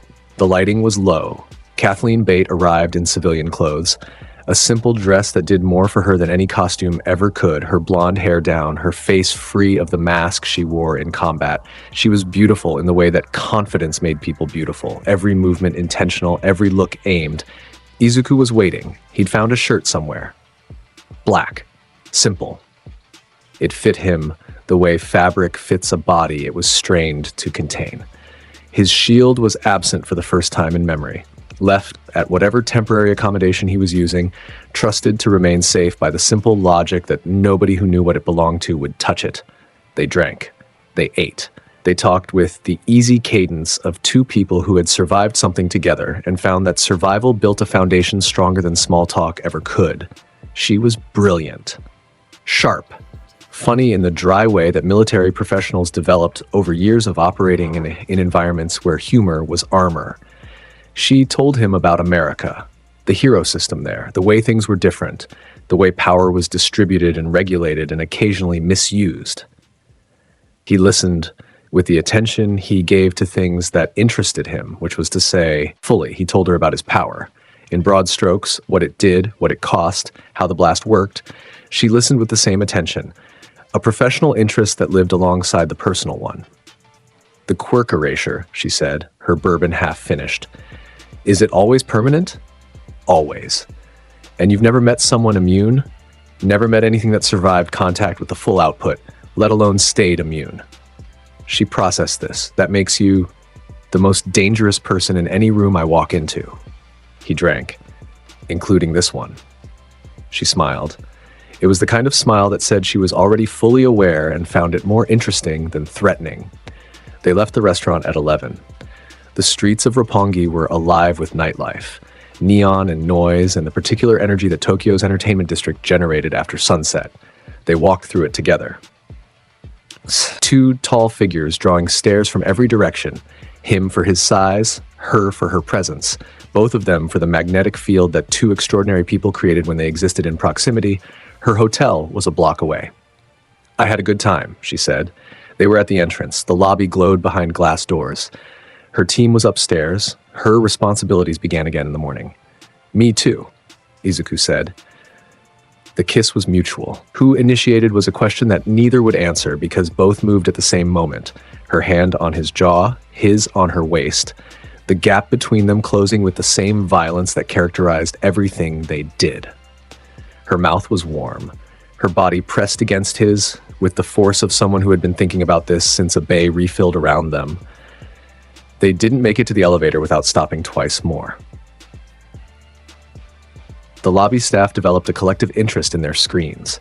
The security detail that Kathleen's government had assigned to her floor received a text that said, "Stand down for 2 hours and asked 0 questions." The room was private. What happened there was between two people who had earned each other through the only currency that mattered, being equals in a world that offered very few of those. He left before dawn. She watched him go from the window. His silhouette on the street below, that unmistakable build, that walk. He looked up once, she raised a hand, he raised one back. Then he was gone into the Tokyo morning, and she turned back toward the bed with a smile that would take several hours and at least 2 cups of military-grade coffee to fully process. The weeks between Shigaraki's first retreat and his return were filled with the kind of institutional preparation that organizations engage in when they know something is coming and can do nothing to prevent it. UA fortified its perimeter. The Hero Commission reallocated resources. Intelligence services tracked every possible lead on the League's location. Izuku trained. Alone, as always. The school's facilities, rated for Class 1A's combined output, strained under his solo sessions. Ground Gamma required repairs after every use. The monitoring equipment in Training Ground Epsilon overloaded twice. Recovery Girl stopped asking him to report for post-training checkups because the answer was always the same. Unmarked skin, stable vitals, a body that treated the maximum output of UA's combat simulators as warm-up. A phone appeared on the counter of his dorm kitchen one morning, waiting for him with the stillness of something intentionally placed. A note beneath it, in his mother's handwriting, for the American girl. She called the house. He picked it up. A new number was saved in the contacts. American area code. One name, Kathleen. He texted her that evening. She responded in 12 seconds. The conversation that followed lasted until 2 a.m. and covered topics ranging from combat theory to bourbon recommendations to things that required the phone be kept far from other people's line of sight. The connection was real. Established and growing with the kind of organic inevitability that characterized two people who had recognized something in each other and decided it was worth pursuing across an ocean, it made what was coming worse. Because what was coming would put her in danger, and the part of Izuku that held things close, the part that his mother inhabited, the part that Eri now occupied, the part that Kathleen Bate was carving space in, would have to exist alongside the part that ended things. Both parts would be tested. The attack came on a Wednesday. Shigaraki appeared at UA's eastern perimeter at 3:47 p.m. No warp gate, no army, no diversion or strategy or artifice. He walked out of the tree line alone, his decay spreading from his footsteps in waves that consumed grass and soil and stone in a growing radius. He looked different, smaller without the legacy architecture, raw. His body was leaner, the mass that borrowed quirks had provided stripped away, leaving only what was his. His decay spread from contact points with a purity it hadn't shown in months, concentrated, undiluted, entirely and authentically his. His face was bare. The hands were gone, the severed fingers, the dead trophies, the psychological armor. His face was just a face now, scarred, sharp, red-eyed, carrying the expression of someone who had arrived at a decision that cost everything and found the cost acceptable. He came for Izuku. The alarm triggered within seconds. UA security systems identified the threat and activated, barriers rising, lockdown protocols engaging, student populations being redirected to reinforced shelters. Heroes mobilized from every direction. Izuku was in the common room when the alert sounded. He was reading. His shield was propped against the wall beside him. His coffee sat half-finished on the table. He looked up. Through the window in the distance, he could see it. The spreading decay at the eastern perimeter, the trees falling, the ground turning gray and crumbling. He could see the figure at its center. He closed his book, stood, put on his shield. He walked to the entrance. Midoriya! Aizawa's voice came from behind. The teacher running toward him, capture scarf already unwinding, his eyes red with erasure active. You are to remain inside while the faculty. Izuku walked through the door. The campus sprawled ahead. Students were being evacuated in the opposite direction, streams of bodies moving toward shelters, toward safety, away from the approaching disaster. Teachers were deploying. Ectoplasm's clones fanning out. Present Mick taking position on the eastern building's roof. Midnight readying her quirk for area effect. Izuku walked past all of them. He walked straight toward the perimeter, toward the spreading gray, toward the figure at its center. His pace was the same, it always was. Long strides, unhurried, the rhythm of someone walking towards something they have already decided the outcome of. Shigaraki saw him coming. Across the distance, 500 meters of decomposing campus between them, those red eyes found the approaching green, and Shigaraki stopped. The decay continued spreading from his previous footsteps, but the villain himself went still, waiting. Izuku closed the distance. The decay consumed the ground at his feet as he walked, grass turning to ash, soil turning to dust, but his boots remained untouched. His skin remained untouched. The spreading destruction parted around him the way water parts around a stone that sits too deep to be moved. He stopped 10 meters from Shigaraki. They faced each other. The green-haired teenager with the shield and the cigarette that appeared between his lips with the inevitability of sunrise. The white-haired villain with the concentrated decay and the red eyes and the absence of everything except what he had come here to finish. "Last time," Shigaraki said. His voice was different, smaller, less amplified, more human. "One of us walks away from this." Izuku lit the cigarette, took a drag, let the smoke curl up between them. "You want to be a god?" he said. "Start by surviving me." Shigaraki erupted forward, the decay concentrated at his fingertips, compressed to a density it had never achieved before, focused to a point rather than spread to a field. He was sacrificing range for intensity, trading the wide dissolution for something needle-like and absolute. His hand drove toward Izuku's face with everything his evolved body could produce. Izuku caught the wrist. The decay fired at contact, point blank against his palm. The dissolution command, concentrated, evolved, the purest expression of what Shigaraki's quirk could do, met the wall of Izuku's invulnerability and hit it, and achieved nothing. The skin refused. The cells refused. The atoms refused. Izuku's grip tightened. Shigaraki's wrist bones complained. Then Izuku hit him. The right cross came over the top of their clasped hands, driving downward at an angle that caught Shigaraki in the temple. The villain's head snapped sideways. His body followed. The wrist wrenched free of Izuku's grip, and Shigaraki stumbled, 3 steps, 4, before finding balance. He came back immediately, both hands. Decay compressed in both palms. A double-handed strike aimed at Izuku's chest, the same target the blast fired from, an attempt to damage the source before it could activate. Izuku brought his shield up. The compressed decay struck the steel surface, and the shield resisted. Its material was exceptional, forged to tolerances that exceeded conventional metallurgy. But the concentrated decay was stronger. The steel at the contact points began to gray, to weaken, to dissolve in a spreading circle from Shigaraki's palm prints. Izuku saw it. His shield, his identity, his constant, the thing he carried everywhere and used as weapon and armor and statement. Being consumed, he shoved. The shield drove forward into Shigaraki's chest, throwing the villain backward, breaking the contact before the dissolution could spread further. The damage was done. 2 palm-sized sections of the shield's face had thinned. The metal weakened, the surface compromised. It held. The shield held, but it had been touched in a way it never had before. Something in Izuku's jaw set harder. He charged. The fight escalated into territory that the campus was unprepared for. Izuku drove forward with strikes that cratered the ground at miss and broke the air at hit. Shigaraki dodged what he could. His evolved body was fast, reactive, the months of recovery having honed his reflexes past what they'd been before. But the hits that landed were devastating. Shield edged to the ribs. Shigaraki's body folded, straight right to the jaw. Shigaraki left his feet, knee to the midsection as he fell back into range. Shigaraki doubled. Each time, the villain rose.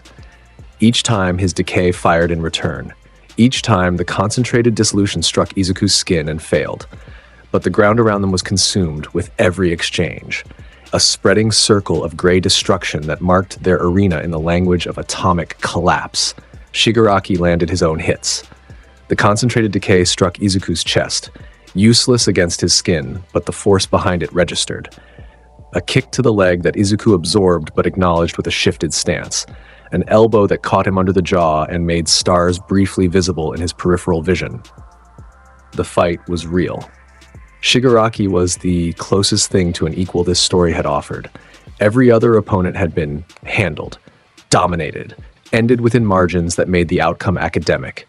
Shigaraki pushed, Shigaraki tested, Shigaraki forced Izuku to fight at a level that elevated beyond anything since Kamino. And somewhere in the fight, between a shield bash that sent Shigaraki tumbling and the return strike that made Izuku's ears ring, a sound drifted across the campus. A phone. Someone's phone in one of the classrooms along the eastern wing. A window left open. A ringtone or a song playing from a streaming app left running when the evacuation pulled its owner away. Russian. The melody was Russian. Izuku's chest clicked. Involuntary, unbidden. The clicking that preceded his blast, the atomic activation sequence, started without his permission. His sternum flared green for a single second. His vision went white at the edges. His left hand clenched into a fist that he had not authorized. The song continued, drifting from the open window. A melody that existed somewhere in the deep architecture of whatever Izuku Midoriya was. Some trigger, some conditioning, some door with a lock on the inside that rattled in its frame when that frequency reached it. Shigaraki hit him. A full force strike to the jaw that Izuku didn't see coming because his attention had fractured for a fraction of a second. His head snapped sideways. Blood sprayed from his split lip. The taste of copper flooded his mouth. The song faded. The melody drifted away as the phone's screen timed out, as the app paused, as whatever random alignment of circumstance had produced the moment expired. The click in his chest stopped. The involuntary glow died. His fist opened.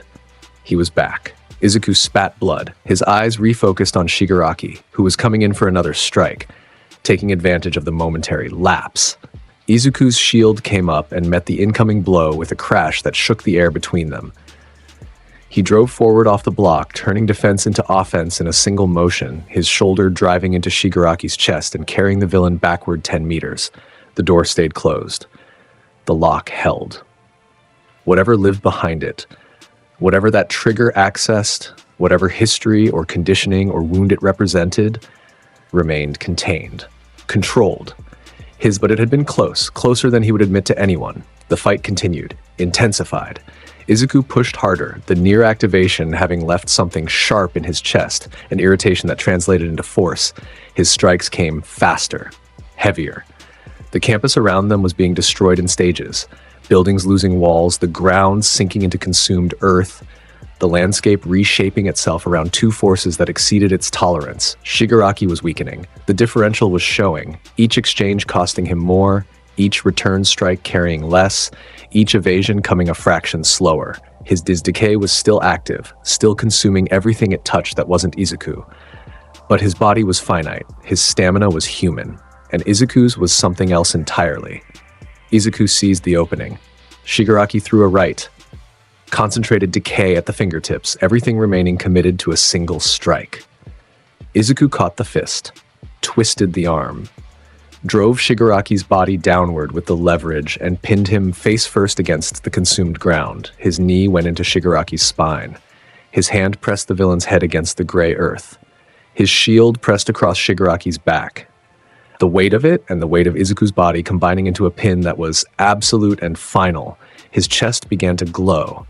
The clicking filled the campus. Every remaining hero at the perimeter heard it. That sound that had become the most recognized audio signature in the country. The sound that preceded endings. Shigaraki struggled. His decay fired against the ground, consuming the earth beneath them, trying to create an escape, trying to collapse their position into a void. Izuku held him through the dissolution. The ground fell away and he held them both in the air through sheer strength, one hand on Shigaraki's head, his legs locked around the villain's torso. The glow intensified. The clicking became a constant tone. Shigaraki went still. Beneath the pin, beneath the glowing chest, beneath the weight of the strongest thing he had ever encountered, Shigaraki Tomura stopped struggling. He exhaled. Long, strange. The sound of a man putting something down that he had carried for too long. The fight left his muscles. The decay at his fingertips slowed. His body, battered, beaten, held, went limp with a completeness that went beyond surrender and into something that might have been relief. "Do it," Shigaraki said. His voice was muffled against Izuku's palm. "Finish it." The blast fired into Shigaraki's back, into the center of his body, into the genetic root of decay, The quirk that had been his since childhood, since before anyone else had shaped it, since before it had become a weapon and a symbol and an identity. The green light consumed him.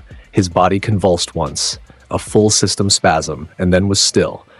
The quirk factor that housed decay, the one that had been his and his alone, burned from his cells, gone. The light died. Izuku released him, stood, stepped back. Shigaraki lay on the ground, quirkless, beaten, alive. His body was finished in every physical sense. Broken ribs, fractured orbital, damage throughout that would require weeks of medical intervention. His cells registered 0 on every quirk measurement that existed. He was baseline. Human. Ordinary in every way that his entire life had been built to reject. He lay there looking at the sky. His red eyes were open. His face was empty. Everything he had carried there for years drained out by the blast's passage. What remained in those eyes at the end was exhaustion. Pure and honest, and maybe somewhere beneath it, the beginning of something that looked like peace. Every version of you that tried to stop me just made a different kind of corpse, Izuku said. He stood above the fallen villain with his shield at his side and the remains of his cigarette somehow still lit, somehow having survived the entire fight in the corner of his mouth. Trailing smoke into the afternoon air, he took a final drag, dropped the butt, stepped back. The heroes arrived within minutes. Aizawa, present. Midnight. Cementos. A full deployment of UA's faculty converging on the location with the speed of people who had been watching from a distance and waiting for their moment to be useful. They found the aftermath. They found the unconscious villain. They found the destroyed campus perimeter, 100-meter radius of consumed earth and shattered buildings that marked where the fight had been. And they found Izuku, walking away from it, his shield on his back and his hands in his pockets. Nobody stopped him. Nobody called out. They let him go. Shigaraki was collected. Restraints that seemed redundant now, the villain quirkless, broken, powerless, were applied anyway, because protocol existed for reasons beyond the individual case. He was loaded into a reinforced transport. He was taken to a facility built for people who would never leave. Alive. Contained. Going nowhere. The accounting was complete. 3 months passed. The world changed shape the way worlds do when the things pressing on them shift position. The hero system restructured. The void left by All Might's retirement and the permanent elimination of All for One created spaces that new figures filled. Endeavor took the official #1 position and held it with the grim determination of a man who knew the ranking was theoretical when measured against the teenager who had ended the previous era. Izuku graduated from UA on a Thursday in March. He attended the ceremony because his mother asked him to, and because the single soft spot in his entire personality remained her and her alone, and he would deny her nothing that was within his power to give. He received his diploma with the same expression he received everything, unimpressed by the object, aware of what it represented, already past it in his mind before his hand had fully closed around the document. His license was permanent now. Full hero certification, the most documented, most analyzed, most discussed hero debut in the country's history, proceeding from a student career that had already exceeded what most professionals achieved in a lifetime. Agencies sent offers, dozens. Every major operation in Japan wanted his name. International inquiries arrived from 3 continents. His inbox, maintained by a management service his mother had arranged without his input, contained formal proposals from organizations whose budgets exceeded small nations. He accepted none of them. He filed independent, a solo operation. His territory was wherever his boots touched ground, and his office was whatever rooftop had the best view on any given morning. On a Tuesday in April, 3 weeks after graduation, Izuku sat on a rooftop in Musutafu. The city sprawled below, the same city it had always been. The same towers, the same streets, the same morning light painting everything in gold and shadow. He knew its rhythms now, the pulse of its traffic, the breath of its crowds, the heartbeat of its infrastructure. He had walked every block, he had fought in its alleys and its arenas and its artificial disaster zones. It was his. He sat on the ledge with his legs hanging over. His shield was propped against the concrete beside him. Battle-scarred, the 2 palm print weaknesses from Shigaraki's decay visible on its surface, recently reinforced but still showing the marks. A record, a history written in steel. The door behind him opened, small feet on concrete. The sound of someone who had learned to trust movement again, but still approached things with care. Izuku Midoriya appeared at the rooftop's edge. Small, green-haired, carrying a thermos and a bag that smelled like rice, and something else home-cooked. She sat beside him on the ledge. Her feet didn't hang over. She kept them tucked beneath her, safe on the roof side of the barrier. She set the thermos and the bag between them. They sat, the city moved below. The morning was warm. "You missed breakfast," she said. "Got up early." "You always get up early." Silence. The comfortable kind. The kind that exists between people who have said everything important long ago and now share space rather than words. She leaned against his arm. Her head barely reached his shoulder. He was 4 times her size, and she was the only person in the world who made him smaller by proximity, who reduced him from the thing the world feared to the thing she had raised and loved and continued to feed, because that was the only power she had, and she wielded it with absolute commitment. He ate what she brought. She drank from the thermos. The city carried on beneath them. "The news said you stopped someone in Hosu last night," she said. "Yeah." "Was it dangerous?" "For them." She made a sound that was half exasperation and half smile. She had long since stopped being able to worry about him in the conventional sense. He was what he was. Her worry had evolved into something different. Pride, mixed with the perpetual maternal wish that he would eat more vegetables and smoke fewer cigarettes, and maybe, someday, tell her about whoever kept making him check his phone at odd hours. His phone buzzed. He looked at it, American number. Kathleen Bate. The message was simple. "Found a good bar. Your call." Izuku looked at the message, looked at the city, looked at the cigarette burning down to the filter between his fingers. He smiled. Brief. Honest. The kind that belonged to him alone and performed for no audience. The kind that existed at the intersection of satisfaction and anticipation. A man who had proven everything worth proving, looking at what came next and finding it worth his time. He typed back, "Address." The phone went in his pocket. The cigarette came to his lips for the last drag. He held the smoke. Let it go. The exhale dissolved into the morning air above Musutafu. He flicked the butt off the ledge. The ember traced its arc, falling, spinning, the orange glow visible for a moment against the city's canvas.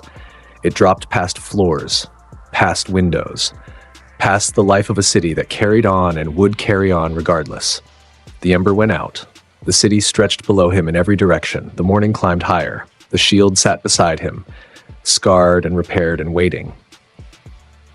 His mother was warm against his arm. His phone held a message from someone on the other side of an ocean who had decided he was worth crossing it for.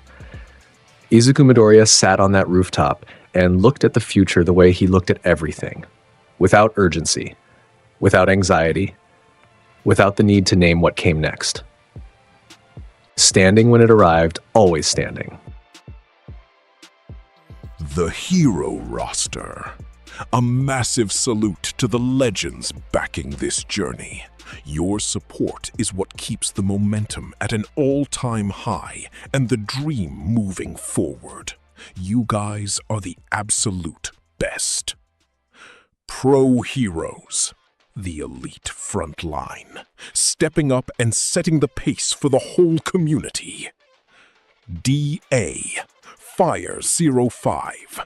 Symbol of peace, the pillars of the community, the titans who keep our foundation solid and the hype at an all-time high. Michael Worthy, Grand Regent KL, Sin Hunter, Deshaun Jones, Logan Bland, Alexander Johannes, Alex Morgan, Ray Various, Blaze, that other guy too, Chad Reynolds, Zakaria Allison, T-Maki 68 Rimu, Nua, Kelvin Bowman, AZ00 Trees, Dweller of the Deepest Depths, Lone Wolf, The Lone One, Jacob Rops, Bully McGuire Shadow, Amiri B, Neostar Productions, Asael Cardenas, Shaquan Simmons, Thunder, Tsunawan 631, Elijah Saunders, Peter Hamilton, Freddie Rose, Omega, Akuma Noakami, Chris Talley, Remorsefuls, Black Vein, Joshua Hetherington, Aaron Abercrombie, Drift SK8er, Akano Himajima, Corey Tokars, Kwan Yen Thompson, Yan, Devin Black, Dasher Games, Joe Bros, Ray Von Crimson River, Dante Allister, Adam Yonkers, Blood Saints, Donna Cafe, Zeph, KC, Howie 60, Ignacio, Carlos Terry, Hope of the Universe, the Ultimate Guardians, celestial tier supporters whose impact literally shines across the galaxy. Narole Uzumaki Uchiha, Keyshawn, Tayshawn Palmer, Coldbane 4, The Maniac 563, Debs, LS Morningstar, Marl, Spintown, Shoot 50, Greg Green, James, Juan, Zeno KJ. And that's the story of the man who made the entire villain world wish they'd stayed home. If you watched this far, you already know. Drop a like, subscribe, and come back for more. We've got more what-ifs that'll break your brain just like this one did.